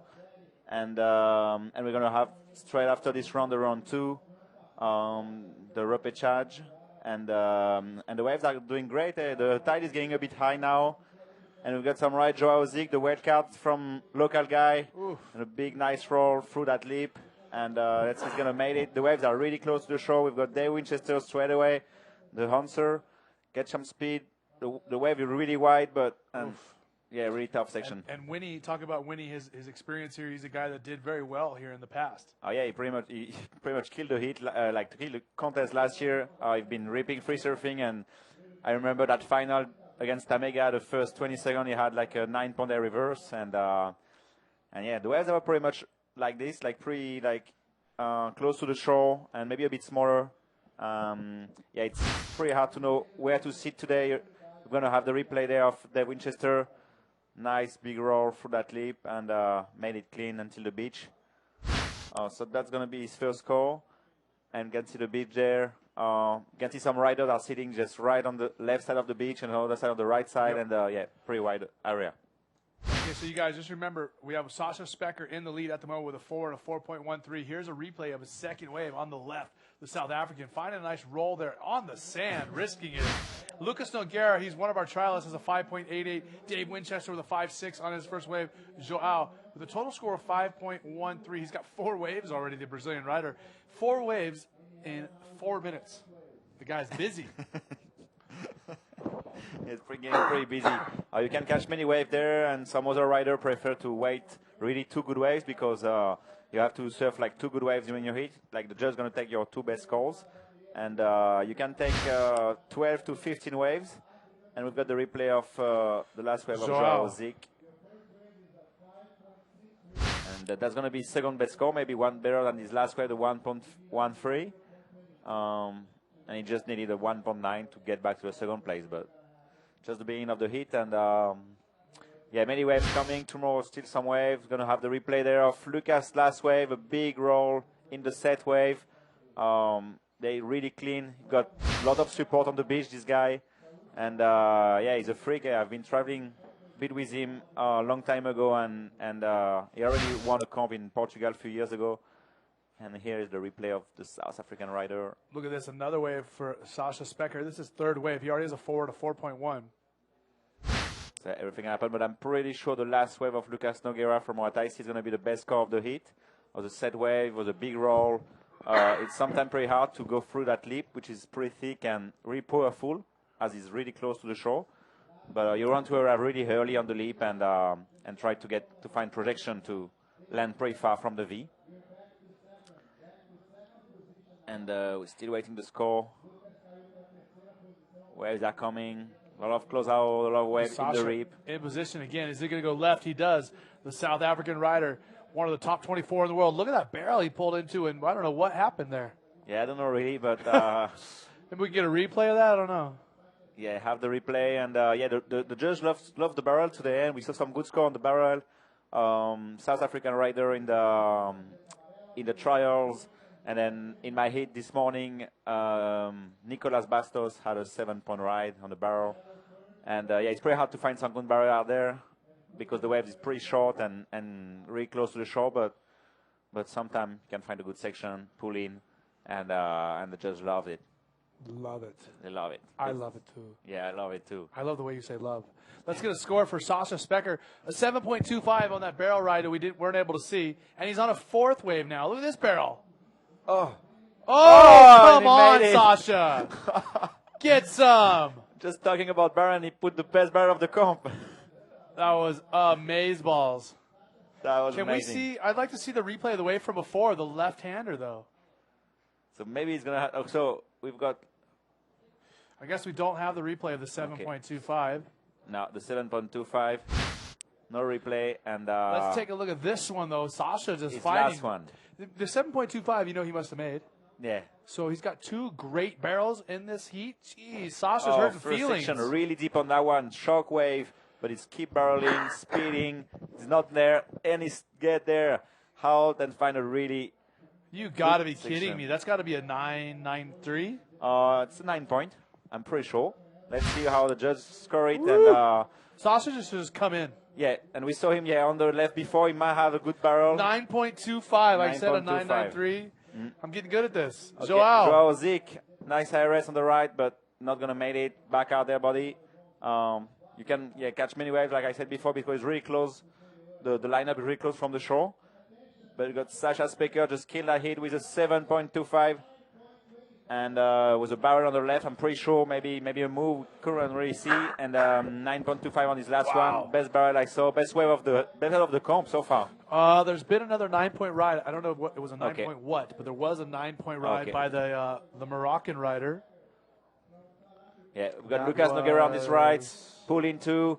Guys are getting some nice barrel on this. Yeah. Oh, whoa. And a nice barrel with a roll with the backwash. He used the backwash. He's going to be happy. He's the man we won the trials. And we've got Dave Winchester. Oh, barrel again, but they really wanted it. Traveling in there. Yeah, traveling in there, but no, that one was pretty tricky. It's kind of wave for barreling. You don't want to go too deep, or you have to be a really good barrel rider like Sasha did. And Lucas, we're going to have the replay on this wave, taking off. I'm trying to figure out, as you talk about this replay, I'm trying to figure out, we see Lucas Nogueira, a great barrel for him as well. Yeah, so you got a good barrel, and then really tricky ramp at this stage where the backwash is coming, and you have the perfect timing, and did a nice roll, land on the beach, and you can see his friends on the beach.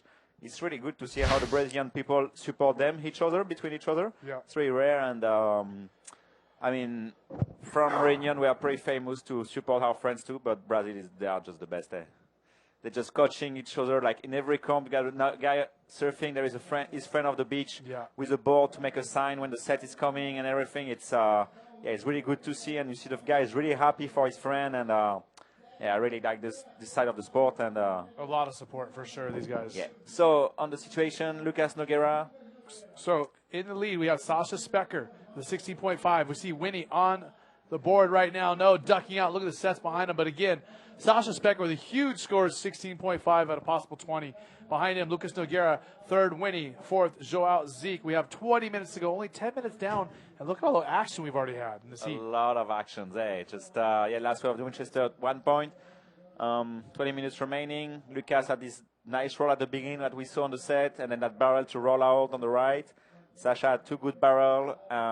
Dave Winchester have his first wave, okay, like a 5.63, and Joao Zeke just still looking for a good wave to improve his score. But yeah, so much action is hit. And I don't know, maybe with the tide, with the high tide, he's get closer to the shore, but maybe he's get more consistent, and the swell is picking up a bit, and the swells will be there tomorrow too. So. Okay, so we are going to throw it down to an interview with our heat winner. Magno Passos is with Isabella Sosa on the beach. Hello, Eric. I have here the winner of the last heat. How are you, Magno Passos? I'm good. You feeling good about your heat? Yeah, I'm feeling really stoked because, I didn't surf really well, but finally, like in the last second, I made my heat. So, yeah, I'm stoked to make my heat. Not to have to go to the ripper charge is good. And let's see what's going to happen in the next heat. And how the conditions today? Really tough conditions. It's hard to know where to sit. And, yeah, just very confusing to know the lineup and things like that. Yeah, it's really hard. You want to say something to home, Espírito Santo? Sim, quero mandar um beijão para minha mãe, para minha esposa, amo vocês. Para a galera que está torcendo aí, continue na torcida, que se Deus quiser, vai ser um brasileiro que vai levar esse título aí para casa, se Deus quiser. Parabéns, valeu, representou. Back to you, Eric. Parabéns is what Isabella said. And for those of you who are limited in your Portuguese, that means congratulations to Magno Passos doing so well in that heat, moving on straight to round number 3 and skipping the second round where he could face elimination. And again, we have 18 minutes to go here in our 7th heat of the first round of the men's GSS event here at the Itacoatiara Pro. Sasha Specker in the lead. He's hurting feelings out there with the way he's riding those barrels. I mean, if I was in this heat, my feelings would be hurt. Yeah. I'd be kind of mad at him.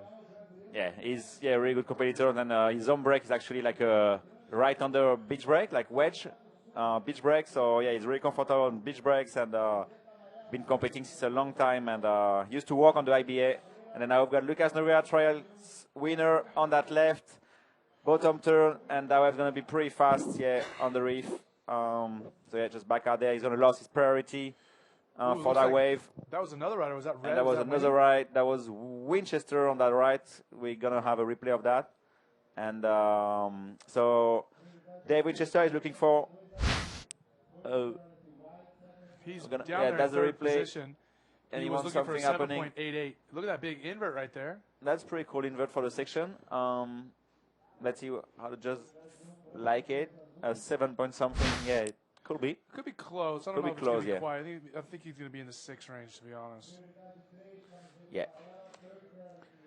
Again, we are interacting with our IBA fans on the Facebook page. If you have any questions for Amore, get to us on the Facebook. I will try to pass those along to him. I'm looking at it right now, waiting for you guys. And we just saw before Diego Cabrera get ready for the last hit of the day, and the rider from Canaries. I think we might have another round. No. Oh yeah, sorry. The last hit of the round. Yes. Sorry. And getting ready. He did 4th in the trial this morning, and he's been surfing really good. And he's good. He's the only Canary Island in the tour. Like a few years ago, there was many guys from Canary Island, and now it seems pretty hard for them to get support by the industry. And but this guy is really lucky. He's ripping, and it's gonna be the last hit of the round 1 against Tamega, Ripper, and Jared Houston. Now I got a fan here. Oh, I won't do it. I got a fan here trying to send me a picture of Wedge in 1996. It's supposedly me. I was pretty young then. Really? It's not available. Huh. Okay, so we're going to have takeoff there. Oh, no. Okay, Lucas Nogueira. Let's go back and try to bring you guys the scores. And Alan, who's trying to send me a picture, I'm clicking on it. It's not working. Let's go back to our scores, though. Let's see what happened with Winchester on that last right that we saw. As we see yellow, Lucas Nogueira, our trialist. Nice ARS there with the lip on the beach break. Dave Winchester with a 5.18 on his last wave. Puts him in better position, but still he needs a 7.88 if he wants to get up into second position and skip round number 2. Yeah, you see Lucas Nogueira going talk with his friend and get some advice. And he's not in the rush. He's second on the heat. You get one really good wave and one pretty good wave. And Dave Winchester had a 5.18 on his last invert, so that wave was pretty small, but he did now 8 point something. And we see the replay of Lucas Nogueira and a big IRS. Yeah, looking good right there. That's going to be a decent score for him. Remember, he already has a 7.6 and a 6.38, so I don't know if it's going to be able to top. That was not the 6.38? No. Okay. He was already in second place. Okay. So some action there. 15 minutes remaining. 14, sorry. Halfway through the heat, and we've had a lot of action going down. We see Winchester, who's taken quite a while to warm up, but he might get something good right here. Oh, okay. Boom! And it's a nice RSC on the first section, and looking for someone who has nice flowing spin and maybe try to roll on the sand. I'm pretty sure he might try to roll on the sand and resurf like all the potential of these waves. Yeah, we don't know that. Yeah, he was looking for 8.38. So, but what that's going to do is that's not going to be an 8.38, but it's going to bring him up to like a total score of like a 12 or so, and then from there he'll just need another 7 or so. So he's going to be in striking position. It's not going to put him up into second, though. Winnie right here. Good ARS. Back out onto the open face. And those are the kind of maneuvers we like to see when you're able to do that and keep going on the wave. And you're known for doing that as well. Yeah, exactly. Yeah, you really want. 6.9 for Dave Winchester. Good score. Good score. Almost a 7 right there. So now all he needs is a 7.1, and he's back up in contention to move straight to the third round. Yeah.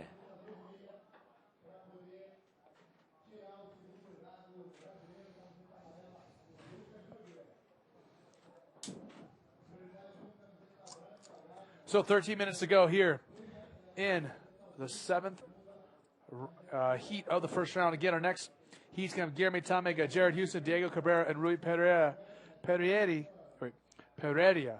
And our rider in white, this is Sasha Specker.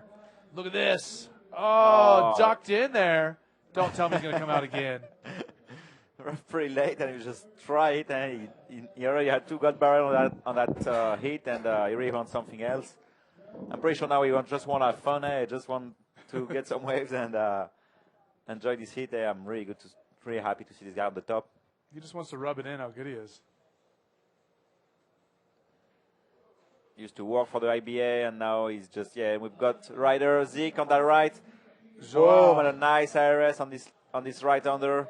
Small wave, but really clean maneuver. Unfortunately for him, it's just not only one maneuver on that wave. He's going to need something more than that if he's going to bump up from way when you see Winchester doing like 3 moves, and then, but that was a pretty clean IRS, and that's going to be his best score, I think. So maybe he's going to get a bit less point now, and you see how he's hitting that leap and put his leg, touch the wire first to just finish the maneuver really fast and with control. You're really close to the beach, and the leap just hit really strong the shore, and sometimes it gets really turbulent to land some moves.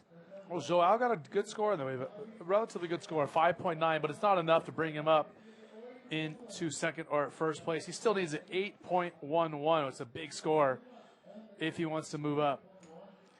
Yeah, Winchester still looking for a good wave, 7.12. Nice little fishing boat out there. Doesn't that look pretty? Oh, it's beautiful. Beautiful. All the colors, rainbow colors. Rainbow boat. Okay, this is blue, Joao, and yellow, Lucas Nogueira. Nogueira is on it. Amore, what's he going to do? I don't know, big backflip. Oh, invert. Invert through the lip. That was interesting. That was pretty surprising. It was like almost too late for IRS, maybe a big roll. Oh, Sasha on the drop. Oh! That was so cool, so hard to do. Just get out of the barrel like straight, and he almost made it. If he was a comp, he would made it. He would be like focused on it, and he would made it. So much talent. Sasha is rubbing it in now, right? Yeah. Drop knee in the prone hit.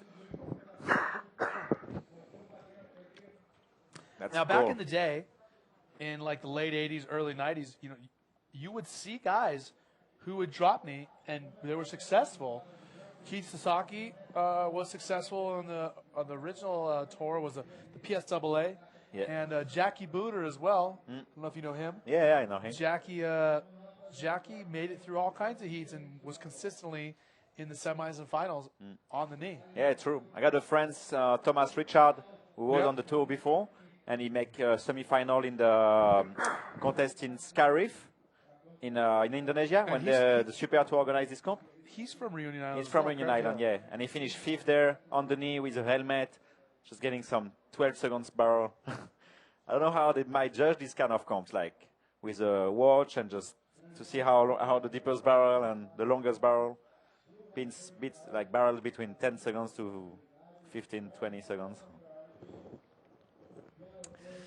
And many people on the beach watching for this contest. So many, like it's pretty much just some passionate people from the sport watching that comp here, compared to Chile when you have a lot of people, but here in Brazil, it's bodyboarding community, it's big. It is Monday. And it's Monday. A little bit different than a weekend for sure. Oh yeah, the weekend it was packed on that beach. And you see how the guy just not sitting close to each other. We've got one guy pretty much every 50 meters. And you can see that the zone to surf for the contest is pretty wide and offer different peaks. So a right under more on the left, and then a left more on the left side, And yeah, and Look but at Sasha again, again, drop knee. Oh, a nice floater there, really hard to land, and he's is he just drop knee with Vipers on? oh yeah, he's the only rider surf with Viper now on the tour. The last one, my Stuart surf with Viper, but the MS one. Yeah, I like the new style of the Vipers better than the old style. The old boxing ones were never fins that I would have chosen. Like a although square fit pocket. Yeah, they're just hard for me. Yeah, me too. Just really, and we got the Look replay at of this. It's so cool to see somebody drop kneeing in Okay, the he was competition. just on that leap, and yeah, just been done with it.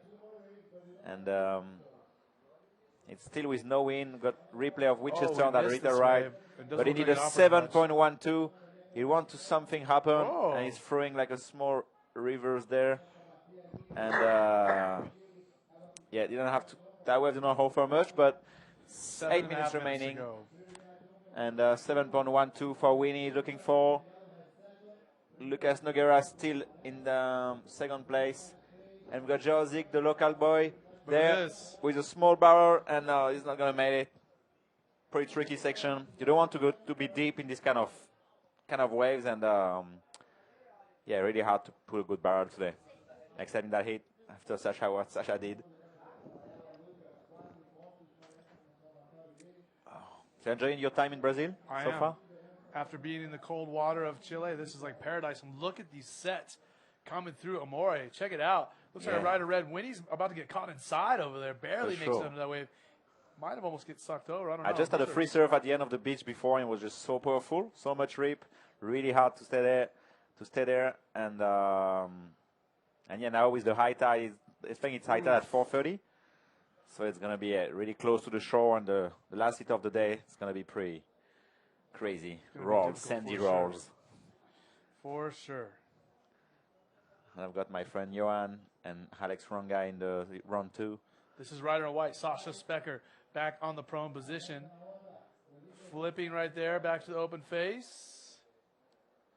Looking for something inside, but he's playing there. Just getting sandblasted. He's alone to take like 12 waves. So. Well, no more than that, because we had a rider earlier, a 15? rider from Chile who got 13 or 14 waves. Okay, so that's 15 waves. That was Alan Munoz.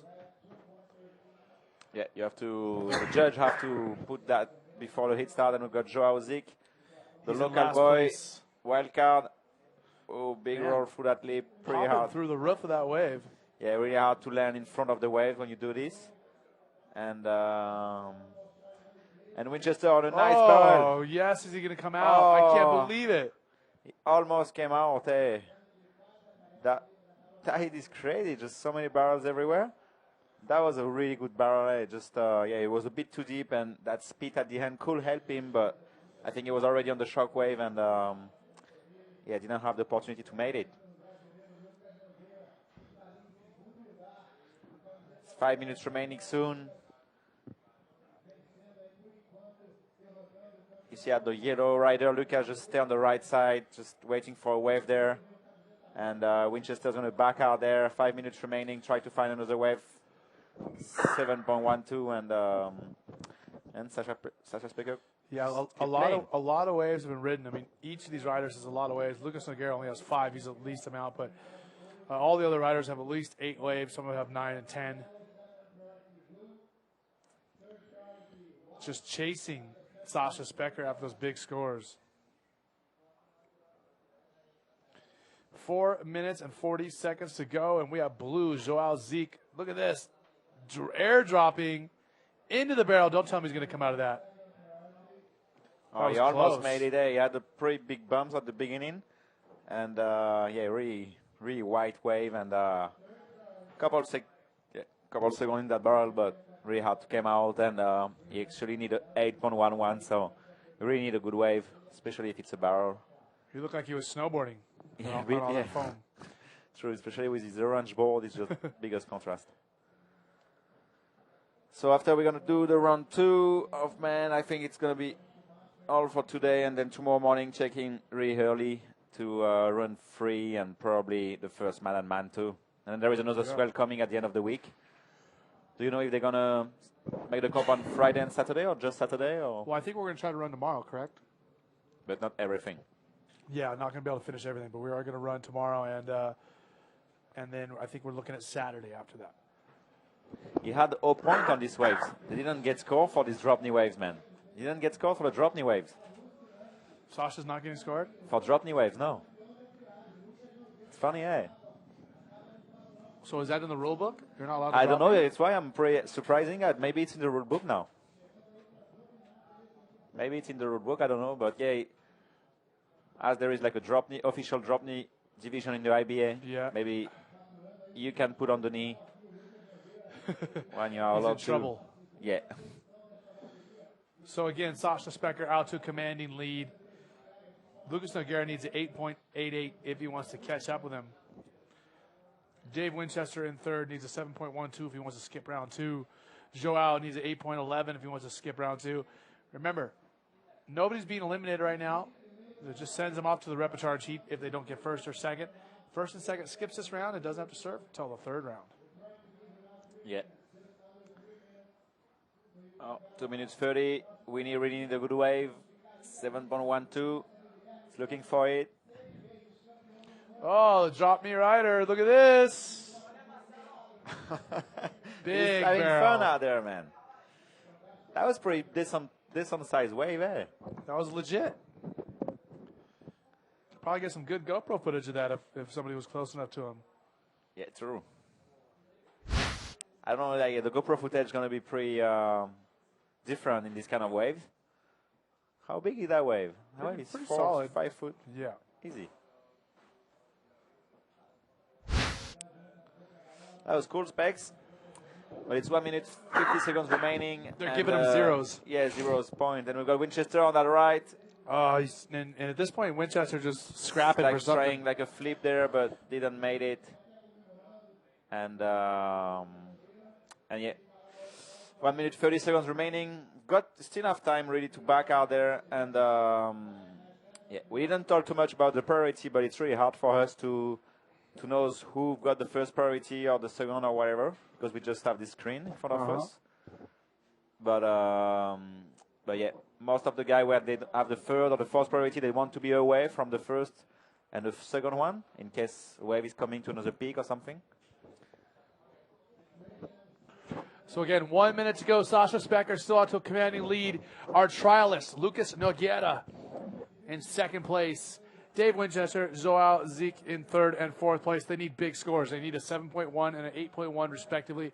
Going to be tough in the closing 45 seconds of this heat. It is the fourth stop of the GoPro IBA World Tour. My name is Eric Apple. I'm your host for the IBA World Tour. This is former world champion Amore Laverne, and he's one of our better riders here on the tour. One of the guys I love to have in the commentary booth with me. Speaks very well and also speaks more than one language, so he can talk to some of our other fans who don't necessarily understand me. As we see Sasha again on the knee. And on the head.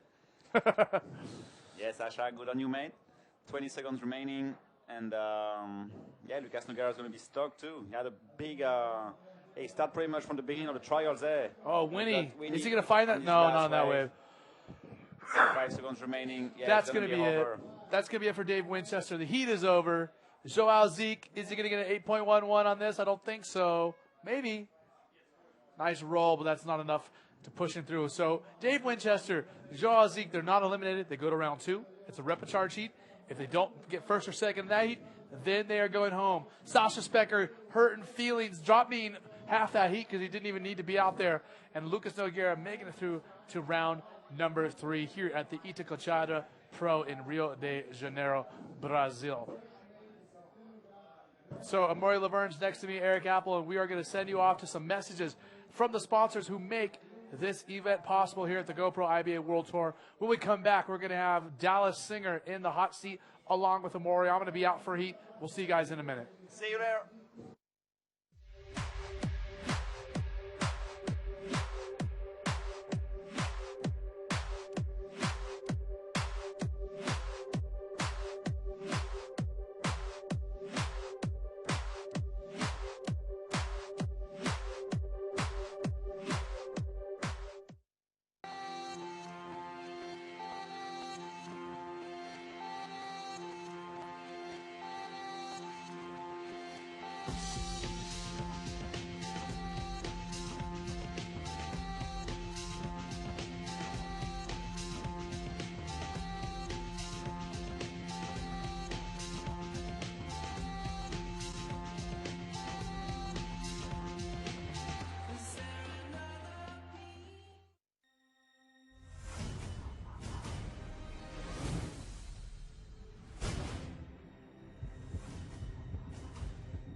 So we on it. Here we are back. I'm calling this in. I'm trying to remember what to say, but I'm sitting in for Eric Apple, and you've been listening to him and Amori. Yeah, he wanted a break. He had so many hits in this morning. I'm pretty sure he's coming in this morning. No way, since the first heat. Yeah, so free play there of GT on maybe this first wave and putting in a nice barrel. No, he didn't. Oh. What? That's going to be a nice one. I don't know. Yeah. Looked like 6 foot almost. Yeah, that was a good wave. I was talking with you before about the Sasha Speaker barrel in the heat before. Yeah. He had a 9.25. Yeah. And it was a bit cleaner than this one. This one get a bit wide, but that wave was definitely bigger. So let's see how the judge liked it. Do you reckon he could be hitting 9s? No, maybe not there. 8s. That's pretty good. 6.88. Oh, okay. Maybe. Yeah, okay, 6.88. I didn't see Sasha's one, so like you said, he must have got a pretty good Sasha shoot. one was like double section and then speed and then he's not there and then coming out. What? Yeah, like Spat out. The best barrel I saw today. Yeah, right. Well, they're pretty hard to get. I was sitting out there. I mean, you were in the first heat. I actually watched you on the webcast. And there's really short waves, like Really a lot of them. short. So, when you're on a long one, you really know you can get some points out of it. Yeah, it's so true. That's what these boys are starting to do. Here we go. We've got yellow here. I'm not quite sure who the rider is yet, but Diego Cabrera. Here we go. No, that was not a really good way for the opening score. It's pretty hard for us to explain to talk about the priority because in that screen you can really see the priority and we can hear them. Mm-hmm. Yeah, that is true. We only kind of see what the guys get at home, which is Just to understand, the first guy's going to arrive at the lineup first, going to have the first priority, and if you start to paddle on a wave, even if you're not going, if you really paddle for it, you're going to lose your priority. So you really want to back out there as quick as possible, and the head judge is going to watch when you're going to pass that line, and you will be out there with a number. It's hard. Don't you think it'd be hard for the judges today because it is such a short paddle out, and they're pretty much two-dimensional. They're square on with all the competitors, so I'm trying to figure out how they'd know between like one guy down the left-hand side of the beach and another on the right that are paddling out at the same time who gets out first. Because even in my heat, I'm like paddling out and I'm looking to my left and there's someone there and I'm like, frig, I hope I get priority. And I was lucky enough I did, and it didn't go the other way another time, but it does come in handy, and it can change the heat sometimes. Yeah, for sure. And the riders are not sitting in the same place. We've got like some pretty much all riders. There is a rider between like every 20 meters.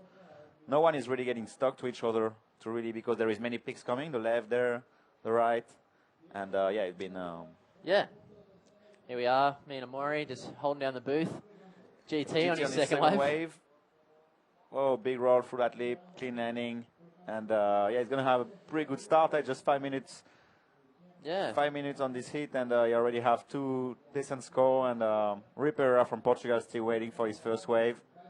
Yeah. And Diego Cabrera just had a 1 point. It's interesting to see Tamega just come out blasting because it is his home. This is his home court, and he's such a big deal around here. I know he wants to win these events pretty badly, not all of them, but this is pretty special to him, and that's a pretty tidy little wave. His home break in Copacabana is same kind of waves, like the heavy beach break, really close to shore, a bit closing out, and he might did these kind of rolls just so many times in his life. But I kind of feel like he goes wide. Actually, I'll keep going about Tamega in a second. Jared Houston, big air rollo. That was good. Yeah, that was good. The wave was a bit wide, but was just like opening and like offering a nice face, and he just did the best of it. Good loft, hey? Yeah. A bit of loft to it. Hopefully we see a replay of that soon. He's got his readjusting his GoPro. I'm sure we get pretty good images out of that one. I don't know what happens to the GoPros on that shore. It could easily slip off. Yeah, exactly. Yeah, I don't know. In this kind of condition, the footage is going to look a bit different. Yeah. But with Ryder, we're going to have the replay there. Here we go. Check the GoPro on his back. Are we getting a clean angle? Oh, maybe there. That was pretty sick. That was a good roll to start the heat. He just had a 1.2 just before that, so... Yeah, definitely going to replace that one. Yeah, Tamega, I don't know. This is my first time to Brazil, so I kind of start to understand, where bodyboarding comes from in this area and, how important guys like Tamega are. Here he goes again, just on the wide angle. GT on the right. Yeah. Wow. Oh, in front like a small invert on that one. Making something out of nothing, really. Yeah, but you can understand why people are, idolise this guy, especially when in his younger days, because he more or less made the sport what it is in Brazil. Yeah, the bodyboarding community is huge here. Oh, it's huge, isn't it? Oh, massive. And like I said, like in Chile, we've got many people coming on the comp and check it, but the bodyboarding community is not that big. Yeah. It does not mean people are not interested about international contest. But in Brazil, I mean, almost all the people on the beach there, they love bodyboarding, and they are here to watch all the pros and to watch Tamega there, and it's really good to watch. Hey, Here's Jerry. Anyway, I've just been told we got a winner from the last heat. Off to you, Isabella. Hello, everyone. I have in here the winner of the last heat, Sasha Speckett. How you feeling, mate? I feel very good. The waves were so good out there, and I couldn't do anything wrong. It just came my way.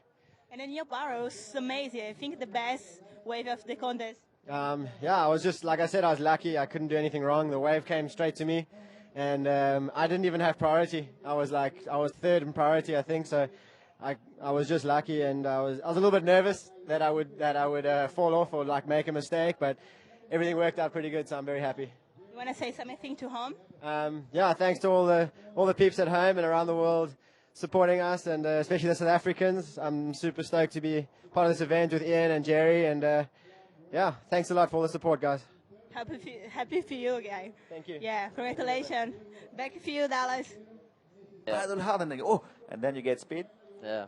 All right, we're back. Sorry, me and Amori are just discussing the finer points of left-hand sections. Yeah, just saying that the wave was like, I don't know, it's hard to get some speed straight at the takeoff on that wave. Like, you have to paddle pretty hard, and then you get the speed in the bottom turn, and you realize what kind of section the wave offer to you. Yeah. It's hard to predict at the beginning, especially when there is that rip, as you said before. Yeah.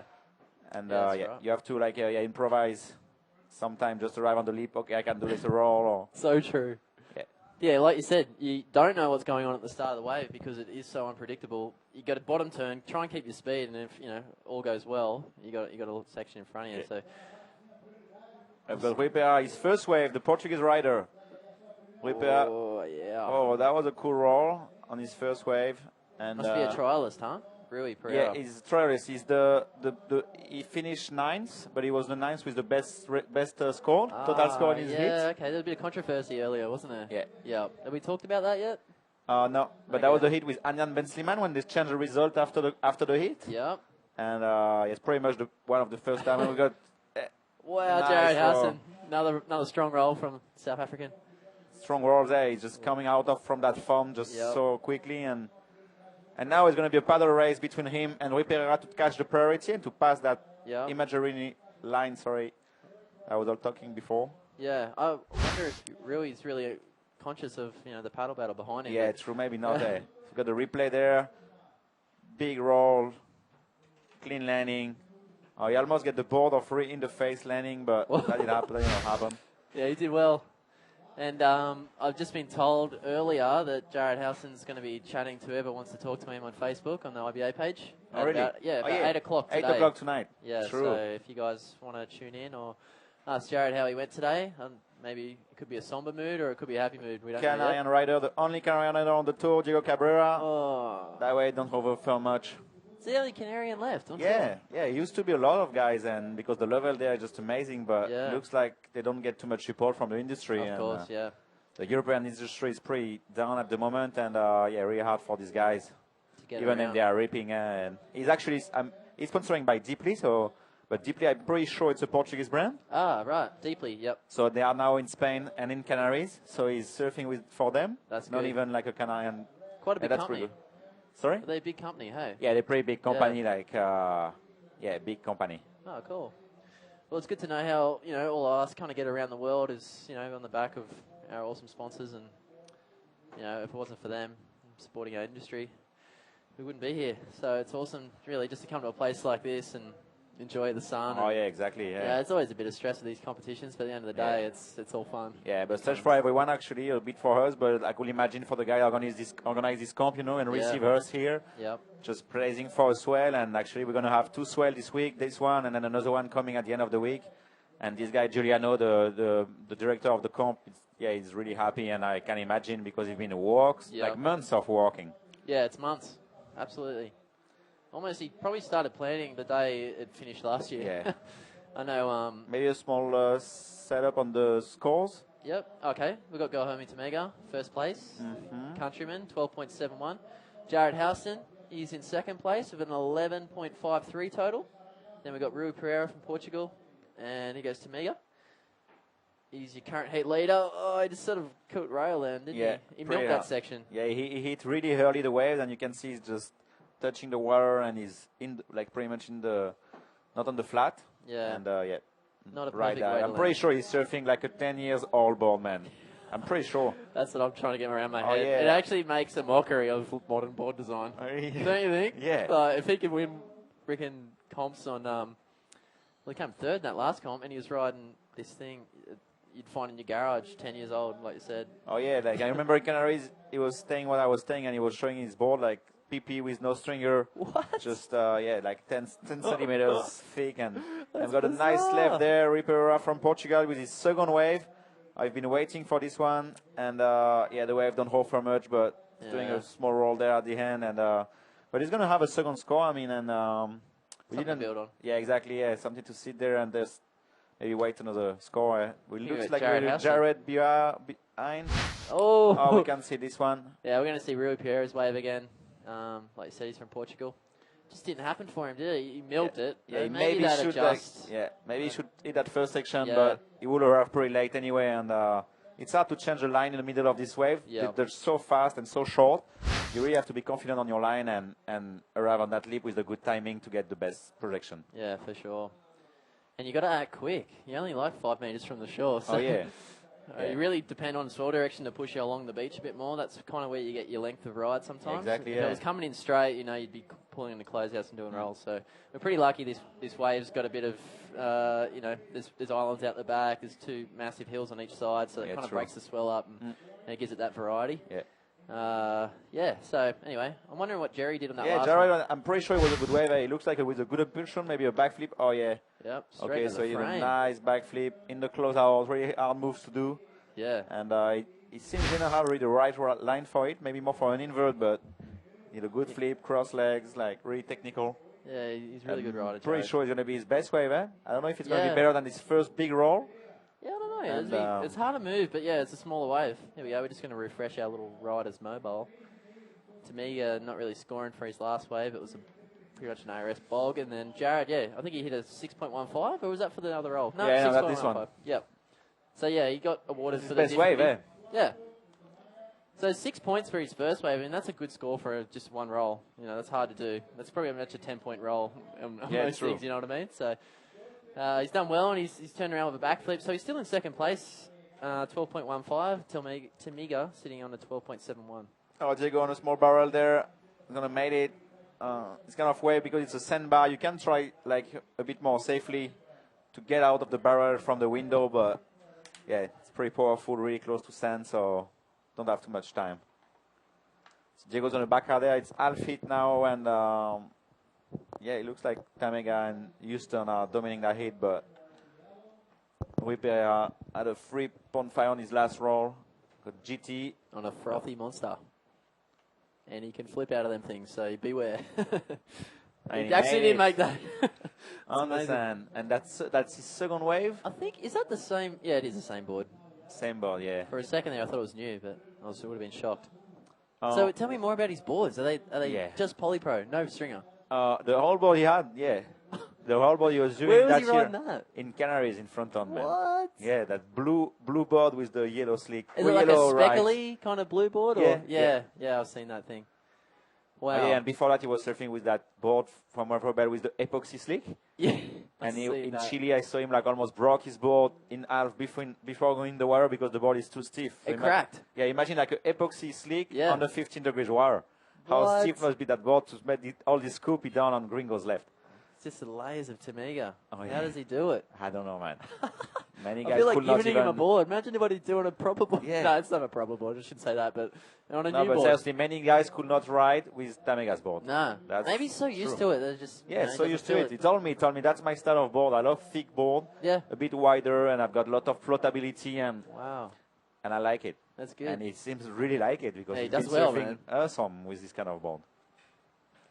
There's a couple of nice looking Yeah, everybody people is around going- here. Yeah. So the priority might be like the yellow on the first priority, Leo Cabrera and Tamega on the second one. Can see how they sit. But Tamega loves to stay a bit inside, even if it's when his first priority. Yep. He loves to like control the lineup, sitting on the Yeah. inside of everyone. It's a control game, isn't it? Like, if you feel confident, and you're kind of like rounding up the other competitors in a way. If you're surfing well and you've got a priority game going on, it's hard to lose. And, it looks like we're going to have maybe the Canine Rider on this left. Diego wants to open up with something. He hasn't really got much yet. And it just sort of drops over his head, unfortunately. He could have flipped out of that real easy, but the lip just... Even us, we thought the wave's going to open, and you see he didn't even have the time to make a bottom turn. Yeah, that sucks.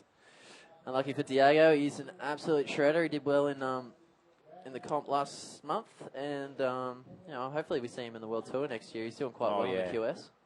Here we go. Rui just trying to look for some quality. And we're going to have the round 2 after that. Round 2 of rapid charge. Oh, we're going to round 2. Yeah, okay. 4 hit. First hit with Johan Florentin from Réunion, Dudu Pedra from Brazil, the wild card, Ben Slimananan from Morocco, and Yuri Vadao from Brazil. It's going to be really that's a tough one. I'm surprised Yuri didn't make it through that first one. It's just, and Johan, all those guys are really good riders. Just goes to they show have some tough hit. Like all the scores, they were pretty high on these hits. Yeah, right. Yeah, I remember Johan. He did actually surf quite well. He ended up coming third, and was kind of quietly going for him. Too, Hanan, I got like really big backflip in his heat. Yep. And I had like a 7.5, and then the other guy just ride the next wave. Hey, they are like a 7.7, big invert.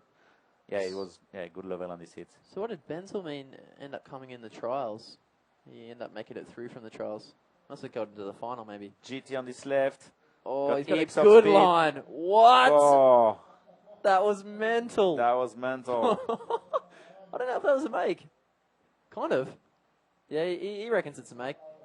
I think it's a make. Yeah, let's see. He put his leg at the last second, so he premier land feet first, so he just lost a lot of speed, and he held on his board. Look at that quality of wave. He gets to slide around that big that bottom section. turn. Wonder if that thing's got a stringer. Kaboom. Boom, and he decided the last moment to turn, like to make a full rotation, and lost speed there. I think it was a make. Yeah, and he's still like in the form, just cruising there underwater wire. Having a good time, lifting his arm. Yeah, so I think I was talking to Craig Haddon the other day, and I was kind of discussing with him what's the make at this place. If you're in the wash, brushing up and towards dry sand, is that good enough make? And he actually said, that is good enough. I'm sure there's different forms of making the barrel, making a move, but in my opinion, that was pretty good. So we're going to wait around for the score. He is in first place, so he's just improving on. You just need to improve a 5.83. So surfing really good, hey? Was it the 3.88?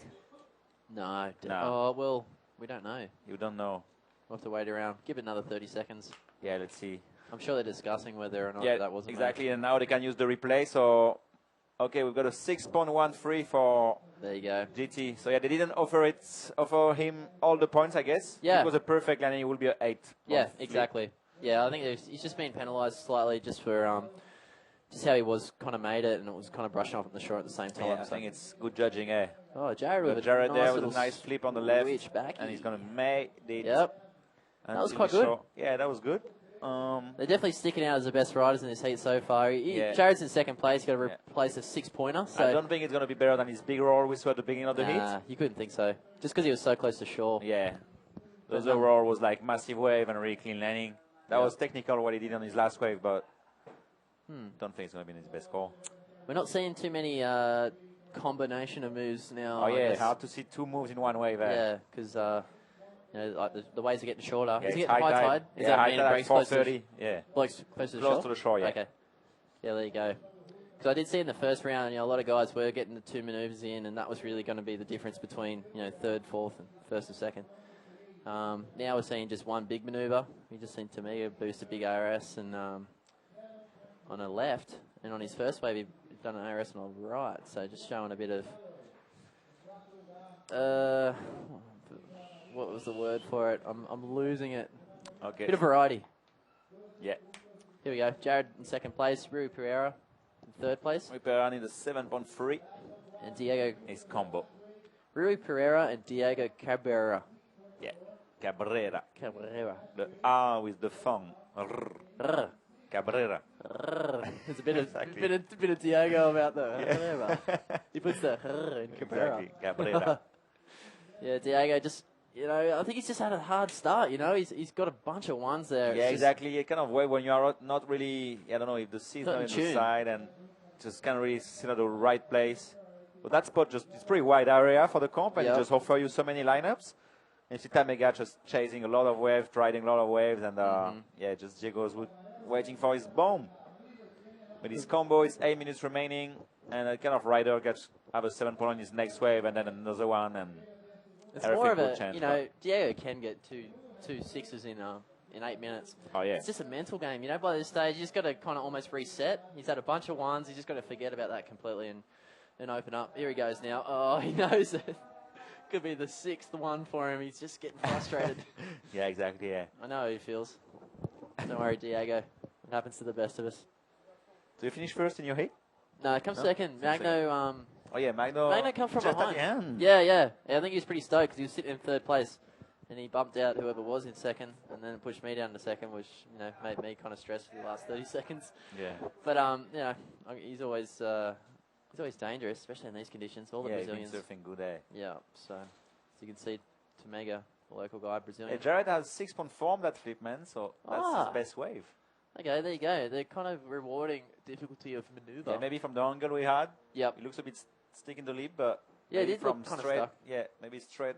Straight on, it was looking nice and sharp. He's not even in second, not even first after that. He's got 2 6s. I guess Tamega's on the back of his first 6.88. 6.13, so yeah. Just in the 6.62, so. It's going to be hard for Rui. He's now going to turn around and get a 7.3. And Diego's in a combination situation, so he's going to have to really open up towards his last 6 minutes of this heat. And, yeah, you getting the suntan over here, mate? Yeah.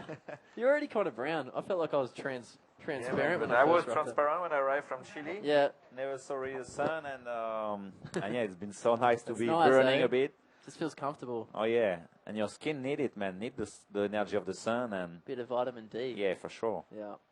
And yeah, it's nice, eh? Actually, I don't know. It's strong sun, but yeah, it doesn't the really water burn is pretty that much. fresh, so it didn't burn me too much, eh? Yeah, no. I remember like in Tahiti or some place like that. Yeah. Oh, it's just terrible, man. Even in sweaty. Chile, sun was pretty hard for your face. Oh, yeah, in the Arvos, huh? Yeah. Yeah. They have like really dry. Yeah, really really different dry to here sun. when it's like, yeah, so much humidity. I Really guess dry, actually. I don't know what the thing is in Australia and I guess Tahiti in the South Pacific. It feels so strong, the sun. The Like sun, if you don't put screen on, you're done. But Must be something Australia, I with it. think, is the first country for skin cancer, you know? Oh, yeah. Yeah, I think like it was the too. sun is really strong over there, man. Is it the ozone layer? Have we got a hole in it? There is a story like that. Okay. I wasn't quite sure, but... And the sun cream is just so cheap in Australia, you know, and there's a Yeah. lot of cancer clinic for the skin and some Yeah. stuff like that. Yeah, I don't Yeah. seem to put much Just so sunscreen strong, on yeah. anywhere else in Yeah. Australia. Nah, Especially yeah. Hawaii. You can sit in the sun all Yeah. day and you're not going to get burnt. It's true, eh? Weird. Anyway, A lot of winds. back to 5 minutes remaining left in the last heat of round 1 of the main event. Here goes Diego Diego Cabrera. Come on, Diego. First section. Oh, Yeah. not for much, man. It's He gonna be a tough already heat. he's going to have 7 wave, but he's allowed to catch 15 waves, so 5 minutes remaining, sorry. Yeah, that could get him out of his combo. And turn around. It actually did. Got a 3.5 for that roll.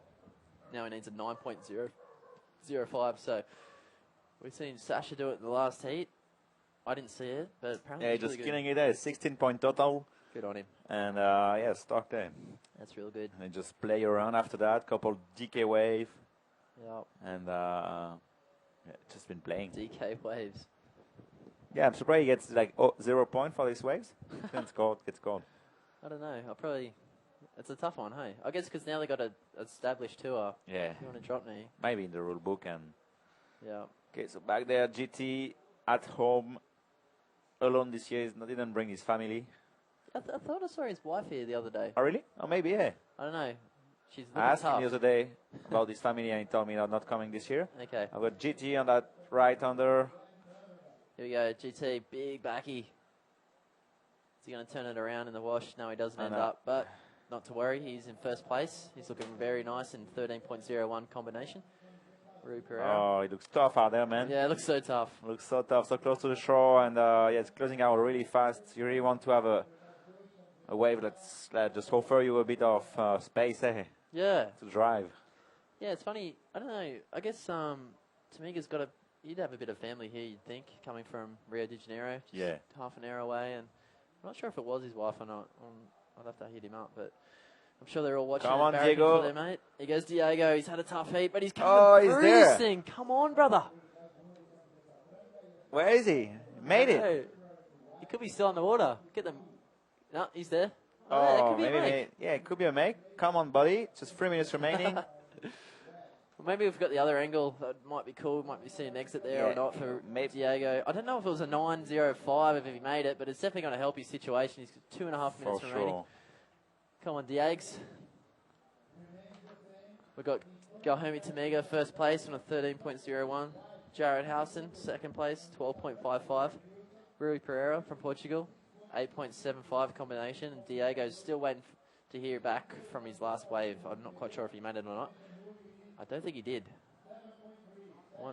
1.75. I don't know if that was for the last wave or not, but we'll have to wait and find Yeah, out. he had this small roll, and maybe that's it, eh? Yeah.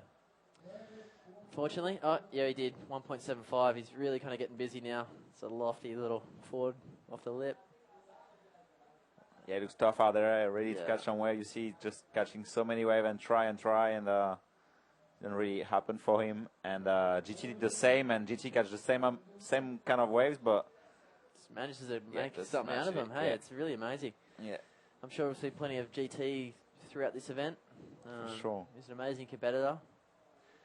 I've actually learned a lot from just watching that guy. I'm sure you're the same. Yeah. Just when you were young, you see him just shredding. I remember seeing footage of him at Cloud Break real long ago, and I was just like, wow, this guy's amazing. And you know, he's Charging, just, eh? yeah, he's just such a charger. and Charging he's- since ever. Yeah, pretty much forever, since he was 16. I don't know how old he is now, but he 41, definitely- I think, or 41. So he's 40. a veteran. He's not slowing down, it seems. Yeah, he's still so much in shape, fit. Yeah. Yeah, he's fit, huh? Yeah, he is.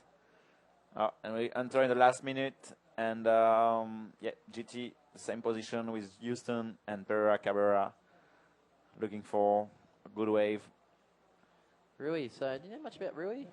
Yeah, Rui, so from Portugal, is pretty much the only Portuguese rider on the tour now. Oh, eh? really? Like, Okay. Hugo's still a bit on the tour doing a couple comps, and we had Gaston Trudeau too. Manuel Centeno. Manuel Centeno for sure, and yeah, it looks same for this. The guys are ripping, and it's hard for them to get support from the industry. Yeah. I don't know really who support really.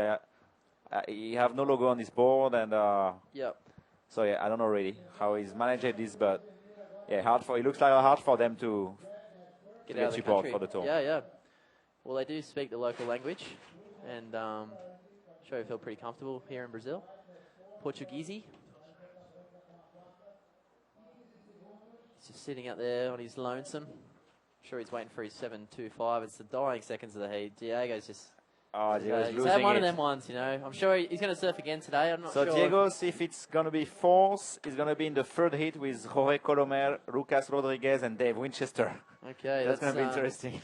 Yeah, it's not kind of the ideal situation, but nonetheless, I'm sure he's got all the skills to get through to this next one.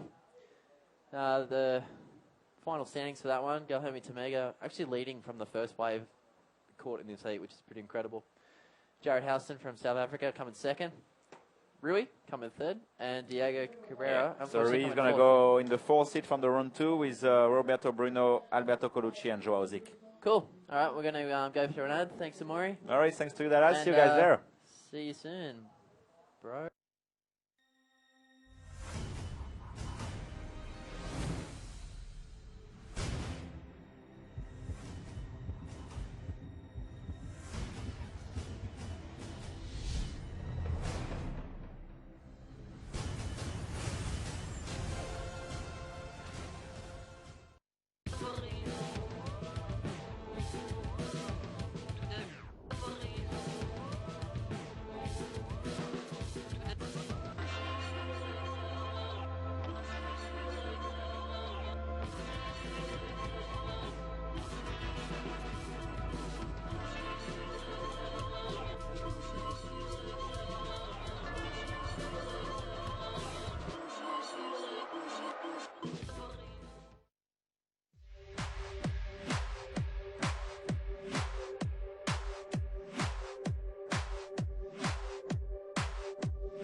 Welcome back to the second round of action of the day here at the men's GSS event. This is the fourth stop in the GoPro IBA World Tour, the Itacoatiara Pro. Eric Apple back in the booth with you guys, and I'm going to be joined still by Dallas Singer. He's reorganizing himself. It's okay, no hurry, buddy. We just saw a wave by Johan Florentine, the man from Reunion Island. And caught a quick little left there. Going to be a small score, nothing too crazy, but an opening wave nonetheless. Also in this heat, we have Dudu Pereira and Benjamin Adnan and Uri Valadao. So 2 Brazilians, a Moroccan, and a man from Reunion Island. That's cool. What do you call someone, a Reunion Islander? I guess so. Reunion Islandite? Islander. Reunion Island geese? I don't know. Okay, there's Johan again, it looks French. like. He's on his second wave. He had a 1.5 on his first wave. It's the second wave boosting that roll through the roof of that barrel. Yeah. We're starting to see a bit of a formula going on for each heat. A lot of guys kind of opting to go big right at the start, doing a couple of big flips and, coming down towards the end. And, that last heat we've seen Tamega actually shred at the pieces. It's a really good way to kind of start and end your heat. Yeah, tell me what I missed. Well, how did Tamega do? Tamega caught the first wave of the heat and led from that point onwards, which is pretty incredible. But Yeah, to lead an entire 30-minute heat out here is a big deal. yeah, he definitely almost like he rounded the other competitors up. And Jared, actually, to his credit, he surfed really well. Different approach, and it's good to see him get through. The other boys aren't gone yet. It is Diego Cabrera and Rui Pereira moving into men's round 2, which is an elimination. We call it the pressure cooker.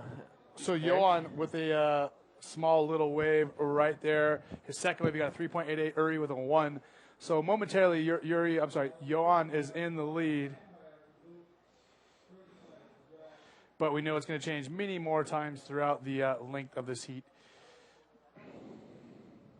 Here we go. In yellow, Ben Slimane Adnan, the man from Morocco.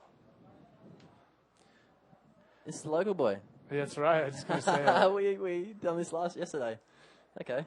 Benzemain's my boy. He actually surfs really well. I haven't seen him surf much at all before this event, and he really stuck out yesterday. Done a couple of golfs. Yeah, actually. he did. But I was Love him or surprised hate that him. the judges weren't too impressed. Yeah, I don't know. I had a couple of conversations yesterday, one with Winnie, and just talking about what the golf means to bodyboarding. I'm still a bit in the air. Here we Yeah, go. I mean, it's an awkward-looking maneuver. Look at this wave in Johan. red. Johan How's that bottom turn? That was amazing. Just unfortunately didn't come out of that thing. hooking Nice in little late. bottom turn. I wouldn't mind seeing a replay of that wave just to see how he used his. He hooked in outside so legs. late to that wave, didn't Yeah, he? yeah. Johan's a really good rider. It's like he's so quiet. Even I'm actually staying in the same room as him, and I haven't heard him speak too much. But he is French. English is his second language. Seems pretty cool. He's a great competitor. Rookie of the year last year, actually. If I can remember. This is Uri Valadao on his second wave, the Brasileiro. On the right, rolling through that lip, landing with the whitewater.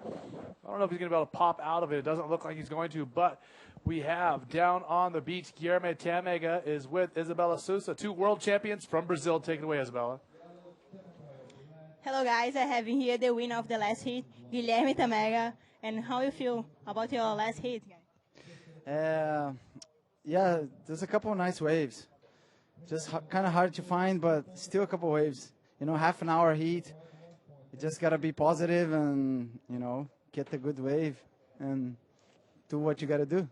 And the conditions today is pretty hard, or you think that's easy? No, it's hard. It's hard to find the wave, but it's easy to paddle out,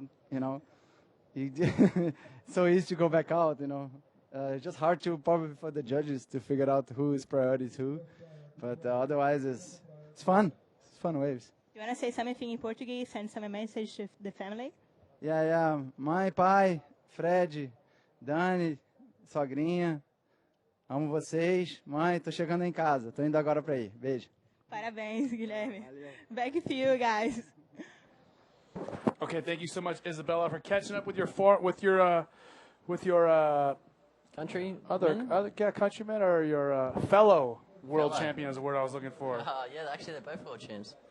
Isabella, I don't know if you know much about her, anyone at home watching, but she's an incredible bodyboarder.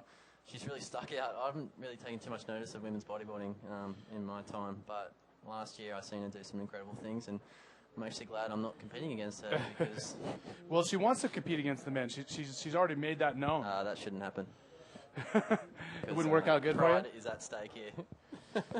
It wouldn't turn out very well, huh? She is good, man. She could beat me. Maybe. Well, I mean, I've seen her do some flips that would beat some of the guys for sure. Oh, for sure. She's mega talented, and you'd put her in the same class as a lot of the men, And no you know- doubt. As well as a lot of the other chicks, so they're starting to catch up. And we've seen Emma Roby actually winning that last event in Antofagasta, which is cool. She's an Australian. She's got a really good attitude, and she's always smiling and laughing, and that's the kind of person you want to see win an event like that. You know, I haven't gotten a chance to tell you since your heat. Good job, Dallas, out there. Really, doing something that I've mentioned about you before is I feel like you were able to find the barrel. It seems like better Yeah, I than got most into a little riders bit. out there. Yeah, thanks, man. Both between Eureka and here. I mean, most riders are not finding barrels, but you have been doing so, and so has the South African rider Ian, I've seen it. He's Yeah, I've seen really Ian finding some Kovac. barrels as well today. Yeah, he actually getting barrels the whole way through the trials, didn't he? Yeah. Yeah, there you go. He, I don't know if he's been watching me surf. I'll get a couple of. I don't usually get that many barrels, but these last 2 months I actually can't get out of it. I love the internet because I was already been told that people from Reunion Island are known as Reunionese. There you go. I was just sort of Reunion- kind of thrown into the mix. Reunionese, yeah. Reunionese. Now that doesn't sound right though. I know it's tough. I'm not saying you're lying, but I it think, sounds a little weird. Reunion night. Wouldn't that be? I don't know. Anyway, that's good. Good to see the boys from Reunion Island checking in, watching their boys do well. Johan Florentine actually is in this heat right now. He's in second position. Yep. On the back of 2 average scoring waves. Duty Pereira's got a 5.13, and yeah, it's early days. It's only 10 minutes in. Yuri Valadeo is a local boy. He's actually probably the second most famous Brazilian bodyboarder ever. He's got a world title. And he's sitting in 4th place. Early days, though. Yeah, for sure. Ben's Lamine. And I got one of our IBA fans, Alain, looks like Alain. He's sending me some old photos of myself from '96. Does that make me seem old? That's cool. I was a teenager. He's sending me these directly. He sent them to the IBA page. I'll show you right now. Oh, We have yeah. Red Johan Florentine. Just tucking into a little pit. You could get some dessert on the end here. Look at this. Yeah, nice that's air one. roll. Good length of rod. Look at What? that wedge wave. What's going on with that? I was a teenager, thing? buddy. Is that a wedge? Yeah. I really want to surf that place. That's amazing. That's cool. Let's look at some more. Anyway, if you didn't know, Eric Apple is a legend from the west coast of the States. He might actually give you a look at this photo. I grew up watching all the American bodyboarding movies. They were the best going around when I first started. We're trying to show it to the camera, but I don't know if it's going to work out. But That's pretty yeah, sick. it's pretty cool that the fans, are able to pull these things out from old school. That's cool. These guys have these old pictures. This is Johan Florentine in that little bowl section. Gets covered up like he thinks his name's Dallas Singer, and he comes out with a nice air roll. I'm just the barrel guy now, aren't I? You're going to make me that guy. You can do a turn or two. Yeah, I could try. Here's another one, buddy. Look at that. I think it's the same wave in 2 different magazines. Who were you surfing with back in those days? Jacob Reeve? Jacob Reeves, a little bit. He didn't really live anywhere near me. Okay. I started Eddie Solomon. Okay, Eddie, yeah, of Eddie course. Solomon, Ben Yu. Because I really idolized you guys back in the day, because Americans seem like this is the days before airplanes and stuff like that. But I knew I'd never met guys like from the States who just seemed like a world away, and there were some awesome riders coming out of the area in that day. Jacob Reeves was definitely a good rider. The guy did a lot of aerial maneuvers. He was ahead of his time. 100%. How about Eric Illison? Illison? He was a drop now. Eric Lorton, Maybe Eric Lawton. Yeah, the blonde guy. blonde guy. Yeah, and he rode wedge really good with us as well. Yeah, right. And he grew up on the Bubba. same beach I did, Salt Creek. Salt we Creek. had a lot of good bodyboarders in Salt Creek. Me, Eddie Solomon, Eric Lorton, Ben Yu. There's and also some good history back there, huh? Well, I mean, you got to understand, Orange County really is kind of the epicenter of the surf industry. Yep. And, we had Wedge close, so we always had a lot of media coverage. I mean, Yeah, as soon as it broke, everyone was when there. Wedge was, Wedge would get big maybe a couple times a year. It would be 20, 25 feet on the face. Yep. And it would be like half the guys out there would be Bodyboarders. my crew from Salt Creek. No way. So it was cool. We had a good time, 100%. How am I going to do that? Like, if I went to... Sorry, you go. We're going to bring up some of the scores right now. I'll get you up to date. We have 18 minutes and 30 seconds left here in this first heat of the repechage round. Second and first, we'll move on to the third round. Third and fourth, we'll be going home. Johan Florentine is in the lead right now, followed by Dudu. Ben Slimane and Uri in third and fourth place, but still plenty of time, and we see Uri Valadao looking right now. Dallas, what's he got for us? This is dangerous. He loves his rights. Give him a section, he's going to go nuts, as you can see. That was almost too easy for the bloke in blue. Uri Valadao can ARS with the best of him. And it's just unfortunate. It almost looked like he was going to get another section there. I think it was White just dropping a cute little roll. Unfortunately, not making it through to the sand break. Filling his board shorts up with sand. All right, Eric. If I want to surf the wedge in California, because it was such a massive wave back in the day, it was, you know, like you said, there was always media coverage of the place. It seems to have slowed down in the last few years. How do I go about getting into a wedge there? Real quick, Uri Valadao, this ARS on the right, that's his third wave. That's going to be his highest scoring wave. That's going to bump him up to probably third place. Oh, no, second place. Got a 5.83. So to answer your question... Because, no, what I heard is you can't surf after 9 o'clock. Yeah, they have a black ball during the day in the summer between 9 to 5 or 10 to 5. How does that work? Old law that the body surfers somehow got passed.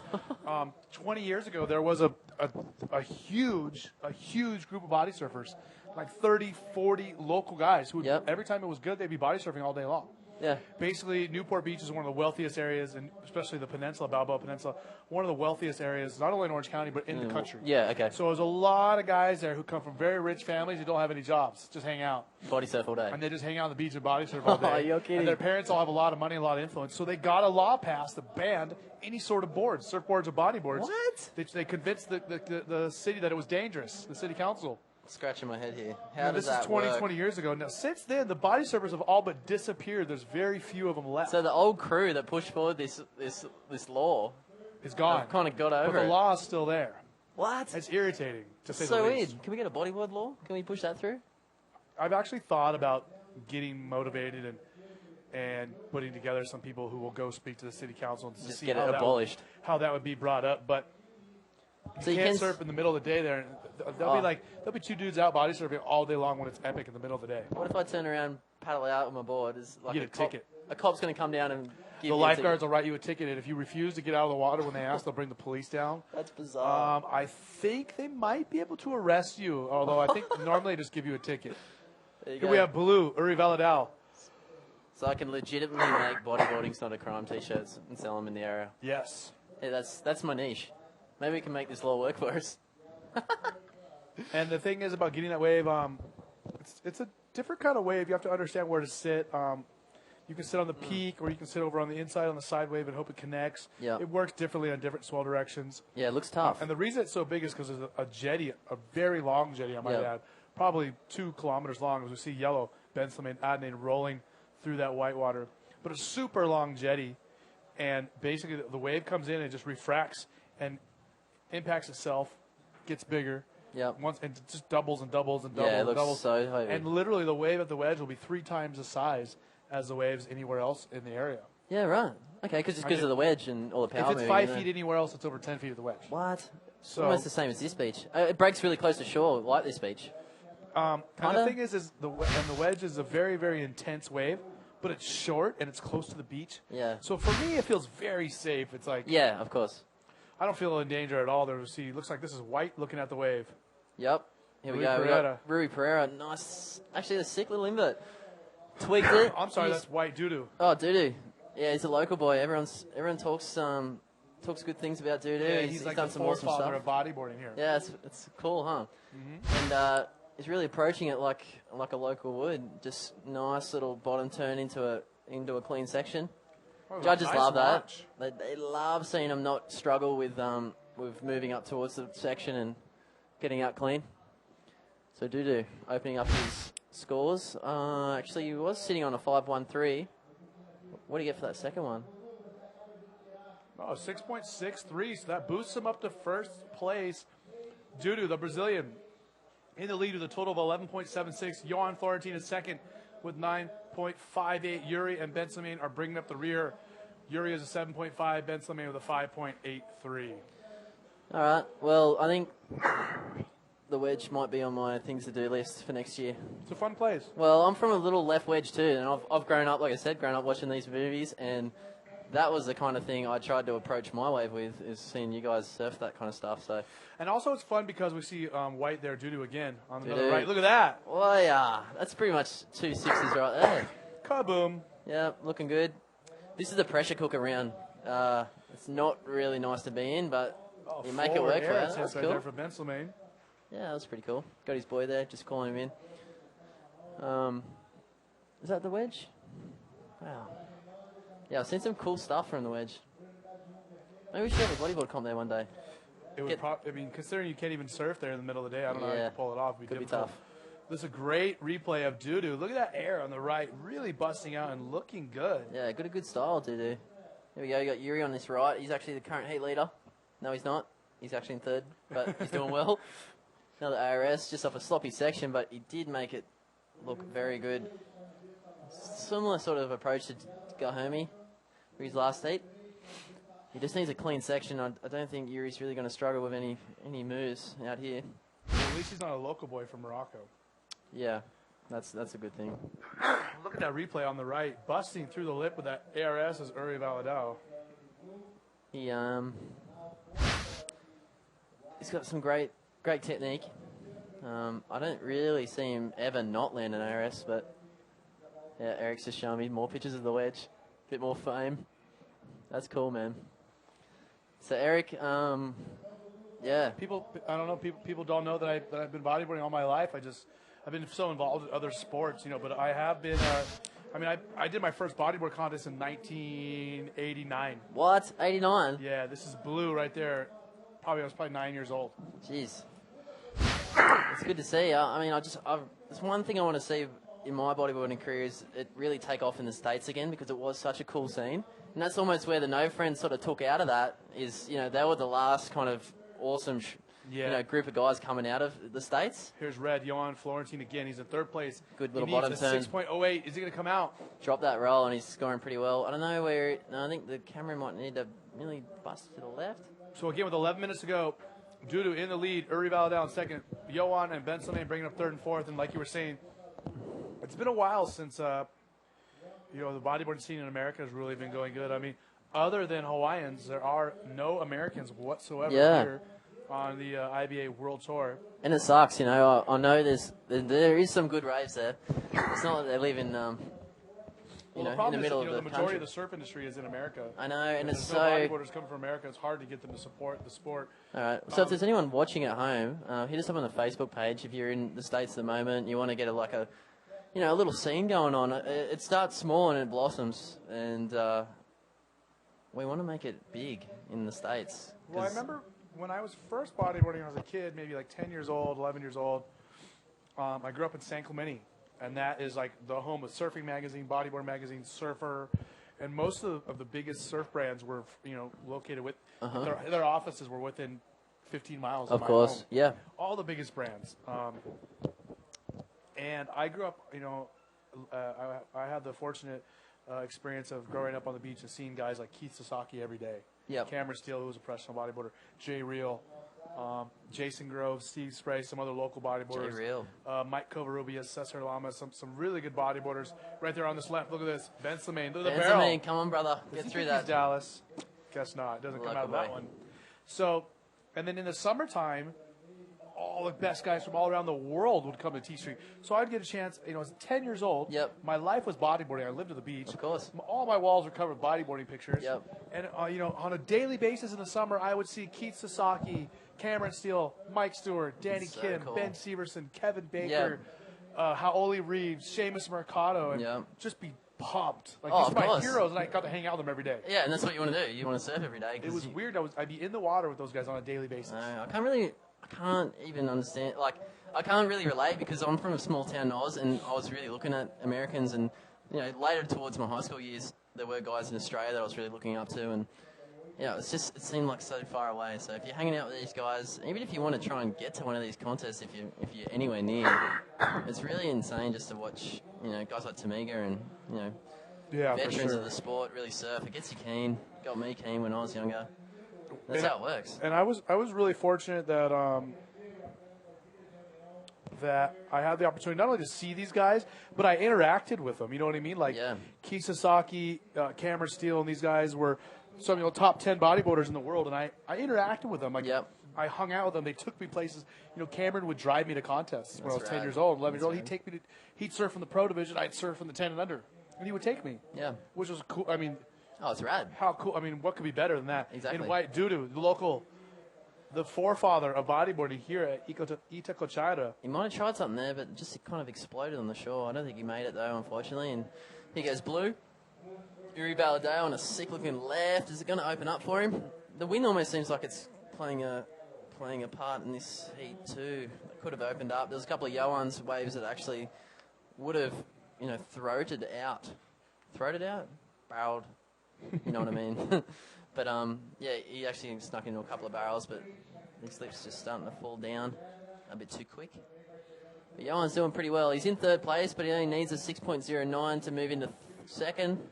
Benzelman's in the same position. He needs a 7-point kind of waves to move him into a progressing position. This is really this is the pressure cooker for the boys. That no one wants to be in round two. Nobody wants to be the first guy to go home. Nah, but then you can make it work for you. If you do well in round two, you can use that motivation, and you can get a roll into round three, and you just forget about it pretty quick.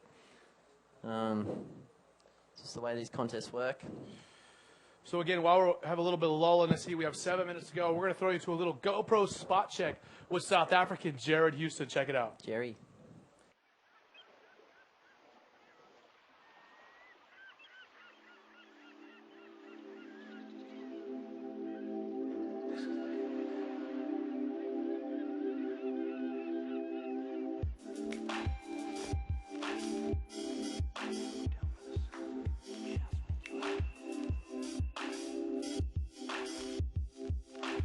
Super happy to be back here.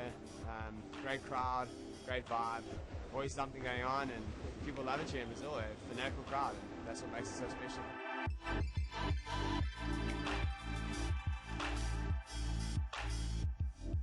The waves, it's a right-hand wedge.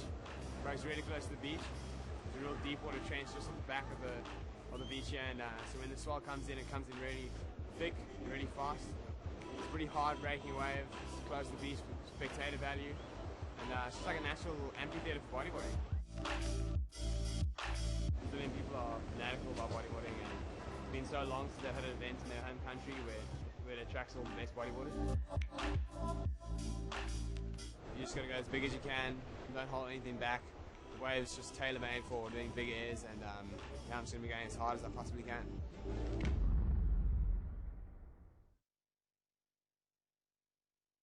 Welcome back to the fourth stop of the GoPro IBA World Tour. I'm Eric Apple, joined by Australian bodybuilder Dallas Singer, one of our qualified entrants to take part here in the Itacoatiara Pro in Rio de Janeiro, Brazil, presented by Pride Bodyboards. How was that set up? Man, that was amazing. That really was. Our rider in yellow, Ben Slimane. Look at this, another Gorf. Uh-oh, he's doing Gorfs again. Guy's going Ben for Slimane. We were talking about this. I was actually talking about it with Maury. Not quite sure what we think of the Gorfs yet, but that was pretty impressive, considering we haven't really seen anything like that all day. It's up to the judges. They were scoring them in around the 6 kind of range like yesterday, so I think he might have scored in 5.95. Yeah, that's the thing, is the judges don't seem that impressed by the Gorf. We see, look at this ARS on the left by Johan. You see, that's, I don't know if there's a degree of difficulty. I've never tried it myself, so maybe it's just on look. Aesthetics is a big thing in bodyboarding, and making stuff look right is a really big deal. It certainly is. Yeah. As we, once again, Dudu still at the lead. His fellow Brazilian, Uri Baladao, in second. Johan in third. Ben Slimane in fourth. 4 minutes and 15 seconds to go, guys. Gorf is actually frog backwards. Which is actually what? Frog backwards. So it's a backwards frog. Ben Slimane busting out backwards frogs. And getting a 5.95. So Ben Slimane, like we already said, got a 5.95. Still waiting for Johan's last score. He needed a 6.08 to move up to second place.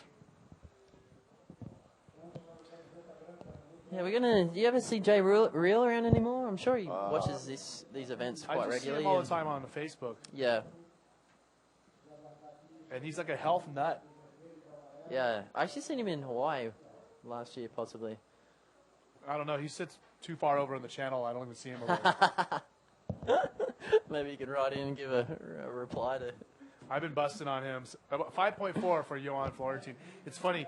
Jay Real, I've been busting on him since I was probably 16 years old. Yeah, right. I caught a pipe and sit at the peak. I said, Jay, come over here, buddy. Come over here. At Jay's reef over there. He sit at almost at Ehukai. Oh, is that his reef, is it? Rocky He Point waits for Rods. the swing way wide. Oh, yeah. Little gum section, huh? Jay's awesome, though. Yeah, no. He's got a family now, a couple kids, and he tortures them by making them go on his mud runs and all his health stuff. In white, doo-doo. Look at the barrel section. Oh, doo-doo. Getting some classy little look bit at this there. roll time. If he finishes this off, it's going to be nice. And not quite sure what to make of that, but the barrel was nice. You need a local boy. He's actually blowing up on the beach, so I'm pretty happy with that too. So he's already in first place. He's doing really well with a couple of good inverts. It might improve his position. I'm not quite sure. Well, he's in the lead. He has a total of 12.66. This is a relatively low-scoring heat. No 7s, 8s, or 8s or 9s. This is a replay of that wave of doo-doo and finding that barrel. Yeah, good bottom turn. Kind of sliding out a bit. It's hard to keep a rail when the wave's so foamy. I don't know, it feels thicker or something like that. You can't really press into it enough, and he did really well there. He's in first place. Yeah, Got to be he happy did, with that. What are we talking? Jay Reels.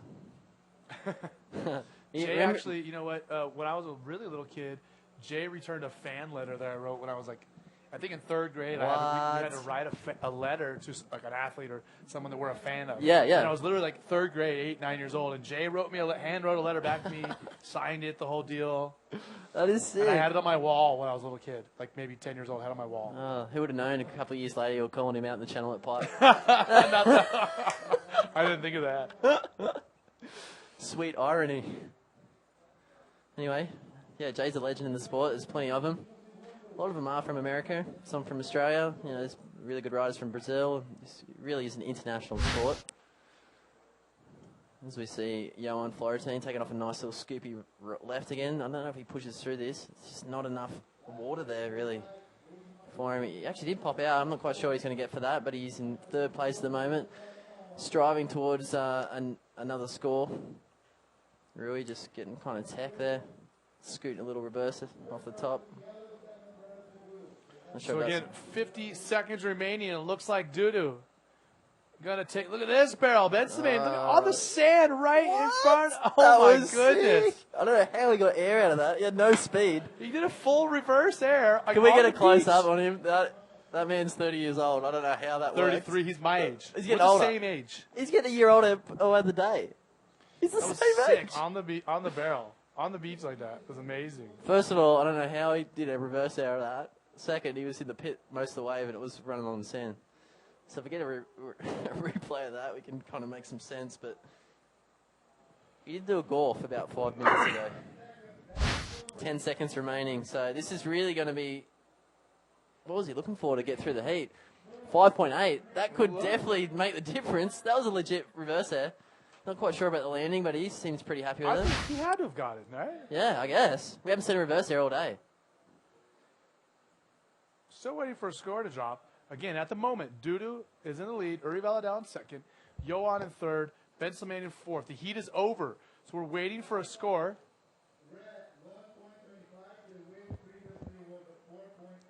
Still waiting. I don't know how that worked, but they gave him a 4.83. It seems like a bit of a sting. That seems a little bit low. They're surfing so they're well. Surfing. They're not liking his gorfs, and they're not liking his reverse air. Maybe he's too far ahead of us. That might be the problem. They're picking on Ben Slimane today, I think. Ben Slimane was my boy too. Okay, so for Dallas Singer, I'm Aaron Capel. We're going to head you off to a commercial message from the people who make the IBA GoPro World Tour possible. We'll be back in a minute.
Okay, we are back live for our second heat in the rapid charge round. Round number 2 of the men's GSS event here at the GoPro IBA World Tour. Dallas Singer is sitting next to myself, Eric Apple. We have 4 men in the heat right now who do not want to go home after this heat. That is White up and riding in front of you, Jose Otavio with that ARS landing right in the bowl section, and Sam Bennett in the yellow. The Australian already has a 6 under his belt. Also in the heat, we have Alan Munoz, the Chileno, and Alex Uranga from the Basque Coast. That was pretty impressive. That first opening wave there from White. Good little opener, really. If you bust some flips on your first wave, you're looking in the 6 range, so that's really going to get you, past a 4th at least. A lot of the riders kind of placed around that 13-point average for the win. Second, usually around the 12. So unless you get unlucky, you're doing well with a 6-pointer. And we were just discussing Benzelmein's wave in that last dying stages of that last heat. I don't know. I kind of felt like it was worth more than what they gave him at a 4.8. Yeah, I mean, it's hard. We don't like to second guess our judges because they do a good job. No, of course. But yeah, I don't know. Maybe on a screen it's a lot more cropped. You look from the beach, from their angle, you can really get a perspective on how close they are actually to the sand. And I'm guessing that was just a smaller wave. Look at this barrel. Are you coming out of this yellow? He is. That was Sam Bennett. We got to see that again because he barely came out right there. They're going to score that too. They're going to score it. That thing spat, and I didn't see him for a couple of seconds, and then he popped out the end. So we'll have to wait for a replay on that one, but that was pretty nuts. Unreal. Sam Bennett already sitting on a 6.0 for his first wave. He might have missed that during the ad break. Well, and Jose Otavio, the Brazilian, with a 6.88 on his first wave. So some good opening scores. And check out the replay of Sam Bennett, the Australian, going left. Makes some sense out of this one. Nice little bottom turn, gets his line, really driving flat. And he was so moving low. Up. That thing spat. Can't see him. Now I'm seeing him. Wow. So that's as good as a make, in my opinion. Oh, is it? I don't know. I don't know. Depends if you're in Chile. They wouldn't score that. But Well, I'll tell you what. He was amazing. He rode the wave, so he got a 1.88 on that wave. So they didn't give him a complete. But it was amazing that he was able to travel as far as he did because he was all the way at the bottom of the wave, usually where you lose your speed. yeah, that's pretty rad. They actually gave him a 1.0, 1.88. So obviously they're not counting that as a make, which is fair enough. Like we said, the judges have the final say, and they're the professionals here. And just opting not to give him the score. Nonetheless, Sam is in first place. I'm sure he's pretty happy about that already. Yeah, so a 6 and a 1.8 for him. The rest of the riders all have just one wave. A 6.88 for Jose. Alan Munoz, a Chileno, with a 4.1, and Alex Uranga with a 4. Sammy Bennett. We're just watching that Parade ad earlier. That's a pretty sick ad. They've got one of the best teams going around at the moment between Pierre, Sam, and now Jared Houston starting right for the team. It's a great label. They're sponsoring the event. Can't say too many good things about them because they do have another board sponsor. Yeah, it's good to have the support from within the industry. But here Red. Just Look at that. Nice little invert. Bouncing around. That was El Munoz from Chile. He's done that before. Yeah, the Chileno, and he did so good at his home break there at Arica until he got towards the later rounds. I think some of the pressure got to him. I think he did really well on the 12-foot Psycho Day, actually. Which is He usually did. the things that you remember rather than the short Well, and day. it seems like so long ago, doesn't It it? did, eh? I've been away for a long time, and Chile pretty much feels like 4 months ago. Spend about 2 hours in Itacoatiara, and you kind of forget about the rest of the world. Itacoatiara. Itacoatiara. Yellow paddling. We'll see a replay instead. Here we go. This is red. Alan Munoz. Driving at the lip. It's a solid wave. Nice extension. Yeah, that's pretty much a classic invert there from Alan. I'm going to throw out high 6s possibly. Look at that late roll right there for white Jose Otavio. A layback roll. It's kind of like a layback cutback. It is. These boys, round 2, this is an elimination. Bottom 2 get knocked out of the event. Forced to enjoy the rest of the delights around here, which is, terrible. Okay, so we do have our heat winner, Dudu, down on the beach with Isabella Sousa, the world champion. Isabella, take it away. Hey guys, I have with me Dudu Pedra, the winner of the last heat. Dudu, how are the conditions today? Yeah, the conditions getting better for now, for the evening. Yeah, the wave is getting bigger too. And yeah, it's hard to find some good waves in the heat. They're pretty good competitors, but yeah, I'm going. How was your heat? Was it like difficult or was it easy? How you feeling your heat? Now it's pretty difficult to find the waves. And for the look, I'm find two good waves in the beginning, and then I'm administrate the time and looking for the bigger one to choice the score. But yeah, that's okay. Everything is good, and now I'm gonna be how's gonna be the next one? Yeah. And then you want to say something to home, to here in Itacoatiara. You are in home, competing, it's pretty good. You want to say something to the people that watch you? Yeah, claro. Pô, tô amarradão, galera. Obrigado aí, galera que tá acompanhando pela internet, galera que sempre me acompanha lá pelo Facebook, Instagram. Orem por mim, vou precisar. O mar parece que está colaborando, está melhorando. E eu prometo que vou tentar dar o máximo para chegar mais longe. Se possível, no pódio. Valeu, galera. Valeu, parabéns. Aí dentro, galera. Valeu. Back to you, Eric. Replay, look at that wave, Alex Uranga. And he makes it. And again, let's give you some scores. He got an 8 on that. A 4 and an 8 for Alex, the man from the Basque Coast. Jose Otavio got a 5.08 on his last wave, so he's in second. Alan Munoz in third with a total of 11.88. He only needs a 4.21 to move up into second place. Sam Bennett, the Australian, he has a 6 and a 1.88, so he only needs a 5.9. So the heat is still very much anyone's game. And again, remember, we only have 2 heats to go after this today, and we will be finished for the afternoon. Yeah, that's huge by Alex Uranga, 8.0, huge flip. I'm wondering what happened underwater there. He just he landed real heavy, and it seemed like he made it with ease. Coming out of the foam there, he looked pretty happy. Just giving a peace sign out to the boys. Here he goes again. 4th priority, I might add. Ducking out of that one. Sometimes it's kind of cool just to catch a few scrappy ones if you're in 4th priority. You're not losing anything. It's a real quick paddle out.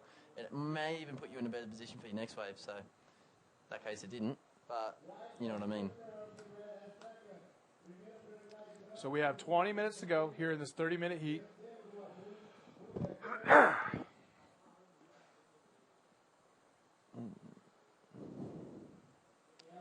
Just looking around the lineup here, some great angles from the boys in the IBA media crew. I'm kind of excited to grab a board and get a couple barrels. Whoa. Look at this. Whoa. Boom! Yes. Big roll right there for Alan Munoz, and that's going to help out his cause.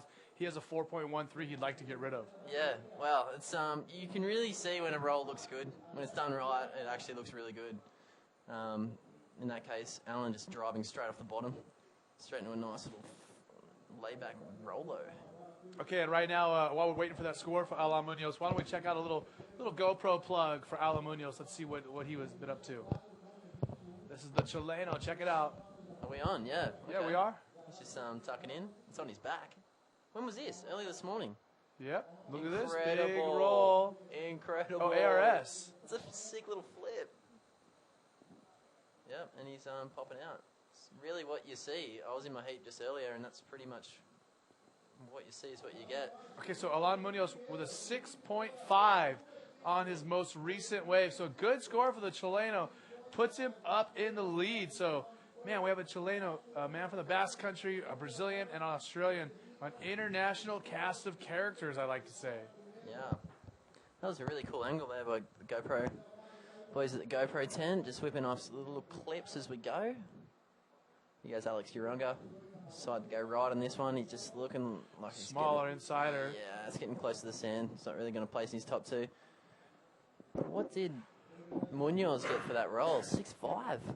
6.5. That's good. Score. That's good for a roller, just because the degree of difficulty is not there, but it was impressive. It's probably about the best score you're going to get for a roll today, I think. Yeah, most likely. Unless you do 2 of them at once, but yeah, Alan's done quite well. He's sitting on a 14.25, which is a mental little score there. But everyone else is not far off. Sam Bennett's still waiting on his second good scoring wave. He's actually on a 6 and a 1.88 for that barrel he didn't make. So again, 18 minutes to go. We're 12 minutes through this second heat of 4 here in the second round of the men's.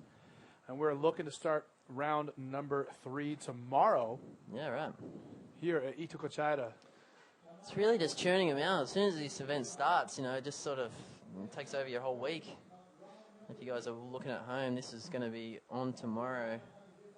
And then maybe later in the week. Is that right, Eric? Yeah, we're looking at tomorrow and then again maybe Saturday. Okay. Although things change, so everybody should be checking with IBAWorldTour.com as well as the social media, Twitter, Instagram, Facebook.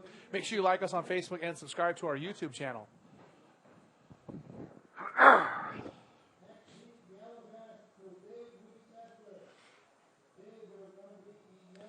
Okay, so again, Alan Munoz in the lead, Alex Aranga in second. Jose Otavio needs a 5.1, Sam Bennett needs a 6.01, so relatively easy scores to get as we see a Olympia left coming in here. Yeah, he's looking at priority. He's in first priority. He hasn't caught a wave for quite a while. Nice little section, just dropping a tight roll. Sam's got one of those real easy to watch styles. Well, he has a low score of 1.88. He's going to want to get rid of that score, and that wave will do it right there. Okay.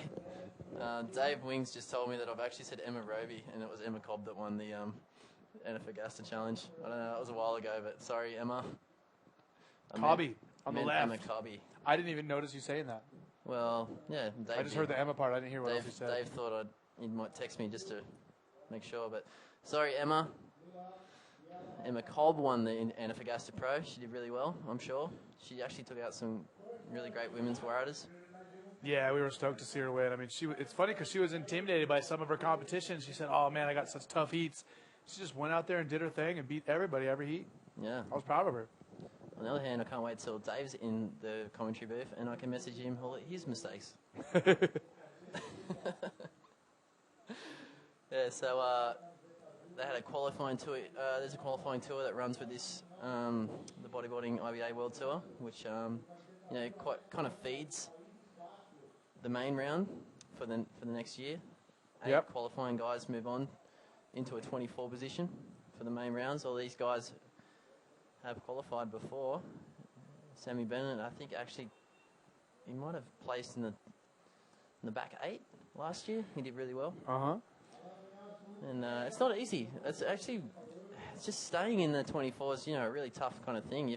Everyone wants the world title, but you come to this stage of the year, it's just, you want to keep your position as well as do really well. So, it's a mix of approaches from a lot of these guys. I'm reading some of the comments, and David Carvalho says, "Hey, Dallas, yesterday you talked about there's not really any sharks in Brazil. You talked about that. You remember talking about that?" Yeah, no, he says there are a bunch of sharks in Recife, which is in the north. Well, and a bunch in Norona. I don't want to know about people the love sharks. to correct you. Yeah, that's all right. That's okay. Yeah. They love if I'm to saying correct anything me else too. wrong, just let me know. Okay, sharks. I haven't seen any yet. I was on top of the hill with you, Eric, the other day, and I couldn't see any, so I just made the assumption that there isn't any sharks, and that's a good way to go about it. David also wants to know about any of the new boards you're experimenting with, and we see the rider in blue. That is Alex Aranga. Are you experimenting with any new boards or any new designs? Yeah, kind of. I'm actually lucky enough to have my own shaper. His name's Rion Fisher. He does some great work. Usually, if I do change something, it's really minor. It's maybe a fraction of a dimension on the tail or the nose or the wide point. I ride quite round boards, so I usually try and keep that similar template, and then I just play around with the thicknesses and the materials and all that kind of stuff. So, it is fun to change, and when you do find something new, it's pretty cool. And we're getting a lot of comments, and a lot of people agree with us that that Adnan did not get scored very well. Imani doesn't think Adnan got scored well. Also, Mehdi El thinks it was totally unfair that Adnan with a reverse air and a barrel only got a 4.8, and I agree. Yeah. But we are not judges, and nobody's perfect, so I don't know what to say on that. But here is the rider in yellow, Sam Bennett from Australia. Sammy needs a score, tight little flip. Like I said earlier, he's got a really great style and, something that's pretty unique about this sport. And that was well done. Judges love seeing ease of difficult moves like that, and that's what he did. So I don't know what he's hunting for, but it's definitely going to improve his position at the moment. Well, we're going to go over to this other screen and check out some scores in just a moment. We look at the lines coming in down. Here we go. Just another look at Sammy's flip. Check out, I don't know if you're familiar with the term Craigs.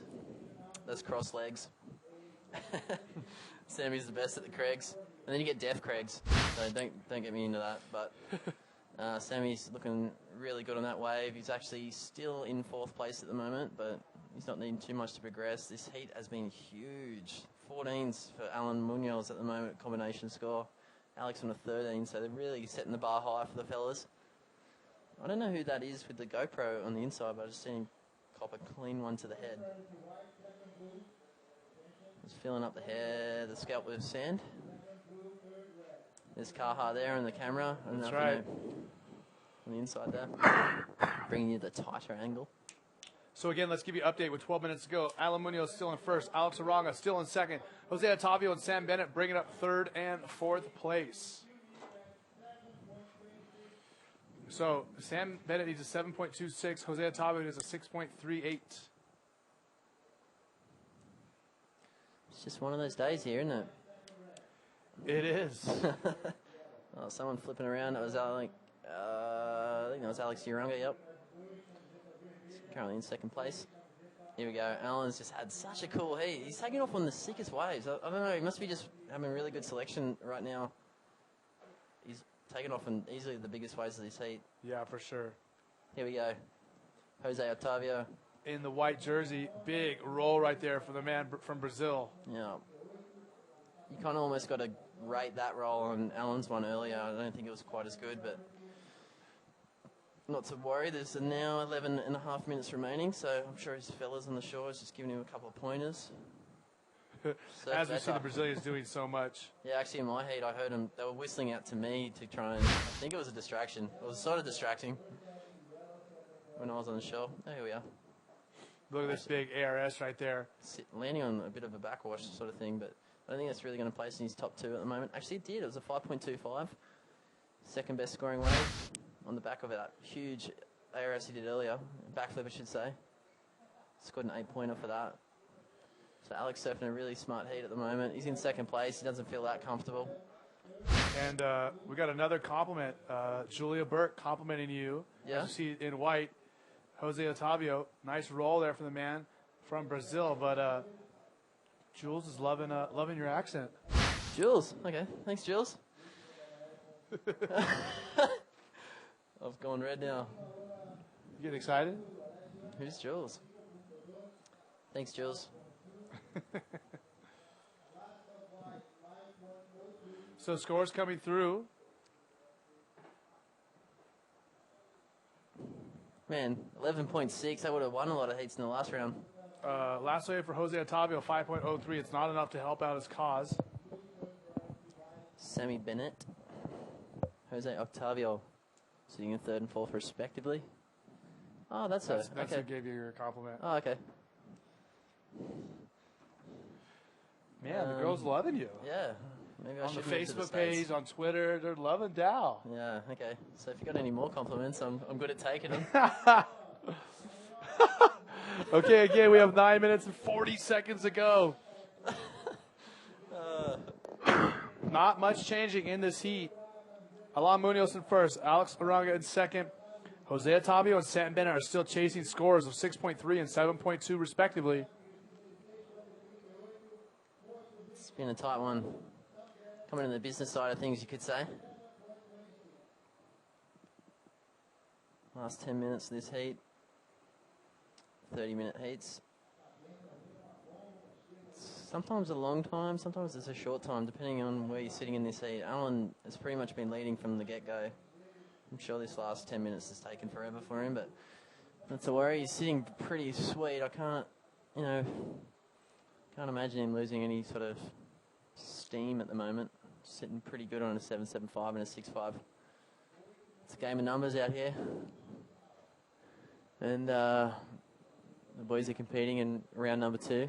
That's right.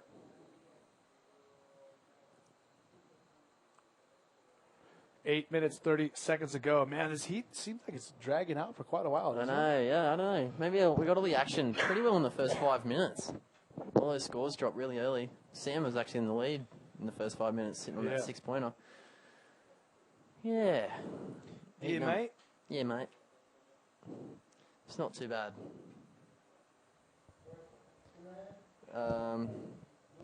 Next heat should be pretty interesting. We've got world number 2 from 2012, Dave Winchester in the yellow. Lucas Rodriguez, local boy, in the white. And Jorge Coloma from Puerto Rico in the red.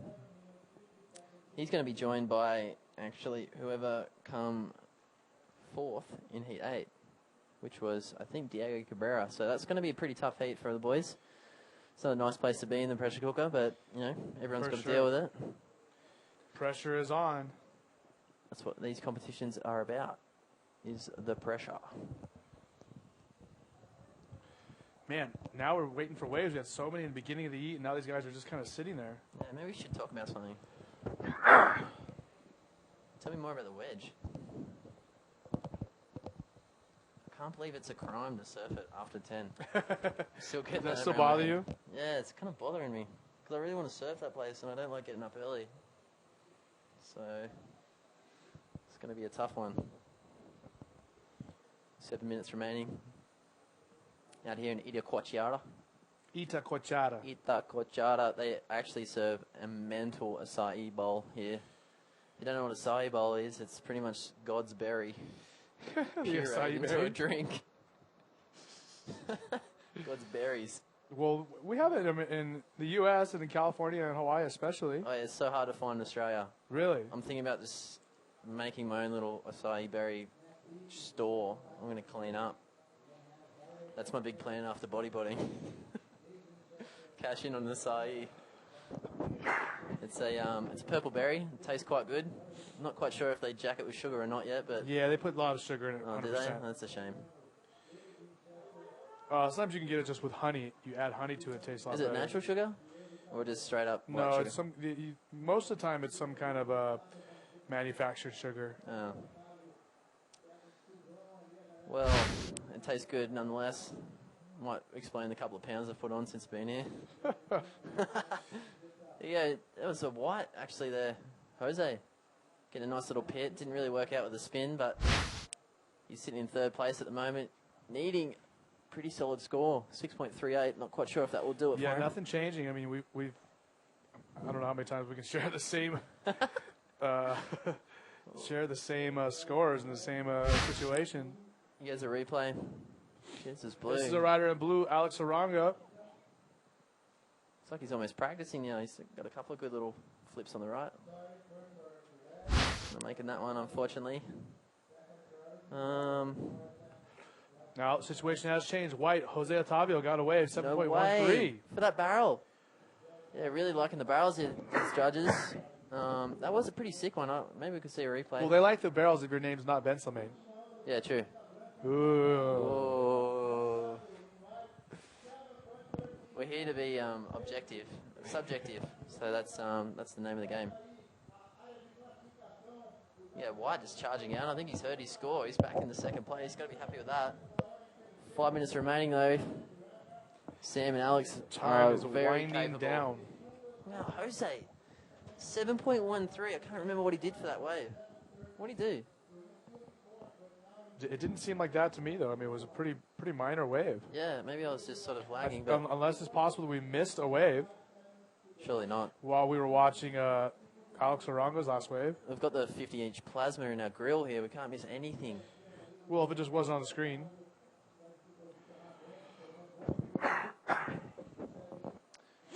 Red looking pretty keen on this one. Alan Munoz has been picking waves like no one. Here we go. Look at this Sam in Bennett yellow. Sam loves Bennett. a good right bowl. Oh, look at this. Nice little flips. Oh, he's going to Sprays make the legs out. Oh, I thought he made it. Oh, no. He's kind of stuck in the wash here. Alan Munoz cleaning up the scraps here. Look at this size. And it's actually a better wave. Clean roll Back there. out on the shoulder. He's going to get Sam? another one. Can we get the camera to catch up, please? Yes. Milking the 2 rolls. Wow, he's catched the sickest waves today. Sometimes it just happens. Sick wave right there. You know, Sam probably waited in priority for the last 10 minutes. You know, you've got to go the first one because you don't know if there's anything behind it. It's just one of those days where Alan Munoz is picking off the bombs. Goldfinger, you could say. For sure. And wow, Alan Munoz is already in the lead. All he's going to do is extend it. I'm claiming like an 8. What do you think? Yeah, maybe an 8. He did get a second maneuver in them, which people really love. Well, we got the roll. It wasn't the biggest roll in the world. It was a but bit safety, I thought. He could have. Look at No, this. that was sick. That was straight. Oh, he hit that lip. Nah, he so almost looked like he wanted to perfect. do a flip for a second there. But, yep, just big air roll. He hit that lip perfect. Yeah, he did. Alan Munoz 7.38. There you go. It's actually improved his position. I still think Sick it was wave. underscored. Yeah, I don't know. Maybe it was the degree of difficulty got him there, but that's a solid score. He's now sitting on 15.13. He goes, Alex Uranga. He needs something like a 5 to get him through this heat. It's really heating up. Actually, it's getting better. I'm getting amped. Still, I think that's though he was underscored on that wave. Who, Benzelman? No, Alan Munoz 7.38. I think he should have got something bigger than that. Maybe he's got Benzelman syndrome right now. He did score a 7.38, which is an awesome score. I think it was just on the quality of wave more than anything. Came up in that section so well. Rolling over for number 1. Got his line back and dropped another roll, which is pretty rare. We haven't seen many combination of moves since. And look at the rip out there right now. Yeah, and it's windy and all kinds of stuff. Here we go, blue. Alex Up Uranga on the really right. looking for something solid. He's getting a Oh, pit. look at the barrel. This could be enough for him. Not a bad He's wave at all. coming out. That's going to be dangerous. Rolling Yep, it too. there He you needs go. a 6.01. 1 minute 40 seconds ago. That He's is going to get exciting. it. Oh, that's going to get him. I don't know. That could even push him to first. I don't know. This is all too much for me. Wow. Let's take a look at the replay of this wave of Alex Uranga. Yeah, just fading away as he takes off. Oh. Sneaking under it. He's used his legs to kind of readjust his line. Dal, are we going to get out in the water after the last heat? I don't know. That one looked pretty sick. Alan's looked good too, so maybe I am. I'm suiting up. It'll be 4:45 or 4:44. You'd be It'll pretty still be keen. light, right? Yeah. Sure will be. Although the crowds do like the wave as well, so it's bending. Should we go out and try to get some more barrels? I'm going to have to bail on that. Alex Uranga. Alex Uranga only getting a 5.88 on that wave, or no? Yeah, I think that could be the case. Well, once again, I didn't see Jose Otavio's wave that he scored a 7.13 on. He might have done a flip or something out of a barrel, which may have made the difference. But considering Alex did get a sick little pit and rolled out, yeah. That seems like a pretty low score. The judges are really being tough on these guys. I think it's the good angles. I think we're running awesome angles here on the webcast, and that could be the difference. Judges looking straight on the peak. Here we In go. white, this is Jose Otavio. Taking off on a sub-below par kind of wave. Alex must be upset about that. That was a tight heat. Jose Otavio dodging a bullet. Man, the Chileno, Alan Munoz, moving through with that big 7.3 at the end. Jose Otavio making it through, and I can't believe Alex Uranga got a 5.88 for that barrel, that roll. Yeah, it's got to be the angle. Must be the size of the wave. You know, a lot of things come into play here, and the judges know what they're doing. I don't even know what to say. They're flawless. They are. They're the best in the game, so they must be getting it right. I really don't know what to say. Judges are being tough. It's a tough game. Okay, that's going to be the end of the heat. Again, Alan Munoz, Jose Otavio moving through. Man, Alex Uranga, Sam Bennett, they're out of the competition. Yeah. Here at the Itacoatiara Pro. Dallas, Eric Apple, we're hanging out. Sad to see those guys go. But we're going to be back after these messages from our sponsors that make this event possible. We'll see you in a minute.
Welcome back live to our coverage of the GoPro IBA World Tour stop number 4. We were in Hawaii, Australia, Chile, and now we moved across to the Atlantic Ocean to the Itacoatiara Pro, presented by Pride Bodyboards. My name is Eric Apple. I'm your host for the IBA World Tour, and we are in the third heat of 4 here in the second round. This is a repechage round.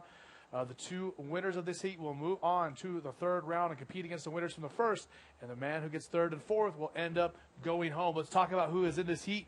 One more heat to go after this today. Diego Cabrera is in the blue. He's from the Canary Islands. Jorge Colomer in the red. He is from Puerto Rico. The Brazilian Lucas Rodriguez came through the trials, and Dave Winchester, the Australian, in yellow.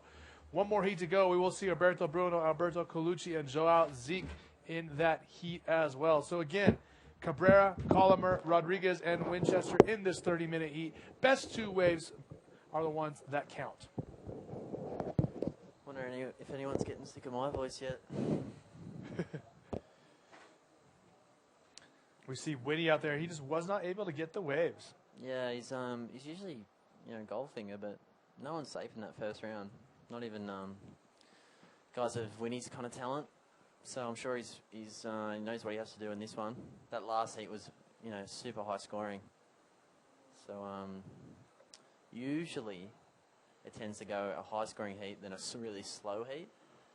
Sometimes that happens, but you never know. The waves are quite close together here, and anything can really happen, depending on everyone's sort of skill, I guess. Look like we might have the second wave of the heat ridden, possibly. We saw Diego Cabrera got a quick little wave. He's in the blue. Nothing really to write home about, though. Nah.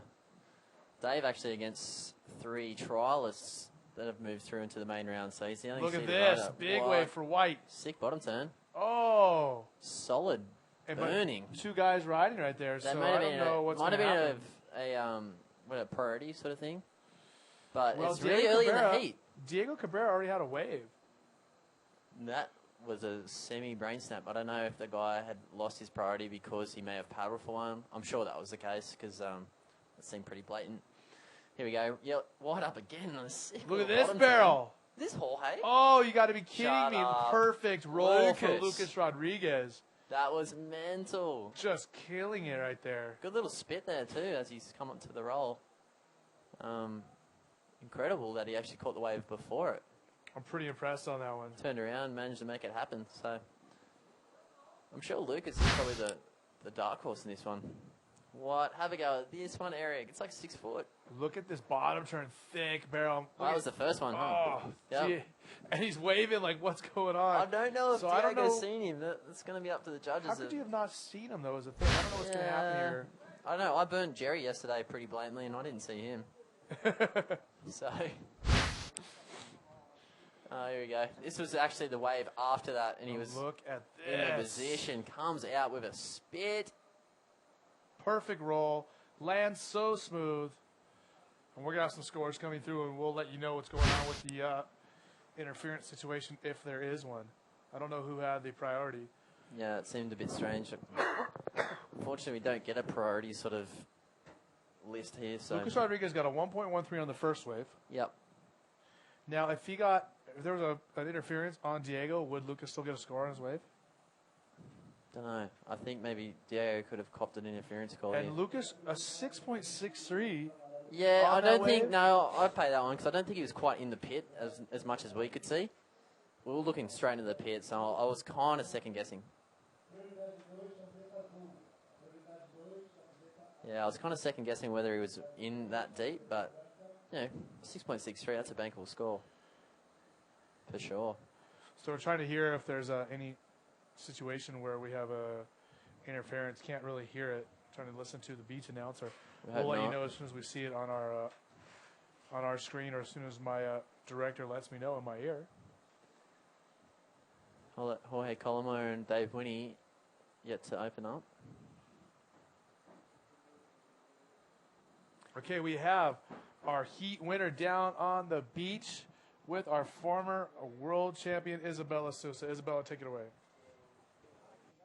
Hey guys, I have here Alan Muñoz, the winner of the last heat. I'm asking Spanish and translated for you.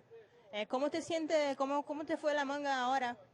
Me fue bien, pasé primero, pude concretar varios rolos que fueron en olas grandes, entonces me dio un buen puntaje. Tenía buenas puntuaciones. ¿Cómo te fue? ¿Cómo están las condiciones ahora?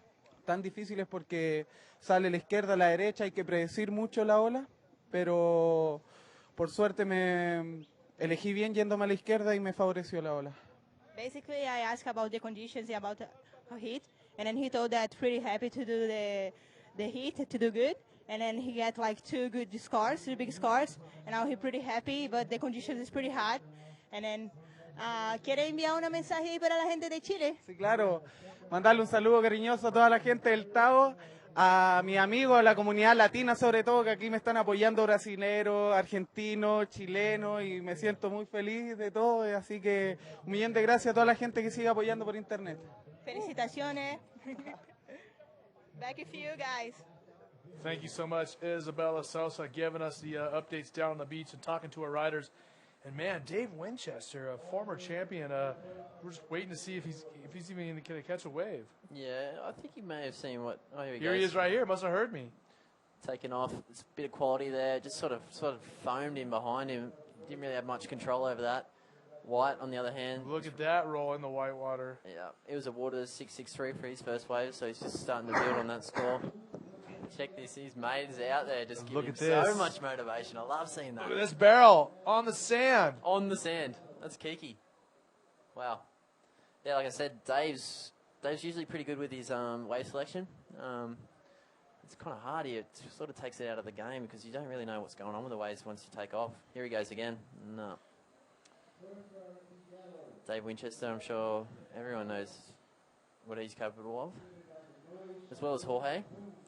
Jorge Colombo is from Puerto Rico. He's been an awesome supporter of the tour and great competitor over the years. Owner of some of the best chops in the game that I've seen. Yeah, for sure. I think he might have got rid of him since I last seen him, but get a bit of sideburn envy, you could say, when I see that bloke.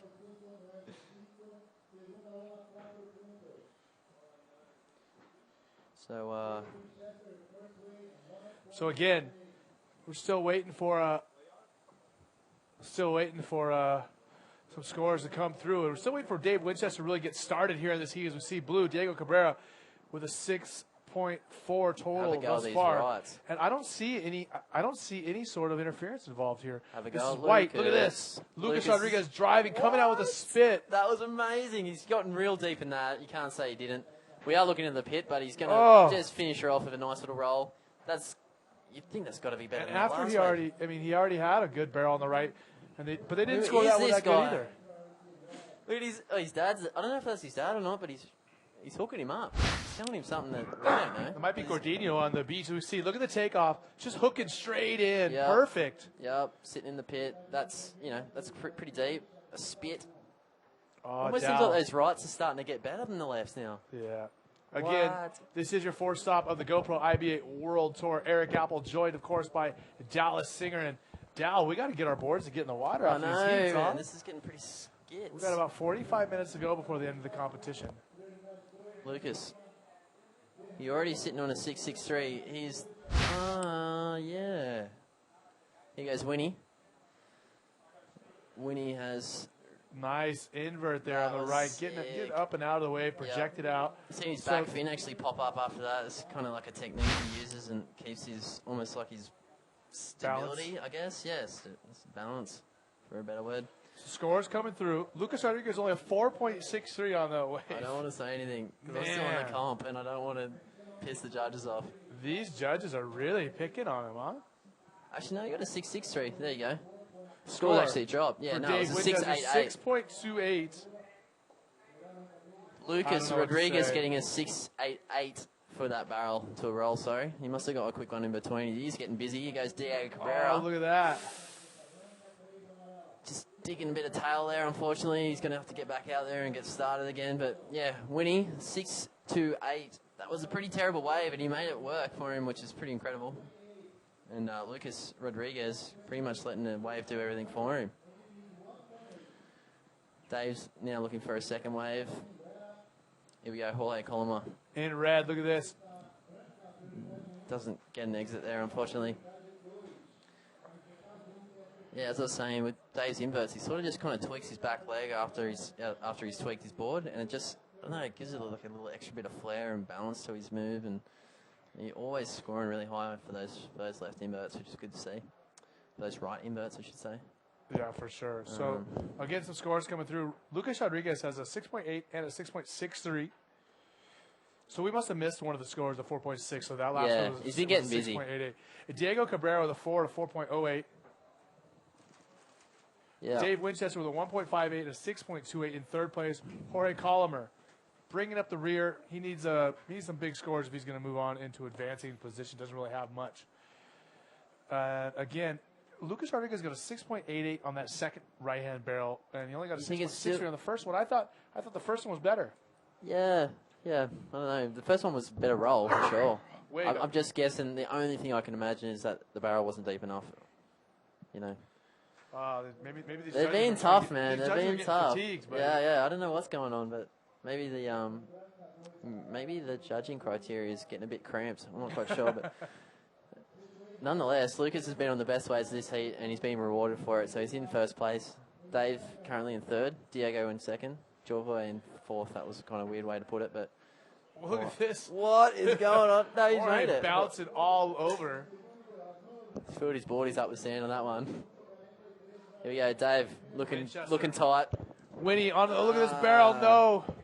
We should probably mention that Dave won this contest last year, so for him to be in the pressure cooker right now, it's a pretty tough position to be in for him. You don't see him in the cooker that much, but he seems to be handling it pretty well. Well, he has a 6.28. That's a good score. He only needs a 1.8 to move up to the lead. I don't know if he's going to get it on that barrel he did make.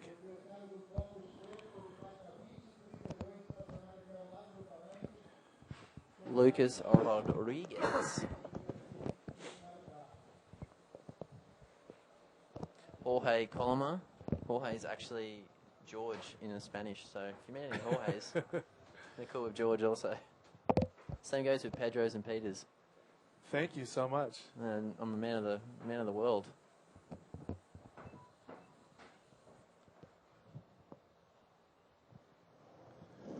Here we go. 15 minutes to go. So halfway through.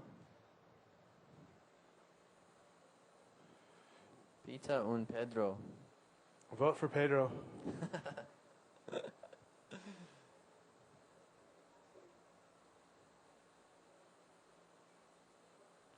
This is our rider in blue, Diego Cabrera. Here he goes. From Canaries, a man who lays on the line every time you're... Whoa, flipping in like 3 inches of water. What? Are you kidding me, Diego? Is that a make? Oh. I might have cut the legs off his body, so I'm not sure, but that was pretty tight. I don't know, but he's scary. That was sick. I'm calling. That was pretty cool. Even though the wave quality was pretty terrible, but he's done a good job. Here he goes. You can tell it's a smaller wave compared to what Lucas has seen this heat, but man, look at that! Such a sick back. It's like 6 inches of water. I know, it was so tiny. What is wrong with this guy? And he's already been to the hospital 3 years in a row in Arica. He's wearing your shorts right now, by the way. He's got the dolphin shorts on. Looking good, Diego. The guy's nuts. Yeah, Diego's. If you ever meet the guy, he's pretty incredible. He's a character. I like him 100%. He's such a cool guy, man. He's always keen to party. He's keen to surf. He's just all about the good times. See if he gets a score for that one. That was unbelievable, though. He's actually in second place, so he's holding his own. Dave Winchester currently in third.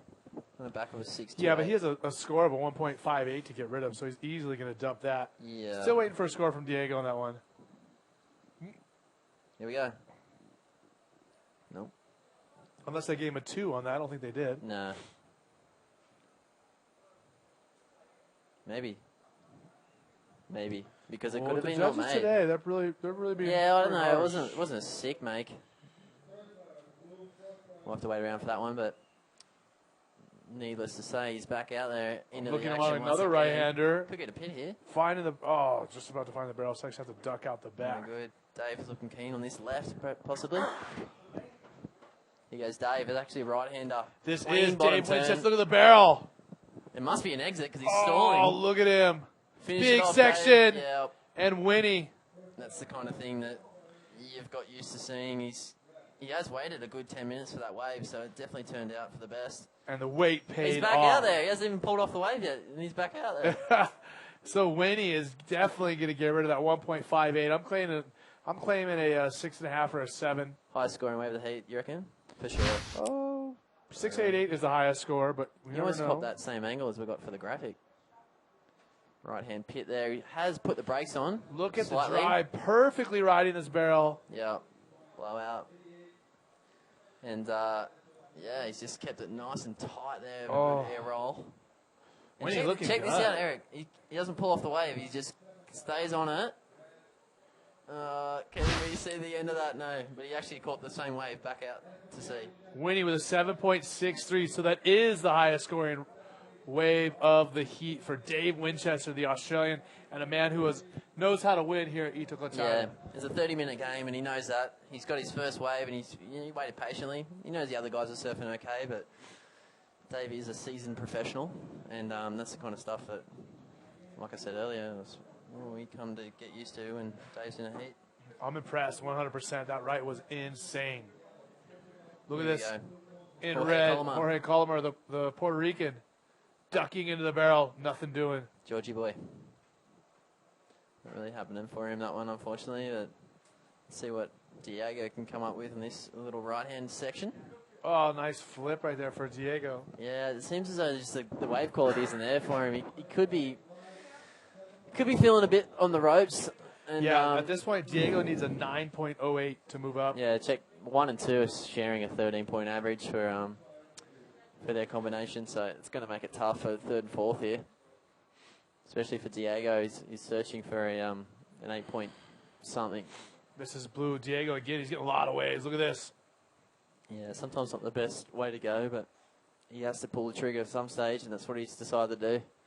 Man, he's just got some intensity just going on this one, right? Yeah, we go with them boardies. Cool little foreground there. A couple of guys checking out the action. That's right. Almost I thought they were standing in the water. But here comes a quiet little set coming through for Lucas.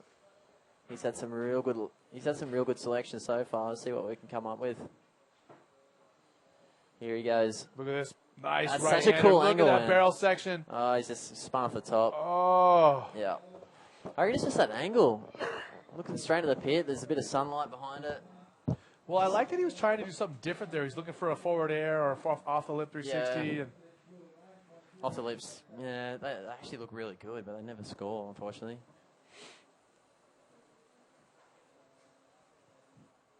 Dave's just calling out for a situation. Maybe a priority check. yeah. And Here we this go. is the right-hander of Lucas Rodriguez. He is a local rider. Look at He that made it light flare in all the the way corner. through the trials. Little spin off the lip. Like I said, didn't really score that well. It was a cool bottom turn, though. Great photo. But we're not Trying taking something photos different. here. Yeah, he's trying something different. He's in second place, so he has got that freedom to sort of approach it in a more alternate sort of angle. Dave's sitting over there on the rights. Probably sitting in priority at this stage. A lot of the guys have caught waves in the last 5 minutes. After we've seen him catch that 7.63, which is pretty tidy, really. Tradesman-like approach, you could For say. sure. Again, 9 minutes, 23 seconds to go. Dave Winchester is in the lead on the back of that big score, 7.63 he got for that long barrel ride. And in red, Jorge Colomar, the Puerto Rican. Yeah, it's not really happening for him there. These guys are really going to try their hardest to get into the first and second position. Dave feeling a little bit more comfortable in first than he was in third.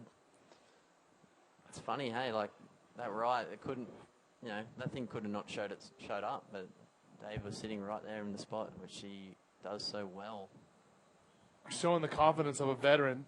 As we Yeah, see him for paddling sure. again, is he going to go left right here? Look at Dave Winchester Here he goes. in the yellow jersey from Australia. Barrel section again, getting covered up. Is he coming out with something? He wants to flip out of this, you know it. Oh, double Oh, pit. double barrel. Not quite As sure if we he made that pan or back. not. Is he on the sand? Maybe he got caught up. Nonetheless, he's I don't in know. first place. I don't know what we're looking at there. Maybe there's a shark.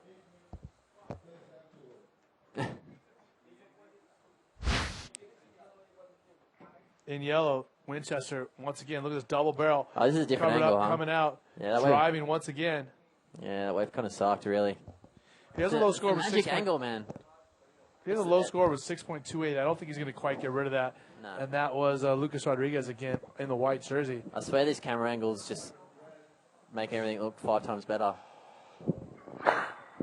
That's a straight-on view. This is more of the kind of view that the judges get on this beach. Right in front there. The crowd's starting to fade off with the sun. 4 o'clock, 4:07 here, Brazil time. The sun's out, bun's out. 12 o'clock here. Tell you what, choices of beach fashion are something else in Brazil. Bongos.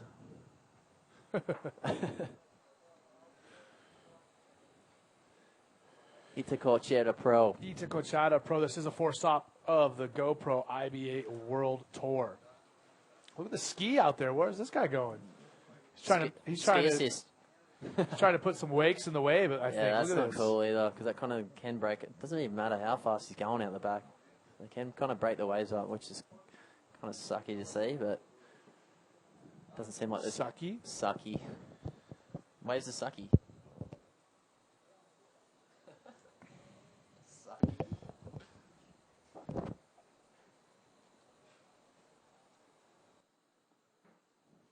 So again, 6.5 minutes to go. And not much has changed. Dave Winchester still in the lead over Lucas Rodriguez.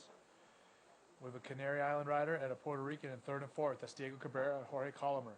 Diego needs a 9.0 and Jorge needs a 9.81. So those guys are having a tough time. Yeah.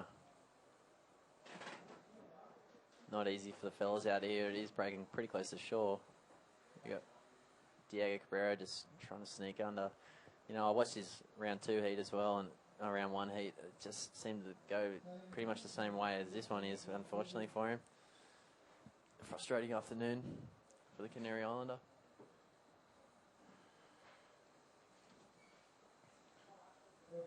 Five minutes, 40 seconds to go. Sounds like yellow. David Winchester has priority. It's been a while since we've seen him on a wave. Yeah, it's just... He only got his 3.63 on that left, that double little barrel. Yeah. Judges didn't like that one very much, I guess. Have a go how many waves Diego's got. He's only on 10 wave. He's on about 10 waves right now.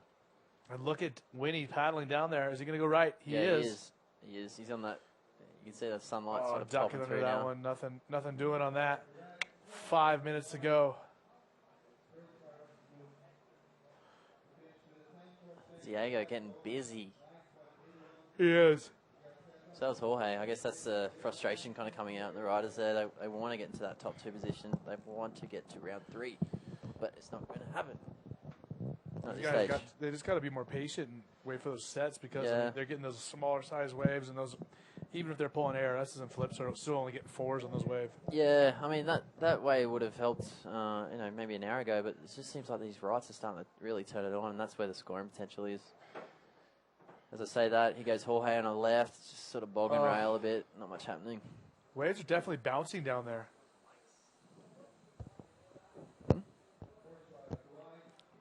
Yeah.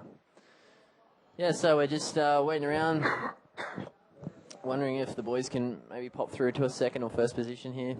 Diego Cabrera in 3rd, Jorge Colomer in 4th. And Jorge getting another 1 down there. He's really bouncing around on those waves, not really looking like he's having too much fun. As we take a look at our IBA Facebook page, see if we have any more interactions, any questions for Dallas, the barrel master from Australia. Barrel master. I don't think I've ever been called that before. Before Chile, maybe. Here we go. White on another good-looking right-hander. Not That really is happening Lucas for Rodriguez. him. He actually just threw his priority away then, so gave it straight back to Dave. Maybe a bit of inexperience there showing. You can look at waves, but you cannot paddle for waves unless you want to go it. I'll put you back down to 4th priority. I'm still reading some of these. Any barrel master? I'm still reading some of these comments from people who think the Bensamane should have got at least a 7 on his last wave. A lot of people are tripping out on that one. Yeah, it's hard. I really think it's this camera angle. It might be a little bit, although you can't really say he didn't get air on that reverse, but seemed to be a bit sort of rough, but like I said, the judges had the final say. Pretty tough. Yeah. Men's, I mean, it's good to see he's got a lot of fans back at home. You know, I didn't even know the guy's name before yesterday, and now that's all I've been There's hearing. a lot of bodyboarders in Morocco, a big bodyboard community there. A lot That's of good cool, waves. isn't it? I was talking to Pierre Louis Costas about it. As we see on the left, Diego Cabrera trying to get closer to advancing through. Oh, he actually made that one. It's pretty cool, but he has got a lot of work ahead of him. He needs a 9.8, so I'm not sure if that's going to make that or not. Probably not. Yeah. Ben's will Diego mean. just scratching to find something to make it through the waves and not get it. Not getting it there as we see a rider paddling way down there. Is that white? Is that Lucas Rodriguez? It is. Yeah. He's actually a local. We haven't said that yet. He's Yeah, we Brazilian. talked about it before. Oh, okay. Talking about it, he came through the trials. Yeah. So this is the 5th time he surfed today, and he's also surfed 5 times yesterday. No, he didn't. 10 heats. 5 times today. He surfed quarters, semis, and finals of the trials. That is exhausting. This is the second round in the main event. It's I'm 5 tired heats just today. listening to that. Wow. So think about that. And then yesterday we had 5 rounds, right? Oof. And there's a lot of thinking. I mean, that kind of exhausts you. I don't know if you guys at home probably go for a 2-hour surf and don't think much of it, but if you're competing for 2 hours in one day, that's exhausting. Because you're always thinking. You want to know where you are in the heat, and it's just draining. I'm sure you know what I'm Jorge talking about. with a nice little ARS, but it's on the sand on a very small inside wave. And when you're looking for a 9.81, I don't really know what you're doing paddling for those inside waves. And Yeah. his best scores are 3.1 to 3.7. So he's having a tough time adapting to these conditions. As we see a set coming in, look at the peak in the middle. Winchester might be able to go right while Lucas Rodriguez could be going left. Let's take a look. Yeah. Winnie electing not to go. You'll see that Dave didn't actually put any kind of paddle power into that one. He's in first priority at the moment and doesn't really want to let go of that. So if he just looks at these rights, maybe just gets the guy in white off him, that's good enough for him. I mean, his big thing right now is to stay in first place. And he's doing a pretty good job of it right now. 50 seconds remaining. Are we going to see a big last-ditch effort from Diego? Well, these guys looking for a 9.0 and a 9.8. Those are, we haven't seen any scores. We've only seen 2 9s at all. We're we almost haven't losing. seen anything close to a 9.8. So Yeah. it's going to be very difficult, if not impossible, with less than 30 seconds to go here in the third of 4 heats of men's second round of the GSS competition. This is the GoPro IBA World Tour. As you see, Dave Winchester going left. Yeah. Nothing doing on that way, but this is the 4th competition in the GoPro IBA World Tour. This is Yep. the Itacoatiara Pro, presented by Pride Bodyboards. Dallas Singer is sitting next to myself. Eric Apple, he's an awesome bodyboarder. I'm the good-looking one. We're bringing you some great action here in the commentary booth. You're too quick-witted And for me, that mate. is going to be it for that heat. So Winnie making it through on the back of that big 7.6, that great barrel ride. Lucas Rodriguez, the Brazilian, who made it through the trials and made it through another heat. So 10 heats he's made What? it through in 2 He doesn't have to days. surf again, does he?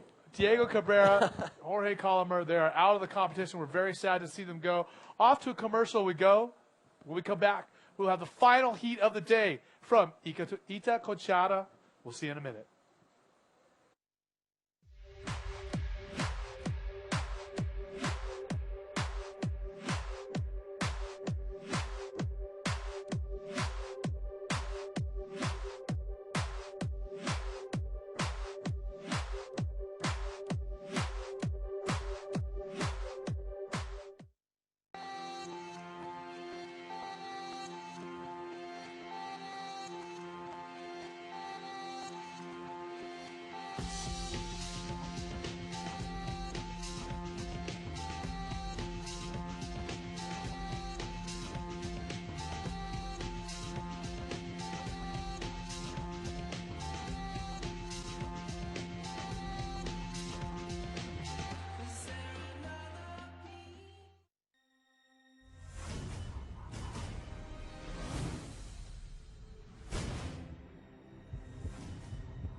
Nah, I'm back at the house.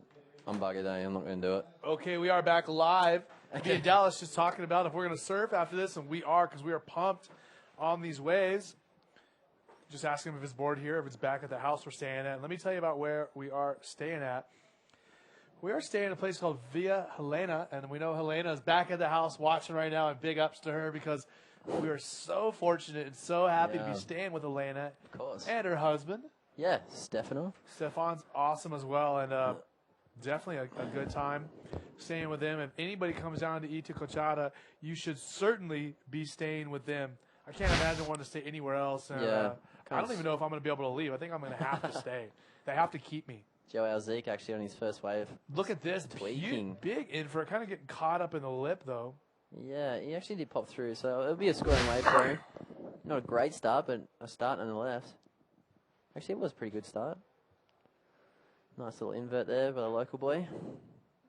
Showing a bit of slick. So we got some scores coming for Joao Zeke, a 5.88 and a 1.88. Alberto Colucci with a 1.38. Roberto Bruno and Rui Pereira yet to catch a wave. Gee, that was a great wave by Joao Zeke. 5.88, that's a great way to start a heat. Alberto Colucci, not as fortunate. Roberto Bruno and Rui Pereira. So again, a couple opening waves already for Joao, the Brazilian. Alberto Colucci from Venezuela in second. We have another Brazilian, Roberto Bruno and Rui Pereira. So another good international cast, Venezuela, Brazil, and Portugal, all represented here in this heat. Yeah. Helena. That's right. Elena's serving up, and her Stefan's serving up some amazing food. Oh, yeah, they're cooking this for us right now as we speak. Oh, I love it. I can't wait to go get our boards after this. Go get a couple barrels.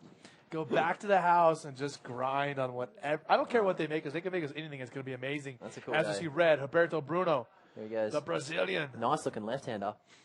Bit of a bouncy warbly section. with that Yeah, a side bit of wave and wobbly. that kind of a weird little rip right there. Yeah. It's a shame. He would have scored pretty highly if he turned around there, but didn't really happen for him, unfortunately. 25 minutes to go. Last heat of the day, is that right? Yeah. Yeah, okay. So I've done a whole round. Look at that. Two rounds time in just the flies. books. Well, time flies when you're sitting here with me, Dallas. Yeah, it's just, you're so entertaining. It's like I'm actually at home watching, but I got to talk at the same time. This is awesome. I was an only child, so I'm good at entertaining myself and others. Actually, you are a good entertainer. So Roberto Bruno with a 1.83 on that small little left-hander, not really going to do much of anything for his effort to make it into the next heat. Remember, this is an elimination heat. Third and fourth are done. They're going home. Yeah, sadly we've actually seen a few guys go home already. Sam Bennett, Alex Urunga in a very tight heat. That was number 2. Go back to round 2, heat 1, where we've seen Benzelmine actually just fall short. And Johan Florentine not making that heat either, which was unfortunate. Heat 3, which was the last one, we've seen Jorge and Diego Cabrera having to say, see you later. Au revoir. Yep, they're out, so now we're in the heat 4. This is the last heat of the day. You can see the sun kind of just coming down. It's kind of throwing a bit of glare at the lens here. And these boys do not want to place in the bottom 2 because that means they're out. And that's their competition over until round number 5. I'm not quite sure where we're going yet, but I'm sure it'll be somewhere exotic for round number 5 of the IBA World Tour. I just get told where to go and book the ticket. You just show up, huh? Yeah. Catch the bus. But yeah, this tour is really cool. I mean, I've been on tour for about 4 years now, maybe a bit longer, and yeah, you get really cool relationships with all these people around the world, and like we're saying, guys like Helena and Stefan, they're just people that you meet along the way who are awesome, and they really make the job a lot easier, and because it is pretty hard surfing waves like this. Yeah, and, staying with those two certainly makes this trip. It does. Between the weather and the water and them. Man. I'm waiting for something to go wrong. You can't get much better than Itacoatiara at Villa Helena. As we see a rider taking off, I think it's white. I can't even see with the glare. It is white. roll there on the inside for Alberto Colucci, the Venezuelan rider. That's not really going to help us score very much. But we have Isabella Sosa down on the beach with our heat winner, Dave Winchester. Take it away, Isabella. Hey guys, I have with me Dave Winchester, the winner of the last heat. And how was your heat? Yeah, it was one of those ones where you're pretty stressed out because you lost your first heat. So I've never been in round 2 like that, but it is pretty stressful. And I was just sort of thinking I wasn't really in a good rhythm out there, and it's just lucky that there's a couple of waves came my way and I didn't blow them. And the conditions today is pretty high, you know. How you think about this?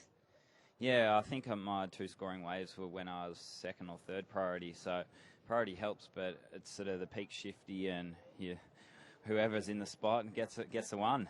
Yeah, congratulations. Do you want to say something for your princess in home? Yeah, just say hi to my 3.5 girls. I hope you're well, and I love you and I miss you. And thanks for the drawing again, Coco. We've got some new artwork here, so I'm pretty stoked to have them with me. Yeah, congratulations again. Back for you guys. Okay, thanks so much for catching up with Dave Winchester, a past winner here, correct? Yeah, he won the last one, the very first actual contest I had here, which was last year. Showed some great form. Waves not too unsimilar to what we see today. Just showing off a bit of slick there amongst the sponsors. He's got a couple of really cool little pictures, you could say. He's still just drawing on his board. So again, let's catch you up with where we are in the competition. Joao Zeke, the Brazilian, is in the lead with a 5.88 and a 1.88. Alberto Colucci in second. Rui Pereira and Roberto Bruno bringing up 3rd and 4th place. Not much happening thus far in the final heat of the day. Joao Zeke just really getting it started there with that invert on the right. Showing a bit of slick, as I said, 5.88. It's a good kind of, I guess you'd call foundations for his heat. Yeah, and it's getting hard to see these guys' jersey colors. That is blue right there, Joao Zeke, and it's, man, all of a sudden the conditions are getting tough. Is it the tide, you think? And look at all that water moving. Wow. It must be the tide must be dropping out. You're right. We've come to a high tide maybe late afternoon. Now it's really kind of pushing it towards the end of the day here with, like you said, the colours of the rashies tend to blend in with the water. So it makes it hard for the judges. That's what they get paid for. You always see like a bit of pink coming off the water, which is cool. Now, Joao got a 4.75 on that.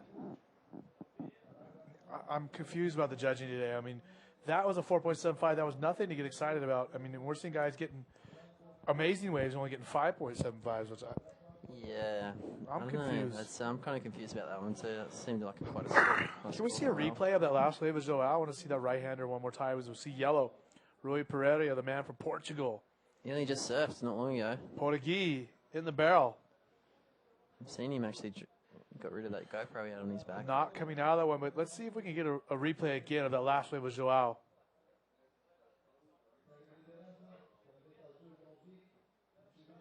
You see the big oil tankers out there in the background. Brazil, one of the biggest oil exporters on the planet. I thought they were full of thong bikinis. Okay, this is Joao's 3rd wave. Yeah, I mean, it's not a huge score. When you do... I mean, it was a nice roll. Yeah, I know, but the wave was just backwashy, foamy. You know, I think one maybe maneuver. the hair could have played a part in that 4.75. What's that? The hair could have really played a part there. I don't know, but man, I mean, it was a good wave, but a 4.75, I don't see it being like that, especially when you compare it to some of the guys who are getting barrel rides and big rolls. And then here we go again. That kind of score. Yeah, you kind of did get a projection out of it. I don't know. It seems kind of high. On but the beach. Each heat, you can't really judge heats by heats. Like, I'm sure they've got their own little criteria here. I'm trying to stick up for the judges here, mate. We saw Rui Pereira there on the barrel, in the barrel, momentarily popping up. There he is. I'm confused, Dallas. And you, as a professional bodybuilder, has been on this tour. Tell us, what's going on with the judges? Why is that happening? Sometimes, like I said, the criteria kind of suits the conditions of each heat. Maybe in heat 1 of the last round, you would have seen a lot of different conditions. If you done a flip and a roll, you may be getting about an 8. If you did a flip and a roll now, you'd be even scoring higher than that. It just depends on the conditions, and they are deteriorating. The wind's picking up, so maybe that played a part in that 4.75 that Joao just caught. It did make his position a lot better. He's in first position at the moment. Yeah, I don't know. It's a tough one. You got to watch the whole day almost and really understand what the judges are looking for. I mean, you can go and speak to them. They actually enjoy riders coming up into the booth and asking them about what's going down for the day. But sometimes you just got to be the best surfer in the water, and that's all that matters. So they do change the judging criteria heat by heat. Yeah, that's right. Yep. Just depending on what the waves are doing and if the wind's turned and the tide's dropping out, stuff like that. Well, that's good to know. I think that helps us understand a little bit better. Yeah. That's my understanding of it anyway. I don't know how other competitors look at it, but that's how I do. The Kaluch in second place. Rui Pereira in third. Roberto Bruno. Still yet to get a second ride. Pretty much first ride was no good either, so he's in fourth Kaluch place. sounds like a nickname from like Greece or something. I just made that up. The Kaluch. The Kaluch. Look at the small little inside right-hander. ARS on the sand for Alberto Calucci, the Venezuelan rider. He had a 3.88 and a 1.38, so he's going to better those scores for sure. He's getting straight back out there. The Kaluch. The Kaluchster. What's going on, Kaluch? That's going to improve his score for sure. Take a look at the replay. So, man, that's a worse wave than what Joe Hours was. It's so close to the beach. It's hard to compete. That's tough, Conditions man. are definitely getting tough now for these guys. There's no showers on the beach here, so that's kind of... That's sort of a twist of the knife, you could say. You come in sandy as. My whole wetsuit was full of sand after my heat. But it is paradise here. Can't stress that enough to the viewers at home. Roberto Okay, Bruno. on the left, in red, Alberto Bruno. Driving now. Some open face to Yeah, this. it's a cool little angle there. That was nice. You know, it was refreshing to see a bit of Open face and blue yeah, wave. Yeah, blue wave. You've seen so many white ones lately. Even that last heat, the best waves actually had a lot of foam in them. So it'd be interesting to see what he gets for that wave. You'd have to think it'd be close to Joe Hours. Look at this Yeah, there you left-handed, go. good replay. So much blue. And Joao with Alberto Calucci with a 4.75 in that last wave. Yeah, okay. So it actually equaled Joe Hours' wave. So yeah, that's interesting. And Alberto Bruno, we're waiting for a score to come through for his wave right there on that open face. Nice blue face wave. It's not easy to run in flippers. He got a 5.78. Yeah, that's right. That's fair enough. When you compare it to Joe Hours' roll, Yep. it was at least a point better. So, like I said, the criteria has probably changed a bit, considering it's so bad now. Not so bad, but waves have gotten worse, you could say. So it's actually harder to do these maneuvers when the waves are worse, if you guys are wondering at home. That cool 14 colour. minutes and 40 seconds to go. The little gloss on the waves right there, that looks rad. Rio just a stone's throw away. Some of the most amazing sights I've ever seen from the top of Sugarloaf. Unbelievable, actually. Yeah, certainly pretty insane. As we see on the right-hander, Alberto Calucci. Yeah, that's really just a... Look at the ARS on the beach. And, What? you know, let's revisit that Diego Cabrera ARS flip, in 6 inches of water. Yeah. Diego was nuts. Yeah, you definitely get the job done there. But wow, guys are doing flips on next to no water. That's just psycho. Here we go. Joe Alzik, current heat leader. Close out ARS popping through the roof. Yup, not really happening for him there unless he does hang on, but I don't think he does. Cool. Conditions are definitely getting tough here. Mhm. 13 minutes and 45 seconds to go. It's been one of those heats, you know. I thought there was going to be a slower heat that last one, but it seems as though this could be the one that's going to be a bit slower. But although there is 15 minutes remaining left of this heat, these guys are still going to have to work hard to get through to round 3.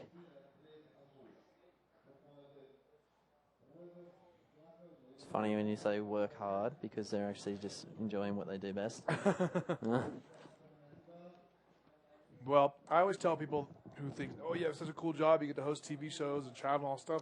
I said, well, it is work because if you have to be somewhere and do something at a certain time, that makes it work. Yeah, and there's people probably judging you at the same time as well. So, yeah, there's always an element of work in this, and it's not easy. Like people, same thing. People tell me like, you know, you get to travel, but when we go to these places, it's Sets coming kind in of finally. business. Look at Business this as set. usual. Looks like a good left-hander coming through. Oh, meanwhile. Blue. Joao Zeke down the beach, but red. Alberto Bruno looked like he was in position. Yeah. Let's see if he is. Oh, yellow. Rui Pereira from Portugal, the Portuguese. He's kind of just sliding his way all over this wave.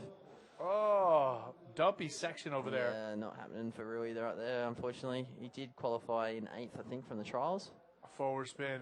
Nice little tight spin, actually, Roberto Bruno. 2 maneuvers on that wave, so definitely a better scoring wave from Alberto Bruno. He has a 1.83 and wants to get rid of. He's going to do that on that wave right there. So again, Joao Zeke is in first place with 12 minutes to go. Alberto Colucci in second. Alberto Bruno in third. And Rui Pereira in fourth. And Alberto Colucci in the white jersey from Venezuela, really doing his country proud if he makes it through this round and on to the third. Yeah, the Coluch. Doing well so far. Coluchster. Coluch dog. I can just imagine him in like a, what do you call the places in American colleges? Sororities? Sororities? The Coluch. I don't know what I'm thinking at the moment. But he is sitting in second place. Joao Zeke in first. Doing a good job, actually. He's got an 11.66 total. On the back of probably 2 rolls. Oh, no, an invert and a roll. No, an invert 5.78 on that last wave. So what did he do on the last one? Too many waves to pay to notice. Yeah. So again, Joao Zeke in first place, 11.66. Alberto Colucci with an 8.63. Alberto Bruno jumping up with a 4.38 in that last wave. That puts him in second place, the Brazilian. So the 2 Brazilians in first and second. Rui Pereira still back there in fourth place. Going to be tough for him. Amazing that guys from Venezuela can. I mean, that just seems like a world away for me. I've never been there, but there's a few good women bodyboarders coming out of the area. I've noticed. And man, with the high tide like this and the sandbars being so close to the beach, it's definitely tough to because there is swell in the water. You can see it in the ocean. Check out the Just color. Not really picking up outside. The colors. This is great TV. Again, Joao Zeke, Alberto Bruno currently in position to make it through. Alberto Colucci and Rui Pereira. Alberto Colucci only needs a 5.4, and Rui needs an 8.21 or a combination of some good waves. I mean, he has a 1.8 and 1.9, so he's not finding the waves out there right now. And look at this set coming in, catch these guys off guard. Yeah, that would rip your fins off, that one. Will it? Yeah, it nearly did to me today. I was just free surfing down the beach. You can probably see the right-hand wedge just behind the scores there. And look how Have a go at those beautiful it is. houses. That thing's a castle. There's a couple nice houses down there for sure, and you can see the peak down the beach. On our right-hander, is that a competitor or a free surfer? No, it's a free surfer. Again, 9 minutes and 40 seconds to go. We have another rider paddling. This is the final heat of the day here at the GoPro IBA World Tour. Stop number 4. We went from Hawaii to Australia to Chile, and now we are here on the Atlantic Ocean with the Itacoatiara Pro presented by Pride Bodyboards. Dallas Singer sitting next to myself, Eric Apple, and we are pumped to be bringing you live bodyboard action. I want to say hi to Danya back at home. She's our biggest fan. Danya. Checking us out. Say hi, Danya. Okay, Danya. All kinds of fans interacting with us on the live show. That's what's so great about being live and being on the internet. We can see what's going on, and people even answering our questions and stuff that we have. That's cool. Pretty awesome. Maybe throw us a couple of questions in this last 10 minutes if they're stinging to ask me and Eric something. Or maybe stinging. You don't use stinging? I'm not stinging at all. Thank God.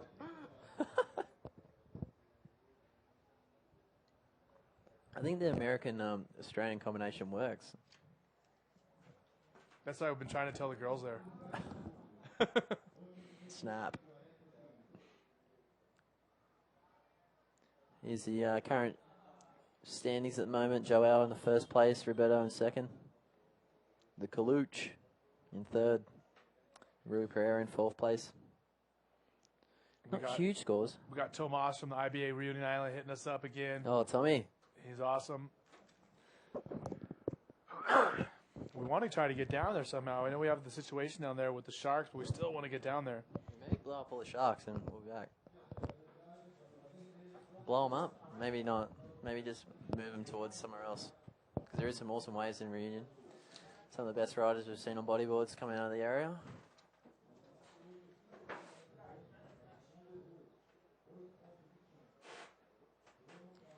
still more comments coming in about some of the judging going on. I'm sure they're all positive, Eric. Yeah, usually if somebody says anything about the judges, it's not any good. I don't think people very often are just comment and say, hey, by the way, the judging's awesome. That's why I'll never be a judge. Just want to let you know the judges are really good. You're doing awesome out there. Keep doing a great job. That's one of those jobs where if nobody says anything, that means you're doing a good job. Yeah. Which is tough, you know. They love it. We love watching it and commenting on it. So if you got any comments yourself, let us know. We have a Facebook page. Yeah, we're checking it right now. Something smells good. I smelled it too. Did Helena bring our food here? Helena. My new French Brazilian mother. Oh yeah, father. French. Is she French Brazilian or just French? Well, she's originally from Brazil, but she's lived in France the last 20 years. Oh, okay. That must be tough. And I'm tired of all you guys acting like she's your mom, because she's not. She's my mom. Well, she's kind of my mum a little bit. I'm the only one. You're the biggest baby, but the other babies need. Her and I had a talk about it. Oh, really? Yep. She says she just says all that stuff for you guys to make you feel better. Oh, no. I do see you getting bigger serves at dinner.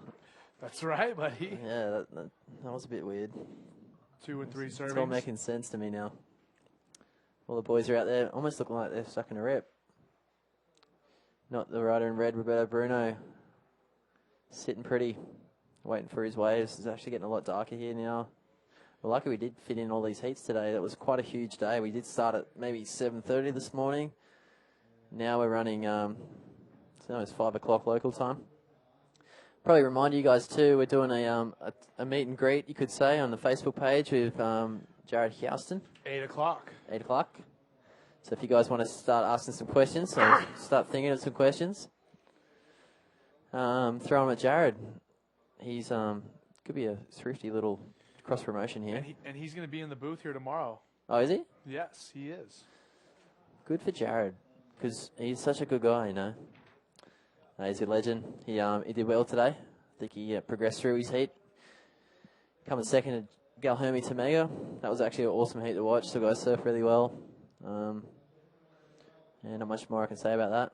Jared, what's the question that we would ask Jared? How do you get such great hair?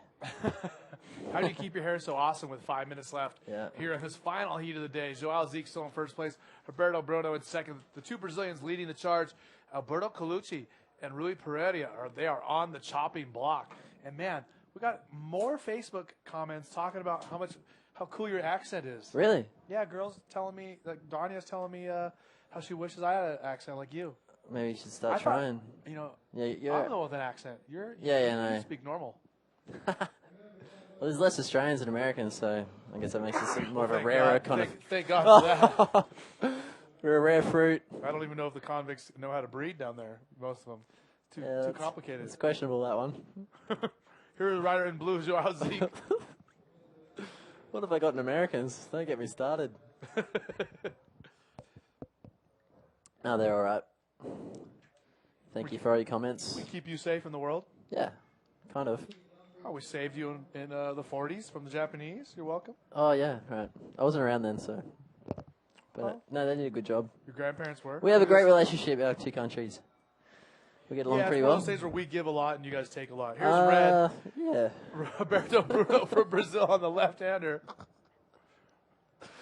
That wasn't a bad wave, actually, for Roberto. Okay, look at this in white.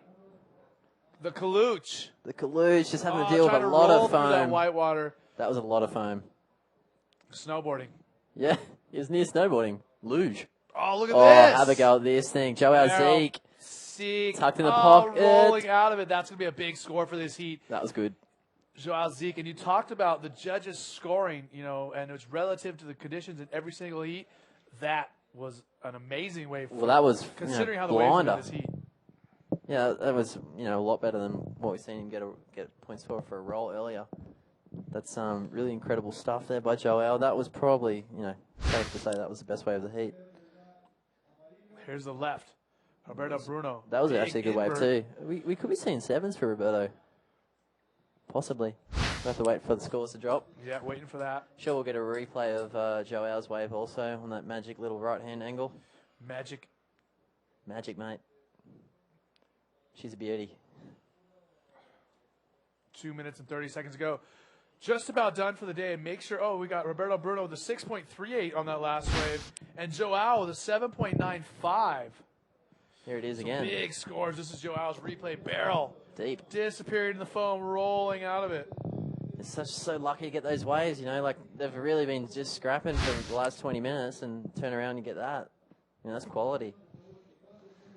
And that's how you get through heats, is that you're on the quality waves and surfing them right. So Joao, look guy. 2 Brazilians doing very well in this heat. 1.5 minutes remaining. We've got Rui Pereira taking off. He's been trying to milk these little left-handers. It's not a bad little technique to go about this heat, but it doesn't seem to be paying off. The man from Portugal. The Portuguese. Portuguese. At least he can speak the language, huh? Fala Português. What did you say there? What was that? What was that? Fala Português. Yeah. Speak Portuguese. Oh, okay. How do you say I can't speak? Try to pay attention when you're in another country. Oh, I'm just too much Instagram. Facebook. Here we go, going in the last kind of minute of this heat. These boys are just waiting around, checking out the actual mental sunset. They're checking out in the background there. Just see at the top of your screen.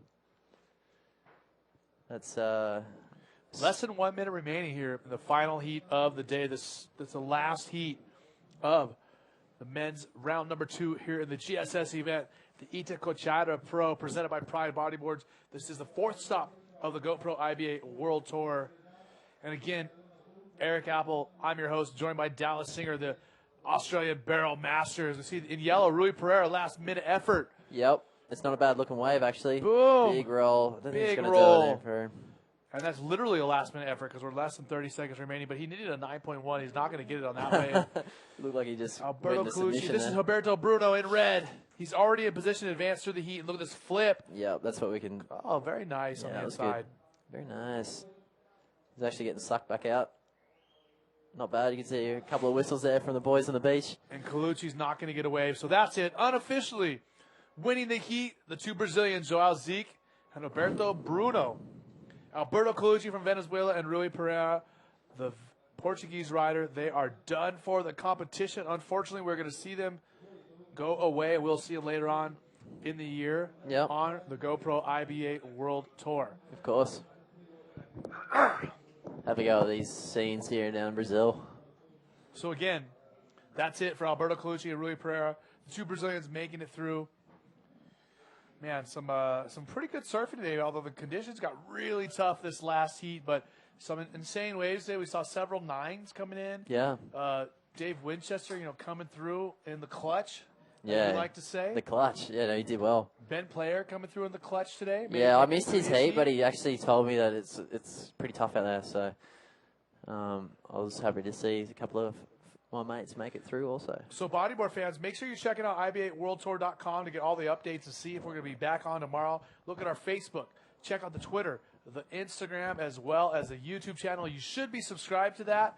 You've got to check that out if you want to see this guy and myself here at the IBA World Tour and some of the best bodyboarding action, some of the best waves in the world of what we're going to show you every single time. Again, that's Dallas Singer. My name is Eric Apple. We're so pumped to be bringing you bodyboard action, the best in the world. Remember, this is our 4th event. We were in the North Shore. We were at Pipeline. We went to the South Coast event, which was the South Coast Crusade. We got some amazing, amazing waves down there. Maury Laverne, our big winner. The last event we had in Chile was at Gringo, and some big, big, tough waves there. Insane. Now we made it to this insane beach break over here in Brazil. Yeah. Thanks, Eric. That was a good rundown. He does a good job. That's right. So I'm just helping him out. We're going to throw you off to some commercials and let you know who's helping make this event possible. Again, the GoPro IBA World Tour. Check out these messages.